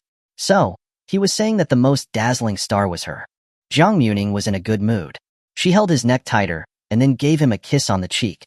I lost, that star is really dazzling. Qin Muye's lips curled up and he said leisurely, but that star has bad eyesight. Huh. Jiang Muming raised her eyebrows slightly. What's wrong with it? She kissed the wrong place, Qin Muye said in a low voice. She should kiss here. As he said this, Qin Muye freed one hand, pressing on the back of her head, and accurately landed his lips on hers. Looking at the man in front of her, kissing her with his eyes closed, feeling the heat on her lips, Jiang Muming closed her eyes and kissed him back, hugging his neck. The moonlight shone on the two of them on the road that night. When they returned home, it was already 9 o'clock in the evening. Qin Muye had carried her the whole way. Jiang Muming's legs hadn't touched the ground. As soon as they reached the yard, Jiang Muming was humming a song when she was interrupted by Wang Guifan, who had just come out of the bathroom. What time is it? You're only just coming back. Don't you know that second son has to go to the military tomorrow? Before Jiang Muming could say anything, Qin Muye said sternly, I was the one who wanted to stay out so late. It has nothing to do with Ningning. You're just protecting her. You'll be ruined by this little enchantress sooner or later, Wang Guifan said angrily. Mom, you'd better say less. Otherwise, if this little enchantress is driven away by you, then Muye will bother you. If you run out of food, don't come and ask me for your life after you die, Jiang Muming said with a smile. Having never been angered like this before, Wang Guifan angrily raised her hand, wanting to teach her a lesson. But she saw Qin Muye throw her a cold glare. Seeing this, Wang Guifan angrily retracted her hand. A menace, truly a menace. After saying this, she walked back home angrily. Seeing this, Jiang Muming shook her head gently. With such a low fighting ability, how did the original owner get done in by her? Returning to the room, Jiang Muming grabbed her clothes and went to the water room to shower. After showering, she hummed her way back. As soon as she stepped into the room, she saw that Qin Muye had already showered and was obediently lying in bed, looking at her with passionate eyes. Seeing him like that, Jiang Muming couldn't help but sigh that men were all creatures of habit. These days, that man had become increasingly eager, acting like he wanted to die on her body. Coming to the edge of the bed, Jiang Muming had just sat down when Qin Muye had already consciously lifted the quilt to allow her to get into bed. With the temperature rising these days, they only used a thin bedsheet. Just as Qin Muye was about to lean closer, Jiang Muming pushed him away. What's wrong? Qin Muye looked at her with confusion. Don't make any noise tonight so your mother won't come and settle accounts with me again tomorrow, Jiang Muming said, lying down on the bed, covering herself with the quilt, acting as if she was going to sleep sober. Hearing this, Qin Muye frowned. Did she say something to you? I guess she hasn't been having her needs met for too long, and she gets worked up by hearing any noise, Jiang Muming answered with her eyes closed. Because Jiang Muming had been frightened in the past few days, Qin Muye had been holding back, not touching her, until last night. Then, in a moment of passion, they had made quite a bit of noise, which happened to be heard by Wang Guifan, who had gotten up for the bathroom. Qin Muye was speechless and a little regretful that he had agreed to let Wang Guifan stay for a month. Then, for this month, cover yourself with the blanket and go to sleep. Qin Muye thought. The wind must be too strong. He must be hallucinating. Chapter 71. Dividing the family? No objections? Having had his fill of meat, Qin Muye wasn't about to settle for something bland. Shamelessly, he sidled up to her, wrapping his arms around her in a clingy hug. Wife, just once, please, he pleaded. He nuzzled her cheek, rubbing against her skin. Jiang Muming poked his chest in response. Remember how long your once takes? It's never less than a couple of hours. Qin Muye chuckled softly. Well, I'm a soldier, got a lot of pent-up energy. You're so smooth-tongued, as if it's justified? Jiang Muming said with mock annoyance. The usually aloof man lowered his voice, softly coaxing her. Please, wife, just once. Just tonight, just one. His low voice, especially when he deliberately lowered it, was incredibly seductive. Jiang Muming, worn down by his persistence, finally gave in. With her consent, Qin Muye eagerly began his warm-up routine for the night. Because he'd agreed it would only be once, the session was particularly long and drawn out. Jiang Muming went from initial enjoyment to a point of pain, and then back to pleasure. Jiang Muming lay in bed, refreshed, but utterly exhausted. Qin Muye held her close, kissing her, his voice husky. Should we get Mom to go back sooner? He was a soldier. When he was deployed, he wouldn't be able to hold his wife for months. So, while he was off duty, he just wanted to spend as much time with her in bed as possible. He'd heard that the more powerful a man was in bed, the more reluctant his woman would be to leave. To make Jiang Muming more dependent on him, he could only push himself harder, constantly breaking his own limits. Jiang Muming leaned lazily into his embrace, muttering softly, a leech that's latched on won't easily let go, will it? If I'm not mistaken, she's here to ask us for money. Qin Muye didn't refute her. He knew that was true, but he didn't want to use money to get rid of her, lest Wang Guifan grow more demanding in the future. Jiang Muming was right. They had their own little family now. There was no reason to keep supporting the entire Qin family. You seem to have a strong hostility toward my mother, Qin Muye asked, curious.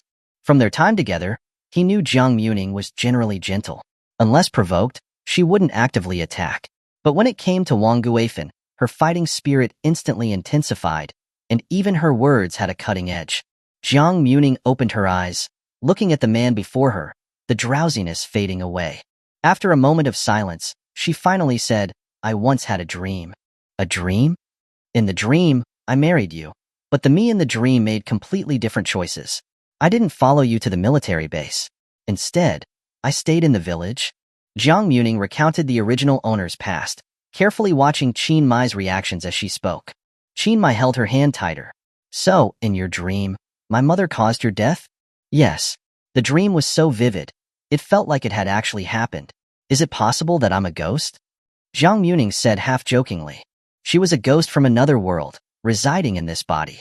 Hearing this, Qin Muye hugged her tightly, his arms so strong, as if he needed to confirm her existence. I'm sorry, Qin Muye said hoarsely. I didn't know leaving you in the village would lead to that. Even though it was just a dream, listening to Jiang Muming recount it, his heart still ached. Initially, he had indeed worried that Jiang Muming wouldn't like life on the island, that she wouldn't be able to adapt. Therefore, he'd never thought about having her follow him. If the later events hadn't happened, if he hadn't learned about Wang Guifan's hostility towards Jiang Muming, perhaps she really would have stayed in the village and been tormented to death by Wang Guifan. That's why I can't face your mother calmly. If she tries to bully me, I won't just sit there and take it, Jiang Muming said truthfully. Qin Muye loosened his grip slightly, gently caressing her cheek, his voice low and serious. Okay, I won't let her hurt you again. Jiang Muming wrapped her arms around his waist, responding playfully, you'd better keep your word. He kissed her softly on the forehead, his eyes full of love as he seemed to promise, I swear. Jiang Muming looked at him, satisfied. It's just a shame we haven't divided the family yet. Otherwise, I don't think we'd need to give her that 10 yuan a month.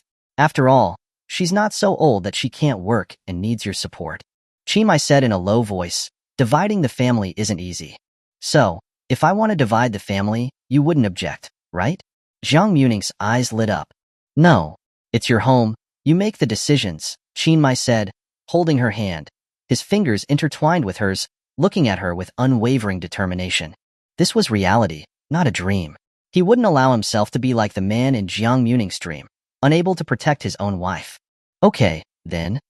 Jiang Muming took the initiative to kiss his Adam's apple. Qin Muye's throat tightened, and he couldn't help swallowing a few times, his voice now husky.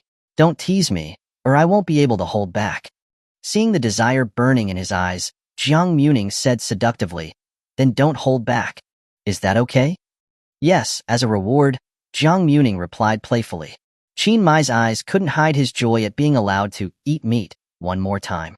Thank you, wife. With that, Qin Muye immediately flipped over and continued to conquer the battlefield.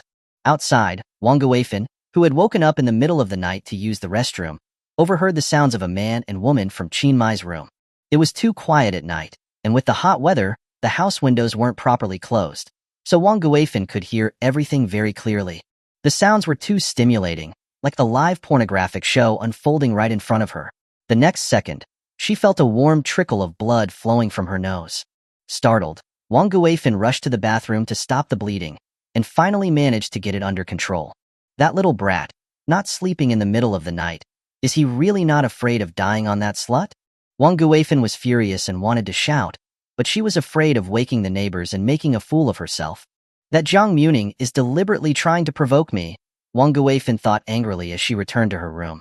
When Qin Yi and Li Hua had first gotten married, they had also made a lot of noise, but after she had properly lectured Li Hua, the two of them had become quiet as mice every time. She never expected that Jiang Muming wouldn't take her into account at all. Though she had been widowed for many years, she was still a woman, and she wasn't too old. Occasionally, she also had some desires. Especially in the lonely winter, she also wanted a man to warm her up. She'd originally planned to remarry an old bachelor, but those old men were ugly, so she couldn't bring herself to. That Jiang Muming must be deliberately trying to provoke me, that poisonous woman. There are a few decent-looking old men in this family compound. Maybe I should find an old partner to have some fun with? Chapter 72. Grocery Shopping Encounter. The next morning, Jiang Muming opened her eyes lazily. But instead of getting up right away, she went to her space and harvested the corn she planted last night. She submitted a portion of the harvest to fulfill her order tasks for money and kept the rest for eating. This is quite a bit of money. Maybe I should start a brick-and-mortar business too? Jiang Muming muttered to herself. After all, the daily order tasks were limited, and the 10-task orders were more expensive. Selling directly could also make money, but the overall profit would be smaller. If I could massively buy goods from the fishermen and set up a seafood processing factory, and then sell those products to the inland areas, I could make a fortune, Jiang Muming mused. Looking at her nearly 3,000 yuan savings, Jiang Muming decided to find some time to discuss this with Jiang Heng properly. After harvesting the corn and replanting with rice seeds, Jiang Muming finally left her consciousness space. After washing up, she hadn't even reached the living room when she saw Wang Guifan sitting there leisurely, basking in the sun. Upon seeing her, Jiang Muming smiled and said, Mom, it's getting late. Have you gone grocery shopping yet? Grocery shopping? Why should I be the one to go? Wang Guifan's sharp voice came. Jiang Muming crossed her arms. Has Mom already gotten dementia at such a young age? You must have forgotten why I agreed to let you stay for a month, right?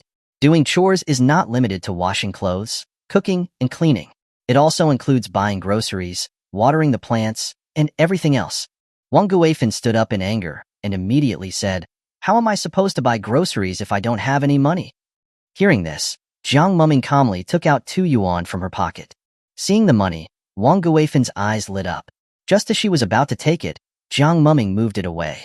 Let me make it clear, this 2 yuan has to buy a pound of pork, a pound of potatoes, and 2 eggs and taro, Jiang Muming continued. As soon as she finished speaking, Wang Guifan shouted, You want to buy pork? How can this 2 yuan be enough?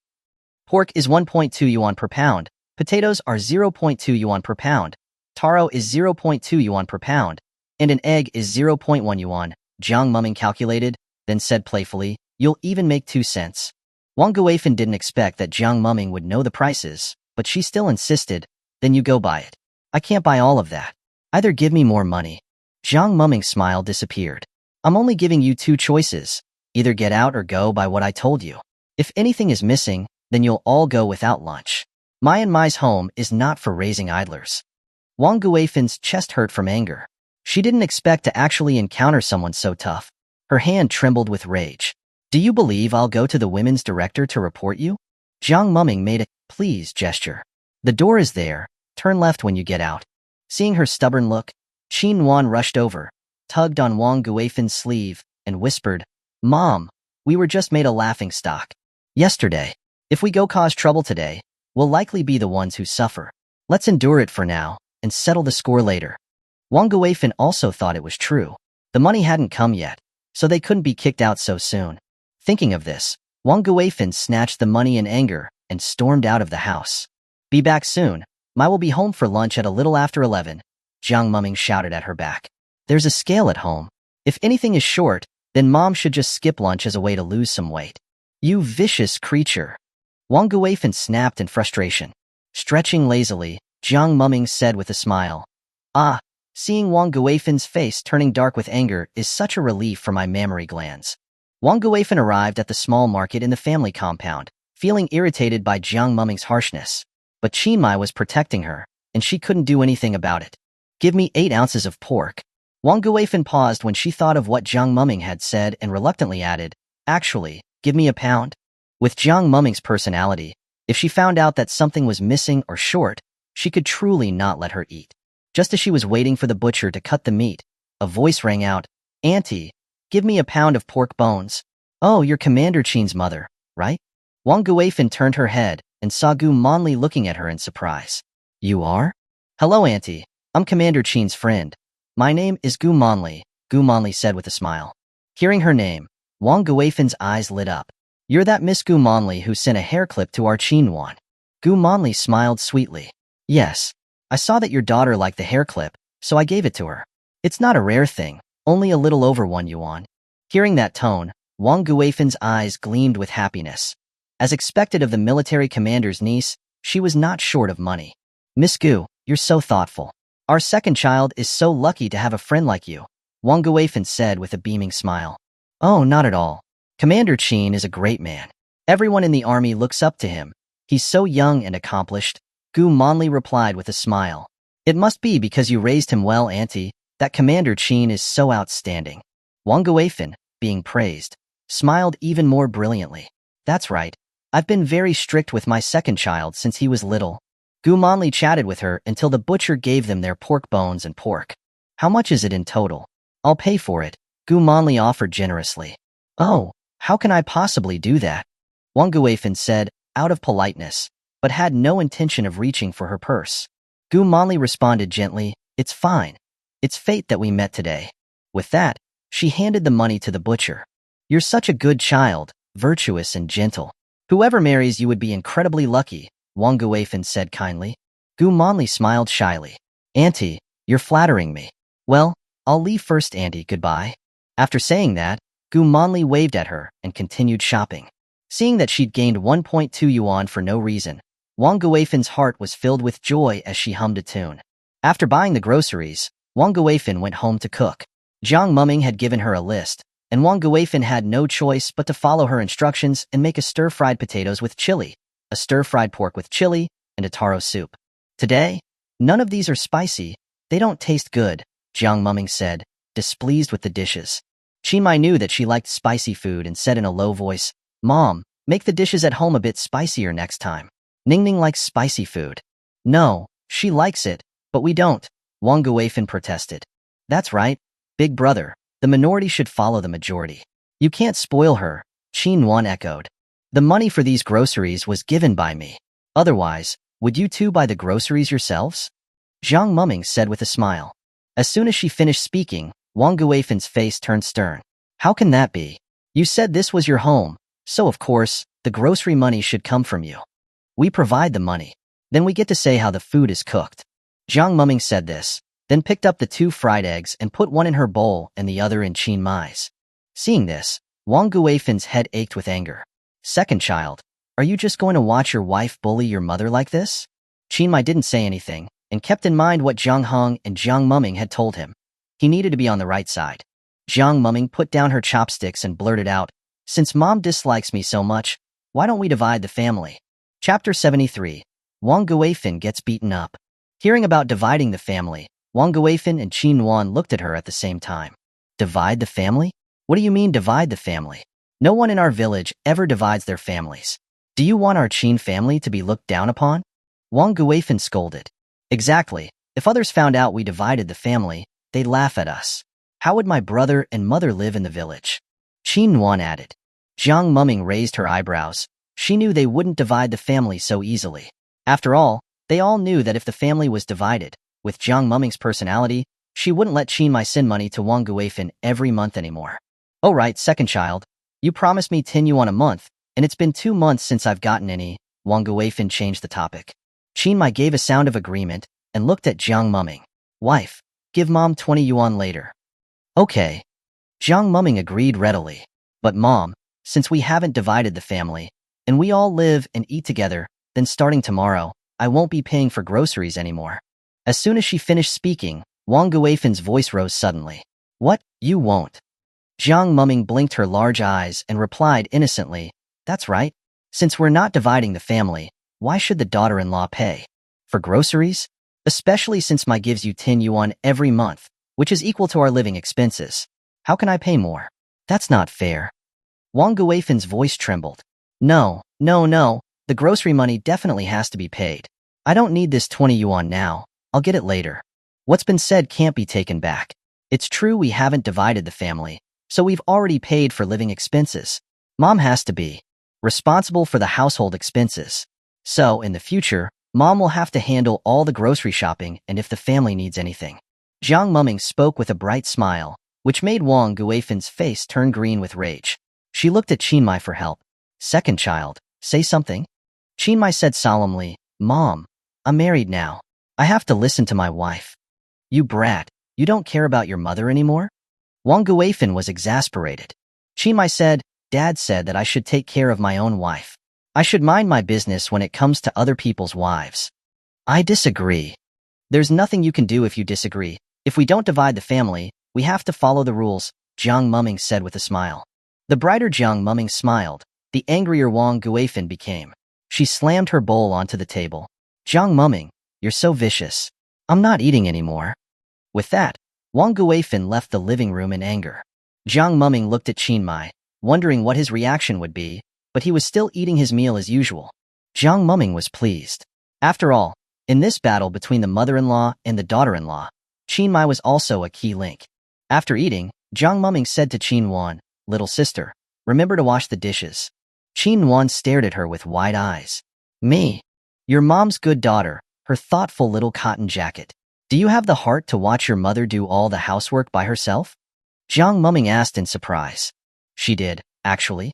But seeing that Qin Muye was there, Qin Wan had no choice but to restrain her temper and reluctantly go to wash the dishes. Jiang Muming turned to Qin Muye. Go lie down and rest for a bit. You have training this afternoon? Okay. Qin Muye said, then walked toward the bedroom. Jiang Muming went to Wang Guifan's room and gave her the 20 yuan. I'll leave this 20 yuan here. The household expenses are in your hands from now on, Mom, Jiang Muming said calmly. Don't even think about it.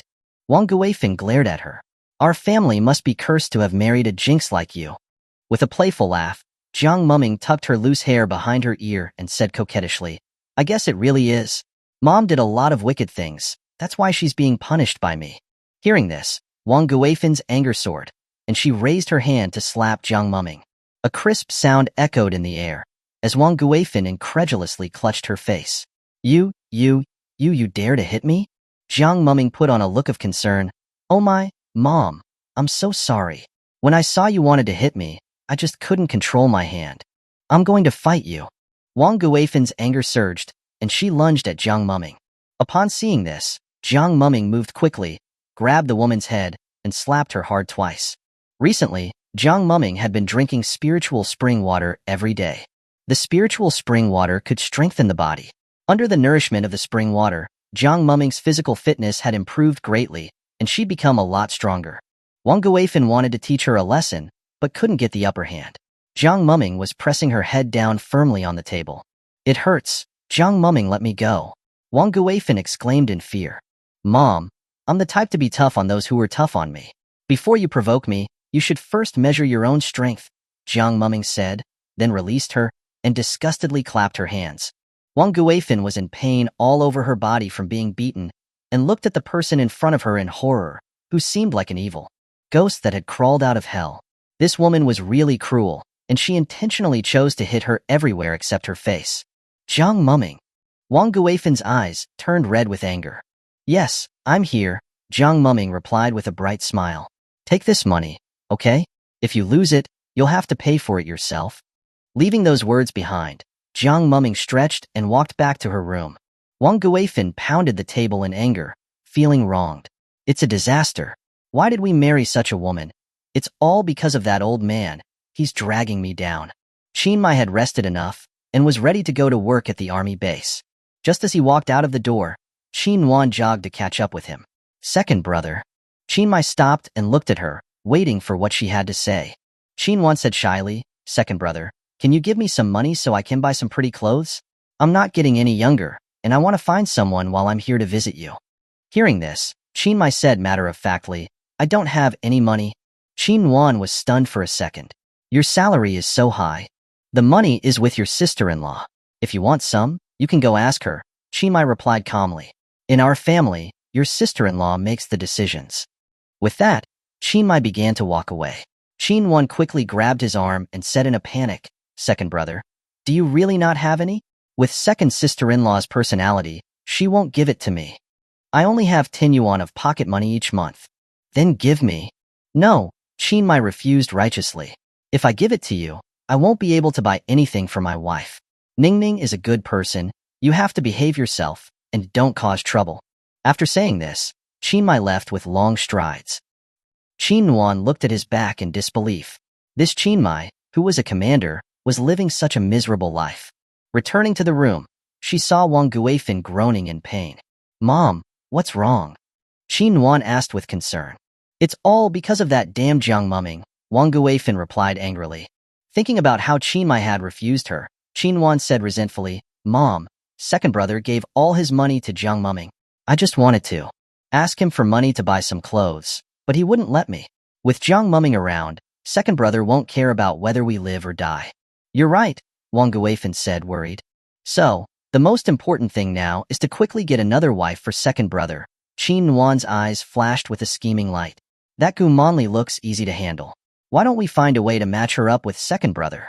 Thinking about the girl she'd met at the market, Wang Guifan's eyes lit up. "That sounds like a good idea.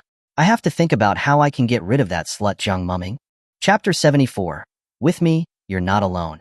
Ever since Wang Guifan arrived at the family compound, Jiang Muming felt like the air had become stagnant. Knowing that Qin Muye wouldn't be home for lunch, she got up and left the compound without a second thought. Last night, Jiang Muming and Jiang Heng had agreed to go clamming by the sea this morning. According to the tide schedule, low tide was at 9 o'clock. So Jiang Muming and Jiang Heng arrived at the beach early to start their delightful clamming activity. The beach was already filled with people gathering seafood. The men wore coarse cloth shirts, carrying homemade fish spears on their shoulders and baskets around their waists. The women wore straw hats, blue floral dresses, with their pants rolled up and small rakes in their hands, following behind the men. There were also some children running happily between the men and women, playing to their heart's content. Jiang Muming walked toward the ocean. The cool water washed over her ankles, forming white foam. She walked carefully because the rocks at the bottom were covered in slippery moss. A slight misstep and she could fall. Peering into a crevice in the rocks, Jiang Muming exclaimed in surprise, "There are so many oysters today." The oysters were attached to the rocks. Jiang Heng used a fish spear to carefully pry them off. "We can sell quite a few today." "Jiang Muming, it's too slippery here. You go to the shallow area." "Okay," Jiang Muming said, as she walked towards the shallows. Bending over, Jiang Muming used her rake to look for clams. As she raked through the sand, one clam after another emerged. The sand was soft, and Jiang Muning's footsteps left imprints. Sometimes, her feet would sink into the sand. Since the tide had just gone out, there were many clams in the shallows. In no time, Jiang Muning had filled most of her bucket. Spotting a puddle not too far away, Jiang Muning ran barefoot towards it. There were many small fish and shrimp in the puddle, which Jiang Muning also gathered. The sea breeze ruffled her hair. Jiang Muning looked out at the azure sea, her heart filled with joy. After working hard all morning, Jiang Muning returned with a full haul. Jiang Muning didn't go home. Instead, she went to Jiang Heng's place because they were going to make a seafood feast today. At Jiang Heng's house, they took most of the oysters and clams needed for the order tasks, submitting them and placing the rest on the space stall for sale. In just one morning, the two of them had made more than 500 yuan. Selling directly on the space is the most profitable, with higher prices and no shipping costs, Jiang Muning said truthfully. But we still have to open a processing plant, otherwise, we haven't left the island but the money's flowing in. People will get suspicious. Even if Qin Muye didn't suspect anything, others might. They couldn't stay on the island and not have a way to use all the seafood. Yeah, so opening a seafood store and processing plant is still necessary. I've already picked out a few locations that are suitable. We can go check them out together later? Jiang Heng said as he washed the clams. Jiang Muning nodded. We'll also have to hire some local fishermen to work at the plant. And we need to find out which fishermen are going out to catch fish so that we can establish long-term partnerships. Sounds good. The tycoon's spirit inside of me is burning brightly. The time for me to show my ambition is here. Jiang Heng laughed. I can feel my shoulders getting heavier. Why? Jiang Heng tilted his head and patted his shoulder. I'm going to carry a business empire on my shoulders in the future. Jiang Muning rolled her eyes. No matter where he was, Jiang Heng was still the same immature kid. The two of them discussed the seafood and processing plant, while playfully criticizing each other. An hour later, the seafood was ready. Since Jiang Muning and Jiang Heng were both from coastal cities, they preferred the fresh and original flavors of seafood. Therefore, the clams and other seafood were simply blanched in boiling water with some ginger to remove the fishy smell. Dipped in soy sauce and vinegar, they tasted amazing. Are you sure you don't want to go home? Jiang Heng said casually as he expertly opened a clam shell. Qin Muye won't be home for lunch. What would I go back for? To stare at Wang Guifin, or fight with her? I bet they're secretly looking for a new partner for Qin Muye right now. If I'm not mistaken, it must be Gu Monli. These past few days, Jiang Muning had been constantly putting Wang Guifin in difficult situations. Yesterday, after giving her 20 yuan, today, Jiang Muning had cut off her grocery money completely. If she wanted to eat, she could pay for it herself. When Jiang Muning left the house in the morning, Wang Guifin's face had turned green. But after being beaten by Jiang Muning yesterday, she didn't dare cause trouble. In the original book, Wang Guifin always hoped that Qin Muye would get a divorce and remarry a city girl. Now that she was at the family compound, she would naturally not miss the chance to destroy their marriage. What are you planning to do? Jiang Heng asked curiously. Of course, I'll give them a chance, Jiang Muning said with narrowed eyes. I not only want to divide the family, but I also want Wang Guifin to be poor and destitute in the future. If I can get her into jail, even better. What were those 2 years that the original owner had been tormented compared to that? Jiang Heng nodded. Just let me know if you need my help. Got it. I can deal with Wang Guifin and Qin Muye myself, Jiang Muning said calmly. Drinking seafood without alcohol is like missing the point. Jiang Muning, want to drink some? Jiang Heng said out of the blue. Sure. Jiang Heng got up and went to the cupboard to bring out a few bottles of Yinjing beer. He picked up a bottle opener, opened one bottle, and handed it to Jiang Muning. I've tried it. This brand is pretty good. Jiang Muning took it and poured herself a full glass. Come on, cheers to our brilliant future, Jiang Muning said, raising her glass. Cheers. The glasses clinked in the air. Jiang Muning took a large gulp, drinking half of her glass. It all tastes like beer. You're a layman, you don't know how to appreciate beer, Jiang Heng said disdainfully. I've never heard of appreciating beer. Jiang Heng, stop pretending. You're so shallow. Isn't beer alcohol? The two of them began arguing, neither willing to give up, and simply started drinking. Unknowingly, they both drank quite a lot, and the alcohol started to kick in. Jiang Muning hugged her bottle, leaned back on her chair, and began to wail, Wah, Jiang Heng. I miss Mom and Dad. I miss them so much. Why did I die? If my body was eaten by animals, how will they recognize my bones? Seeing her cry so sadly, Jiang Hong wanted to say something comforting. Don't be sad. Our bodies were buried in snow. When Uncle and Aunt meet us and my parents, our bodies would have probably turned into frozen corpses. Wah! Jiang Muming cried even more sadly. Over the last few months, Jiang Muming rarely thought about her parents. She knew that no matter how much she missed them, she could never see them again. It would only make her sadder.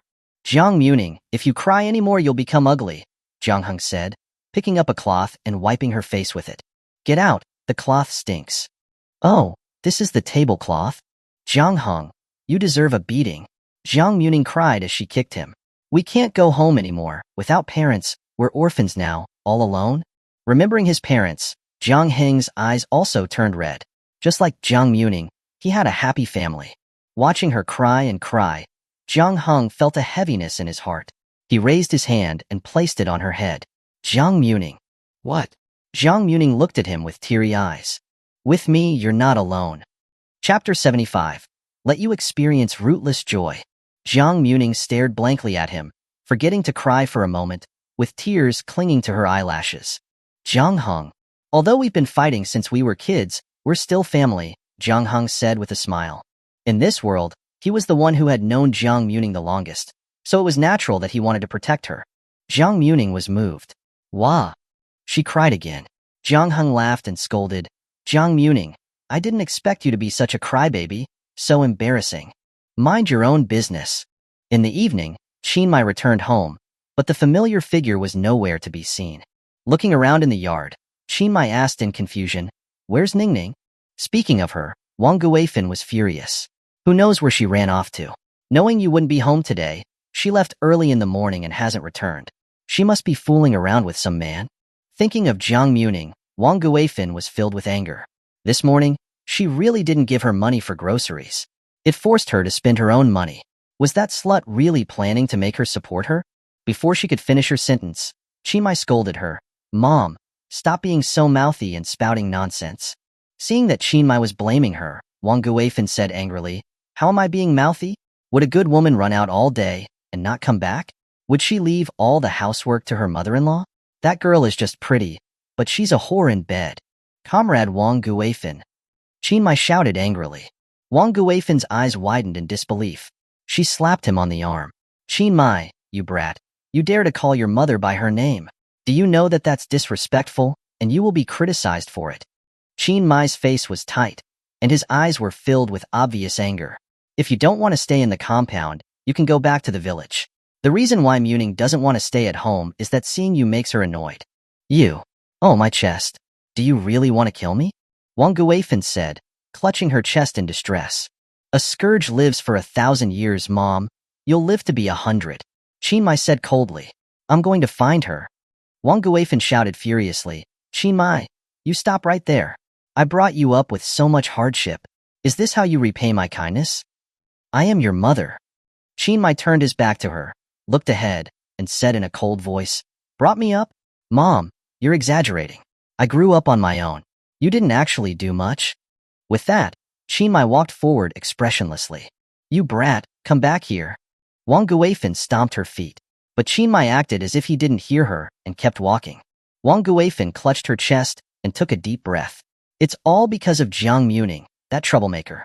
If he hadn't married that jinx, Muye wouldn't be so disrespectful.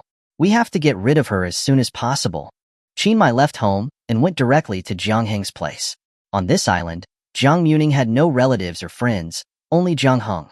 Arriving at Jiang Heng's place, he walked through the front door and saw Jiang Hong bending over to tidy up. Hearing the sound, Jiang Hong raised his head. You're here. Jiang Muming drank too much and fell asleep. Seeing so many bottles of alcohol on the table, Qin Muye frowned. Why did you let her drink so much? She was in a bad mood. She just kept drinking and accidentally got drunk, Jiang Hong said calmly. That girl was just missing home. Missing her home that she could never return to, and her parents that she could never see again. Hearing this, Qin Muye pursed his lips. He remembered the dream that Jiang Muming had mentioned that day. He knew that she was afraid of being killed by Wang Guifan like in her dream. That's why she insisted on following him to the army base and leaving her own family. Thinking of this, Qin Muye was filled with guilt and apologized. I'm sorry. If Ningning hadn't married me, she wouldn't have to leave her family.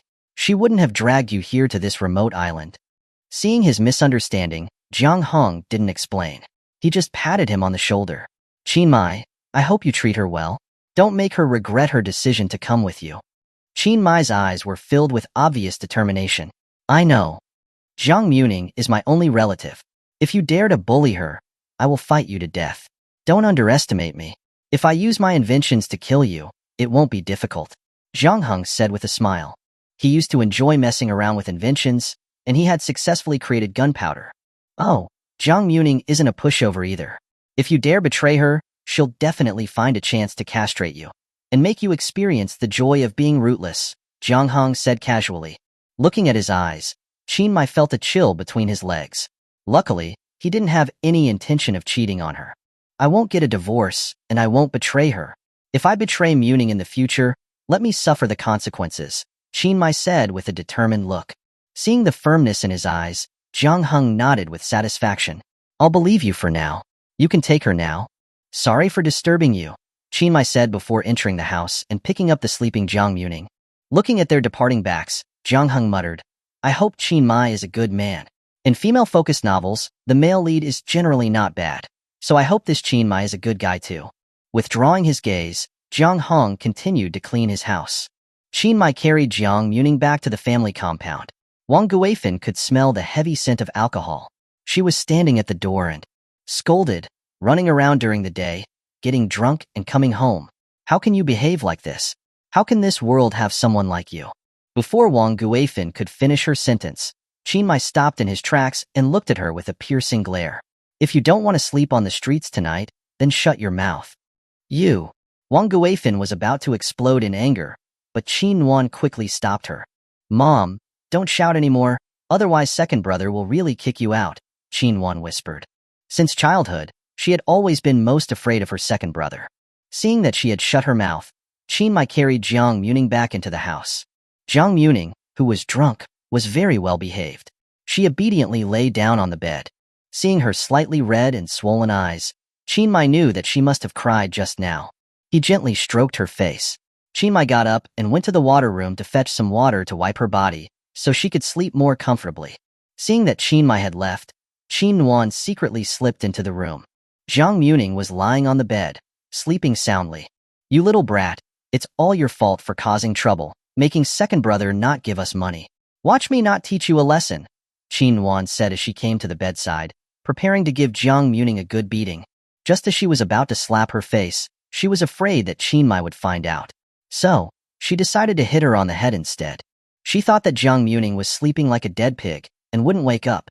She never thought that the moment her hand hit her head, Jiang Muming would shout, ah. Hearing the sound, Qin Muye quickly ran over. He immediately saw Qin Wan with her hand raised, and Jiang Muming on the bed clutching her head in pain. What's going on? Qin Muye's face turned frighteningly dark. Second brother, I was just checking on second sister-in-law. Woo, it hurts. Who hit my head? Jiang Muming mumbled in a daze as she clutched her head. Seeing this, Qin Muye immediately understood the truth. He rushed forward, and with a swift movement, slapped Qin Wan to the ground. Her cheek burned with pain, and the taste of blood filled her mouth. Stunned by the blow, Qin Wan looked at Qin Muye in shock. Second brother? Qin Muye immediately checked Jiang Muming's injuries. How are you?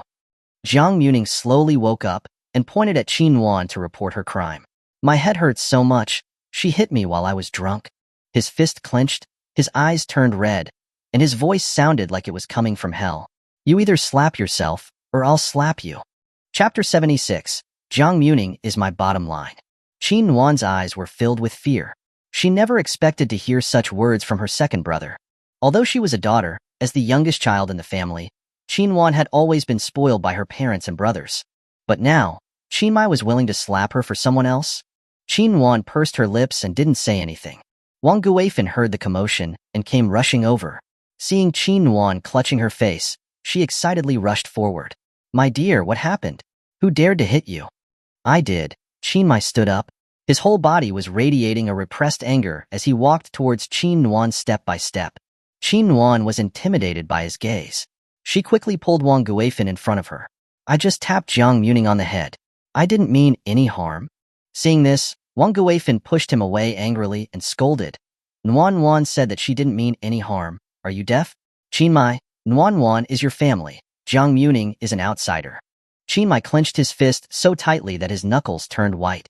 He tried hard to restrain himself from punching her in the face. Mom, don't force me to be unfilial. Wang Guifan swallowed nervously and tried to maintain her composure. She lifted her head high. What? You want to hit me? I will buy you all a boat ticket, and you will leave the island tomorrow. You came by boat, you can go back by boat. Qin Muye said coldly, pointing at Qin Wan. Either I slap you, or you slap yourself. Qin Wan was truly frightened this time. She secretly regretted her recklessness. She had been lucky before. She had thought that Jiang Muming was drunk, and that she wouldn't know if she hit her. Who knew? Hearing that she was about to be sent away, Wang Guifan finally realized the seriousness of the situation. She immediately said, We are not leaving, Nuan. Qin Wan was already crying her eyes out. Seeing the situation in front of her, she finally obediently raised her hand and hit her face. Is that a tickle? Jiang Muming blinked her big eyes and said languidly. Qin Wan glared angrily. After receiving Qin Muye's gaze, she reluctantly slapped herself harder. Apologize, Qin Muye ordered forcefully. Qin Wan cried, I'm sorry. Who are you apologizing to? Second sister-in-law. I'm sorry, Qin Wan cried, looking very wronged. Jiang Muming didn't feel an ounce of sympathy when she saw her like this. After all, in the original story, if Wang Guifan was the murderer who killed the original owner, then Qin Wan was the accomplice. Second child, have you made enough of a scene? Are you really trying to force us, mother and daughter, to die? Wang Guifan said, trembling with anger. Husband, don't listen to her. She wouldn't commit suicide. No one cherishes life more than her, Jiang Muming said truthfully. Wang Guifan's face turned green with anger. You damn brat. Qin Muye stood straight. Jiang Muming is my wife, my lover, and my family. Anyone who dares to say she's an outsider will suffer the consequences. Mom, Qin Wan, my tolerance has a limit. Don't test my bottom line. Jiang Muming is my bottom line. Listening to Qin Muye speak every single word, Jiang Muming's heartstrings were tugged. Next time, you're going directly back to our hometown. Did you hear me? Qin Muye issued his final ultimatum without any room for negotiation. Qin Wan nodded furiously and said timidly, I understand. Qin Muye looked at Wang Guifan. You too. Wang Guifan was so angry that her head hurt. Qin Muye. Just as she opened her mouth, Qin Wan, worried that she might anger Qin Muye, quickly pulled her away. As the two of them left, the world became quiet again. Qin Muye came to Jiang Muming's side and rubbed her head. I'm sorry, I let you be bullied. Jiang Muming opened her arms and hugged him. She said approvingly, Muye, you were so handsome just now. Stroking her head, Qin Muye didn't say anything. He regretted agreeing to let Wang Guifan and Qin Wan stay. The next day, Jiang Muming went to the general store to buy things. On the way, Jiang Muming was surprised to find that her neighbors were pointing and whispering as she passed them. Jiang Muming guessed that Wang Guifan must have been saying bad things about her behind her back. In front of the general store, she happened to meet Deng Cuiping, who was there to buy a scrubbing brush. Seeing the hesitant expression on her face, Jiang Muming said with a smile, Sister Cuiping, you can say whatever you want. Deng Cuiping thought about it, then said, There have been some bad rumors spreading in the family compound these past 2 days about you and your mother-in-law. It turned out that these past few days, Wang Guifan had been chatting with different people, complaining about Jiang Muming's unfilial behavior and how she was driving a wedge between Qin Muye and his mother. She also complained about how she was being abused and how she didn't do anything at home and had her mother-in-law serve her. Muming, no matter what, she is still your mother-in-law. You should still be careful, Deng Cuiping advised. As the head of the Women's Association, Deng Cuiping wanted the women in the family compound to live in harmony. Upon hearing this, Jiang Muming said with a smile, Sister, that Wang Guifan is no simple woman. She is not worth any pity. In the past, I almost died at her hands. Hearing this, Deng Cuiping asked in surprise, Died at her hands? Yeah, in the first few days after I married Qin Muye, I almost died twice. Listening to her simple recounting of the events before she came to the army base, Deng Cuiping was filled with shock and said angrily, That? Wang Guifan seems like the type who would mistreat her daughter-in-law. I never thought that she would actually try to take your life. Yeah, my man was originally saying that life on the military base was hard and wanted me to stay in the village. Isn't this all because of her? I didn't dare stay in the village. Jiang Muming said truthfully. The owner of the general store, hearing this, said righteously, That mother-in-law is too malicious. She actually wanted to kill her daughter-in-law for money. Exactly, she's so bad. Another army wife who was there to buy something added. Yeah, so I don't dare to show any weakness, lest she think that I'm easy to bully. If it wasn't because she's my mother-in-law, and if I went back right away, I'd be ridiculed. I wouldn't risk my life to let her stay for a month. Of course, you are thinking about her like that, and she's still? Yeah, she's so evil. Jiang Muming listened to everyone talking all at once, a smile playing on her lips. If she wanted to tarnish her reputation, she would fight back. Plus, because of what had happened on the first day at the family compound, her words were more believable. On the other side, Qin Muye received a message that he needed to go on a mission. After receiving the news, Qin Muye's eyebrows were furrowed. Seeing his expression, Lu Haoding teased, "What's wrong? Can't bear to be apart from your wife? I never thought that our deputy commander Qin is a sentimentalist." Qin Muye said in a low voice, "If it were any other time, I would have just gone. Muning can take care of herself. But my mom and Qin Wan are at the family compound, and I'm afraid they'll bully her." He understood his own mother. She was not one to be trifled with. He was worried that if he wasn't at home, Jiang Muming, without any support, would be abused. Even if she started calling her names, 2 against 1, Jiang Muming would easily be at a disadvantage. The more Qin Muye thought about it, the more worried he became. Hearing his words, Lu Haoding chuckled. "I don't think so. Even though your wife is young and looks delicate, I think she's not someone who'd let others take advantage of her." It was more likely that Wang Guifin would be the one being bullied. Chapter 77. I only listened to my wife's side of the story. Back home, after dinner, Qin Muye hesitantly told her about his upcoming mission. "I'm worried that my mom might bully you while I'm gone. Maybe I should go talk to them and have them leave tomorrow," Qin Muye said in a low voice. Looking at his expression, Jiang Muming knew that Qin Muye was genuinely worried about her. Hugging his waist, Jiang Muming said in a spoiled tone, "Husband, thank you for thinking of me so much. But we already agreed to let them stay for a month. If you make them leave early, who knows what they'll say about you when they get back. It's fine. They usually don't go back anyway," Qin Muye said truthfully. With his wife by his side, he didn't see the need to go back to his hometown. After all, his relationship with his family had never been great. "That won't do either," Jiang Muming said with a smile. "Don't worry, I'll take care of myself. But I need to make something clear. If they bully me, I won't just sit there and take it. And when they complain to you, I only listen to my wife's side of the story," Qin Muye said decisively. Hearing this, Jiang Muming's eyes crinkled with happiness. She gave him a quick kiss on the lips. "Okay, good boy. If they go too far, you can ask Commander Lin's wife for help. Before I leave for the mission, I'll go say hello," Qin Muye said in a low voice. Before leaving for the mission, he would take care of everything he could, so that Jiang Muming could live comfortably at the family compound. "Okay, go ahead and do your mission, don't worry about me," Jiang Muming said with a bright smile. Her eyes were full of smiles, and she could take advantage of this opportunity to make their lives hell. In the morning when she'd been chatting with the army wives in the family compound, Jiang Muming had specifically emphasized that Wang Guifin enjoyed playing the victim. In that case, even if Wang Guifin said anything to others, it would be less believable.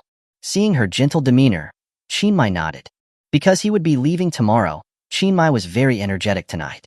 He passionately kissed the person beneath him, continuously biting and sucking on the places that were covered by clothes, leaving behind a trail of ambiguous marks.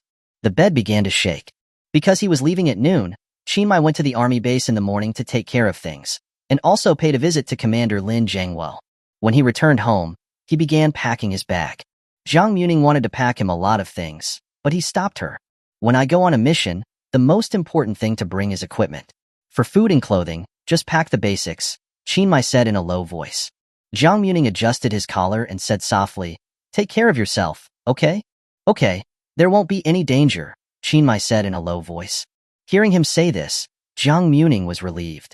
Before leaving, Qin Muye went to Wang Guifin and Qin Wan's room. "Mom, don't cause any trouble while I'm gone. Otherwise, if Ningning kicks you out, I'll cut off your living expenses," Qin Muye said calmly. Hearing this blatant threat, Wang Guifin said angrily, "Second child, are you really going to be so unfilial to your only mother for your wife?" "Yeah." Hearing this concise answer, Wang Guifin's head hurt from anger. "It's like I've given birth to you for nothing." Qin Muye said calmly, "That's your own choice." Wang Guifin was so angry that she couldn't speak. "Remember what I said, don't cause any trouble. Otherwise, you won't get a single cent," Qin Muye said, and turned to leave. Seeing this, Qin Wan grabbed Wang Guifan's hand and asked anxiously, Mom, are we really not going to do anything? How can that be? This is such a good opportunity. Of course, we need to teach that Jiang Muming a lesson. After all, I'm his mother. He can't just ignore me, right? Qin Wan wanted to tell her that, judging from Qin Muye's personality, that was very likely. Wang Guifan wanted to take advantage of Qin Muye's absence and join forces with Qin Wan to teach Jiang Muming a good lesson and make her give up. Qin Muye left for his mission successfully, leaving only Jiang Muming and the mother-daughter duo at home. Thinking about being able to retaliate unrestrained, Jiang Muming's heart was full of anticipation. In the room, Jiang Muming hummed a song and changed out of her dress, putting on a cool short-sleeved shirt and athletic pants. She had agreed to go to the mud flats in the evening with Jiang Hong to look for seafood during low tide. Before leaving, Jiang Muming applied sunscreen as usual to avoid her skin getting tanned by the sea breeze. Arriving in the living room, Jiang Muming poured herself a cup of black tea. Seeing her appearance, Wang Guifan shouted, "Where are you going?" "I'm going clamming," Jiang Muming said with a smile, putting her long hair into a ponytail. Hearing her words, Wang Guifan and Qin Wan looked at each other, both wanting to know what Jiang Muming was planning. These past few days, Jiang Muming had been going out often. The bracelets and necklaces she wore looked expensive. Qin Muye had said that Jiang Muming had earned the money to buy them herself. Suddenly, Wang Guifan's eyes flashed with a bright light. "We'll go with you." Hearing this, Jiang Muming frowned slightly and said, "Mom, clamming is very tiring. The mud flats I'm going to today might be a little dangerous." "Why are you talking so much? If we say we want to go, Wang Guifan said impatiently. Seeing this, Jiang Muming nodded in agreement. "All right then, get ready quickly, we need to leave soon."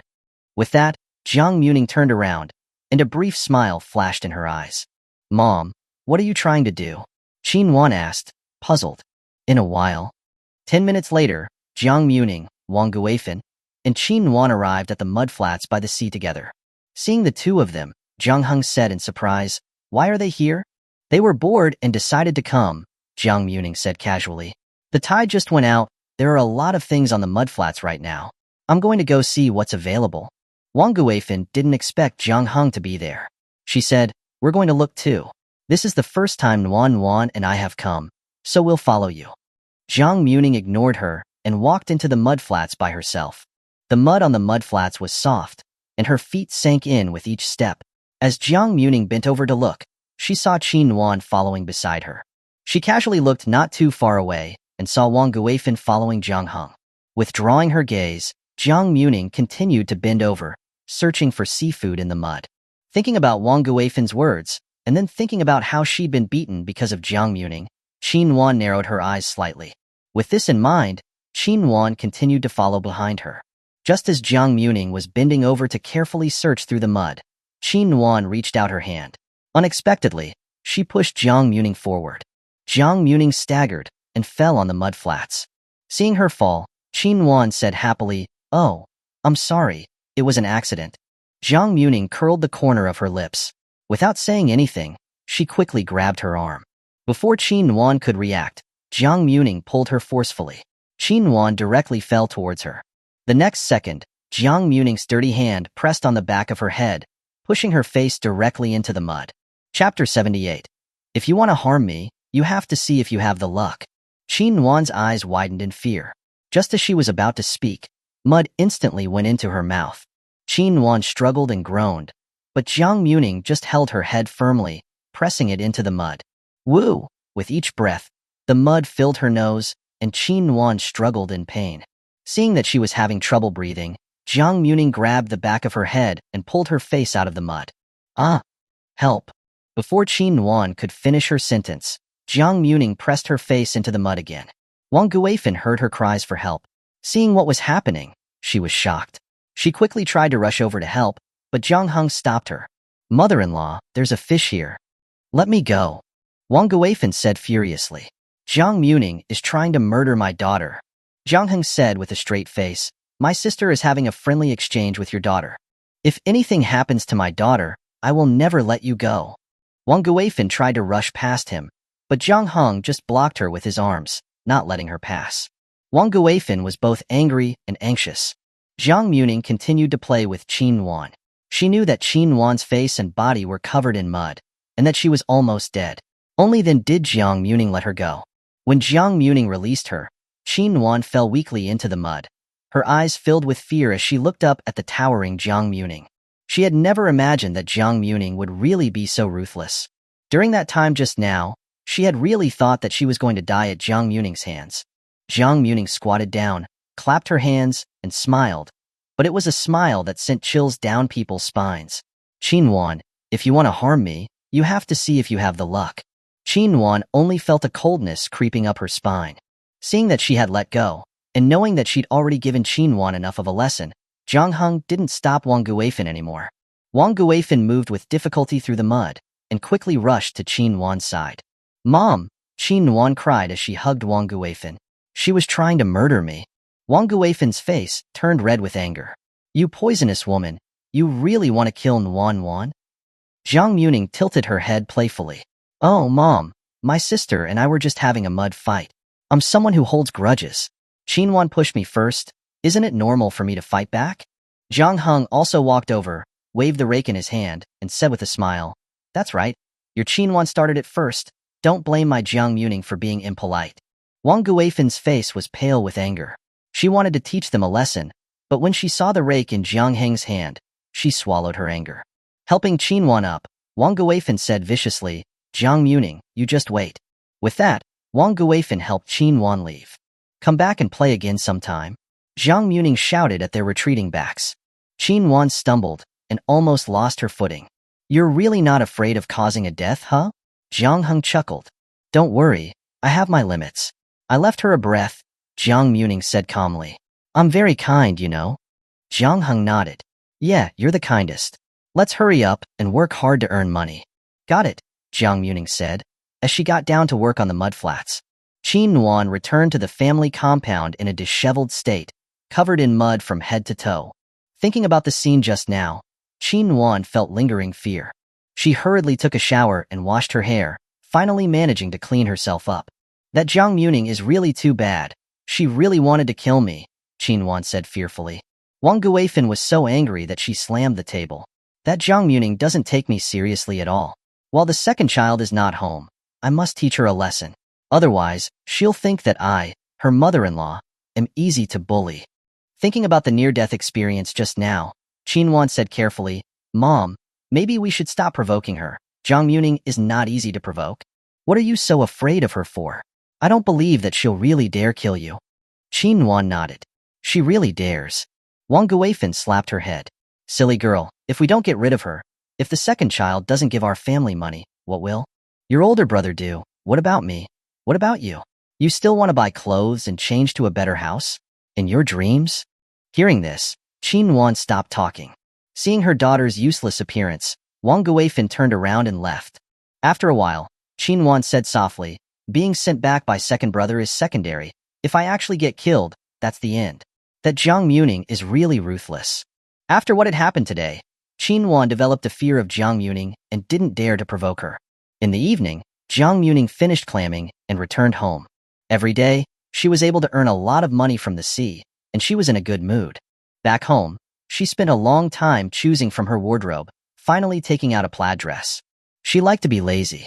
The clothes designs that she had previously made were already at the tailor shop. She let the professional tailors do it, so that she wouldn't have to do any needlework herself. After taking a shower, Jiang Muming felt refreshed. Stretching in the yard, Jiang Muming saw Wang Guifan and said with a smile, "Mom, remember to make dinner. If you don't give money, what's there to eat?" Wang Guifan said loudly, "You're not willing to divide the family, so of course I'll eat your food," Jiang Muming said calmly. "You can forget about eating any of the food I make," Wang Guifan said viciously. Jiang Muming made a face at her. When dinner was ready, Jiang Muming went to the living room to eat. As a result, Wang Guifan was really getting in her way. "You are not allowed to eat. I bought all of this." "My man gave the living expenses," Jiang Muming said calmly.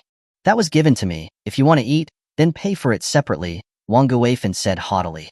"Or apologize to Nuan Wan." "Apologize? Ha!" Jiang Muming narrowed her eyes. "Wang Guifan, I'm reminding you. If I don't eat, you won't get your 10 yuan of living expenses." Wang Guifan didn't take it seriously. "If you dare not give it, I'll make a scene with the second child's leaders."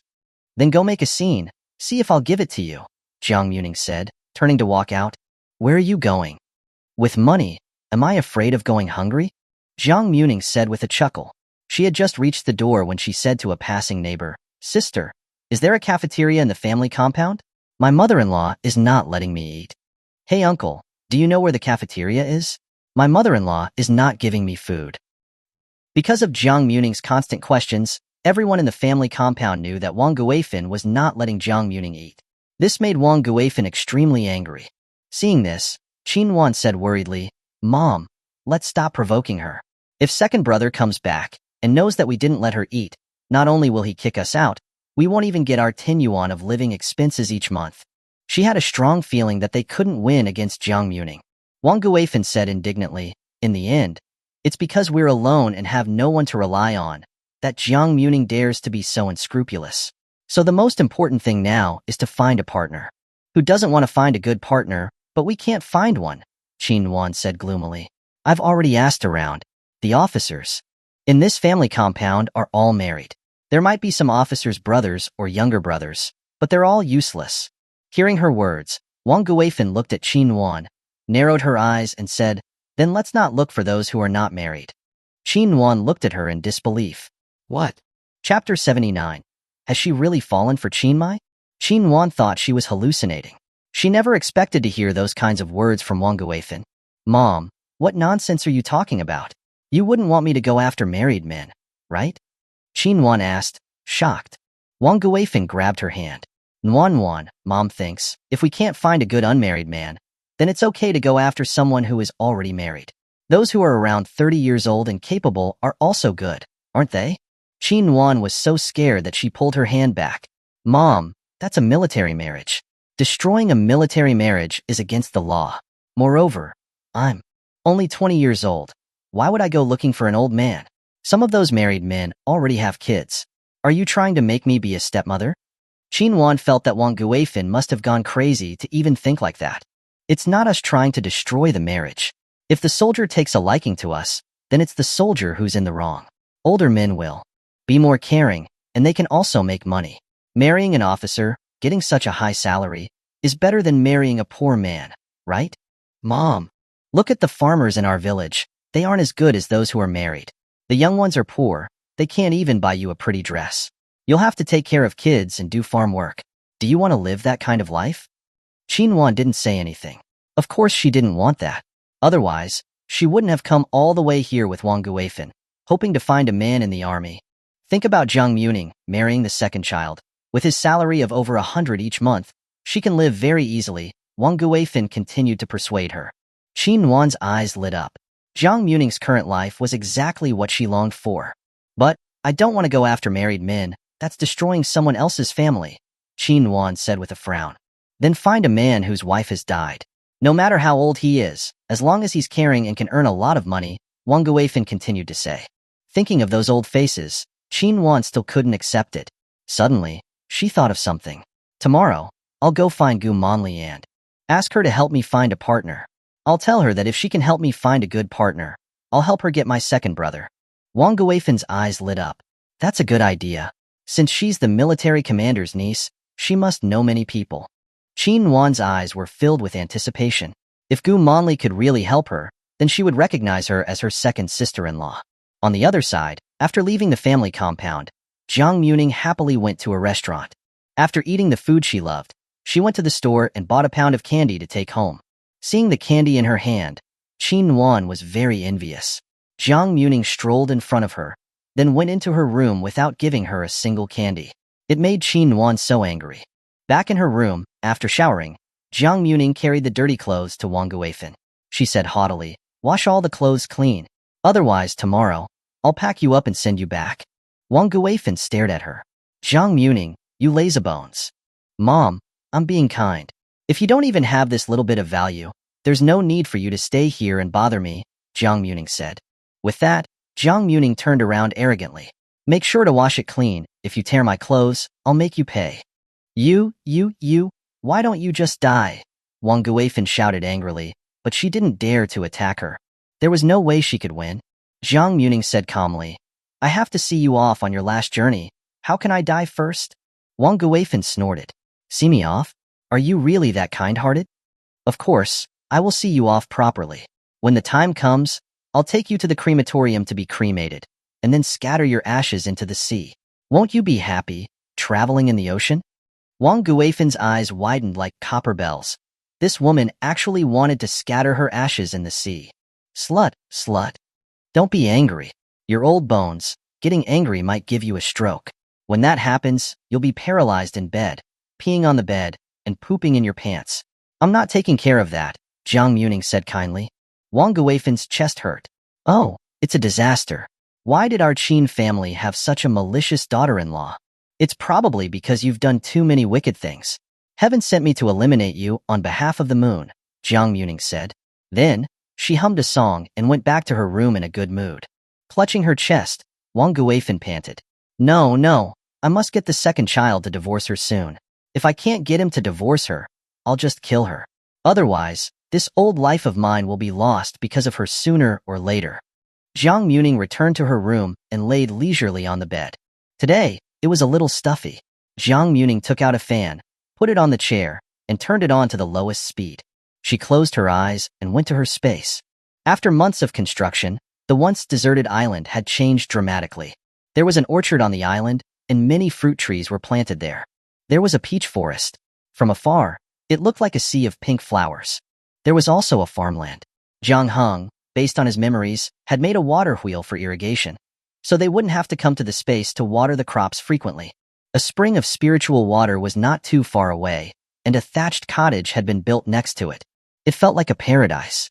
Jiang Heng came over to her side and said proudly, "Look, this is the empire we've built together." "Yeah, where has the main mission of the deserted island got to?" Jiang Muming asked curiously. "Next is mining," Jiang Heng explained. "But we're missing some materials, so it'll take some time."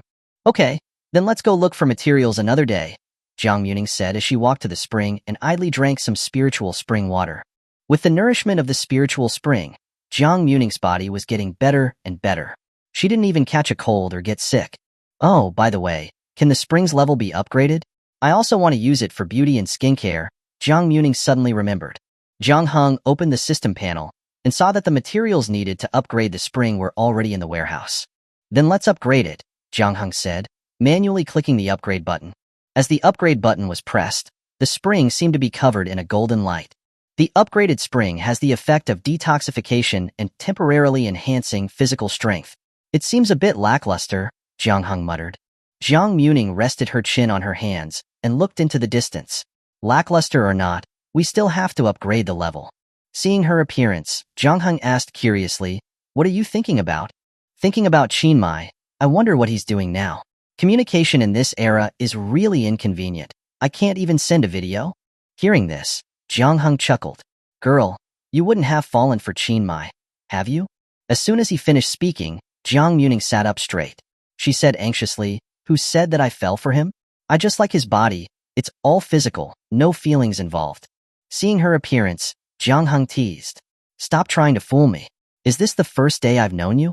If you like him, just like him. What's there to be ashamed of?" Jiang Muming said with a guilty conscience, "I only have a tiny bit of good feeling towards him. It's not like I like him." Denial. Jiang Muming didn't say anything. She just looked off into the distance. Had she really fallen for Qin Muye? Chapter 80. They're acting strangely. Jiang Muming had taught Qin Nuan a hard lesson on the mudflats, which had made her and Wang Guifin behave for 2 days. But she knew that, with their personalities, they wouldn't give up without achieving their goal. They were probably brewing up something more malicious. But Jiang Muming wasn't afraid. She would take things as they came and deal with it accordingly. Seeing that the weather was getting hotter and hotter, Jiang Muming decided to go check if the clothes she had ordered at the tailor shop were ready. The early summer mornings were still a bit cool, and since it was an island, the wind blowing felt very pleasant. Jiang Muming left home and headed straight to the tailor shop. It was the largest tailor shop on the island, and the business was good. Seeing her, the old tailor, Master Wang, said with a smile, "Miss Jiang is here." "Master Wang, are my clothes all ready?" Almost. There's still 2 pieces that haven't been finished yet." Master Wang's smile became even brighter. "Miss Jiang, the designs of these clothes are very special, cool, and beautiful. Why don't you sell me the design drawings? What do you say?" Master Wang had been a tailor his whole life, and this was the first time he'd seen such a unique design for clothes. It was both beautiful and practical. Jiang Muming thought for a while and said with a smile, Master Wang, let's do a deal. Please, Miss Jiang. I can be responsible for the clothing design. Once the design drawings are finished, Master Wang will be responsible for making them. For the finished products, you get 8 shares, and I get 2. Jiang Muming said truthfully. This can't you just sell them to me? Master Wang said hesitantly. No, we're collaborating. It's not just a simple buying and selling relationship, Jiang Muming replied with a smile. Moreover, I can provide new designs every 2 months. With these advanced styles, many women should like them. Master Wang hesitated for a while, then said, All right, then it's settled. I think those clothes will sell very well. I believe so too. Jiang Muming was a cautious person. After the two sides had reached an agreement, she proposed that they sign a contract to avoid any future unpleasantness. Master Wang also genuinely wanted to collaborate, so he readily agreed. After signing the contract, Jiang Muming was about to leave when she suddenly saw 2 familiar figures in the clothing store across the street. Why are they 2 buying clothes? Jiang Muming looked at them suspiciously. These past few days, Jiang Muming hadn't given Wang Guifan any money, so the money for groceries had all been bought by Wang Guifan herself. Every day she had been crying, saying that she had no money. She cried her tears, but Jiang Muming ignored her. With Wang Guifan's stingy personality, she shouldn't be buying clothes at this time. There's something fishy, Jiang Muming muttered. Feeling like something was amiss, she decided to go take a look. Arriving at the clothing store, she saw Qin Muye and Wang Guifan trying on clothes. Mom, what do you think of this one? Qin Muye wore a plain white dress. The dress was decorated with floral prints and was short-sleeved, knee-length, and cinched at the waist. Not bad. It makes my daughter look beautiful. Boss lady, how much is this one? And the one I was just trying on, let's buy that one too, Wang Guifan said with a smile. The owner of the shop replied enthusiastically, This dress is a new arrival, 5 yuan each. The one you tried on is cheaper, it'll be 4 yuan and 50 cents. Before she had even finished speaking, Wang Guifan's voice rose suddenly. What, 5 yuan? Why don't you just rob me? Hearing this, the owner of the shop frowned. Auntie, you shouldn't say it like that. The prices of the clothes in our store aren't expensive. You clearly don't know the market. You must be from the countryside, right? So what if I'm from the countryside? My son is the commander of a regiment in the army. Hearing that it was a commander, the owner of the shop put on a smile. Then, a few yuan is nothing for the commander. Just as Wang Guifan was about to retort, Qin Muye quickly stopped her. Mom, don't argue. After all, these aren't made from just any cloth. This price is about right. Yeah, how about the young lady gets one too? The shop owner said with a smile. Qin Muye looked at Wang Guifan with anticipation. Mom, honey, I don't think that dress is worth the money. Why don't we go look at another store? Hearing this, the shop owner managed to squeeze out a smile. Auntie, this is the cheapest shop around here. Otherwise, you can go ask the tailor shop across the street. Their clothes are even more expensive than ours. They cost over 10 yuan at least. Then we won't. Qin Muye was startled. She quickly said, Mom, did you forget why we wanted to buy clothes? Hearing this, Wang Guifan stopped in her tracks. Looking at Qin Muye in her beautiful dress, Wang Guifan gritted her teeth. All right, let's buy it. And the one that I tried on too, wrap it up? Okay, that's 9 yuan and 50 cents in total, the shop owner said enthusiastically. Although Wang Guifan was reluctant, she still took out a bag from her pocket. The bag was filled with a lot of money. Jiang Muming was surprised that the old woman still had some savings. After buying the clothes, Qin Muye looked very happy, while Wang Guifan looked at the clothes with heartache. Jiang Muming watched their retreating backs with crossed arms, her eyes slightly narrowed. Wang Guifan, who was usually so stingy, actually spent 10 yuan to buy clothes. Something's not right. And she even bought herself clothes. That's even more wrong. Could it be that she wants to find a partner? Jiang Muming thought of the possibility. Did the old flower want a second spring? Thinking of this possibility, Jiang Muming couldn't help but laugh. She was looking forward to future events. Back home, Wang Guifan and Qin Muye still hadn't returned. Jiang Muming waited and waited, but it was already 12 o'clock, and the two still hadn't returned. Not wanting to mistreat her stomach, Jiang Muming started cooking herself. She took out the fresh shrimp that she'd picked up at the beach a few days ago, and planned to make herself some shrimp fried rice. Just as she was about to go back to her room, Wang Guifan and Qin Muye returned home. Seeing them, Jiang Muming said casually, Remember to wash the dishes later, and the kitchen is also a bit dirty. Please clean that too. Before she had even finished speaking, Wang Guifan scolded. You were the one who ate the food, so you wash the dishes yourself? And this is your house. Why should I be the one to clean it? This is my house. You two are just living here. Don't you need to do any work? If you don't work, then pay up, Jiang Muming said calmly. Hearing this, Wang Guifan pointed at her with her index finger. Jiang Muming, you're really taking yourself seriously. You actually speak to me like this. Do you believe that I'll go tell everyone in the family compound and tell them that you abuse the elders? Everyone will drown you in their spit. People need a face, and trees need bark. But those who don't want to have a face are invincible. Who agreed to stay here and work? Was that you, Wang Guifan? Wang Guifan moved her arms and legs and said menacingly, do your work yourself. Otherwise, we will teach you a good lesson today and show you how to be filial to your mother-in-law. Teach me a lesson? The two of you? Jiang Muming laughed out loud. Seeing that she didn't take them seriously, Wang Guifan looked at Qin Muye. Honey, let's go together and teach her a good lesson. Okay. Before she finished speaking, the two of them directly rushed toward Jiang Muming.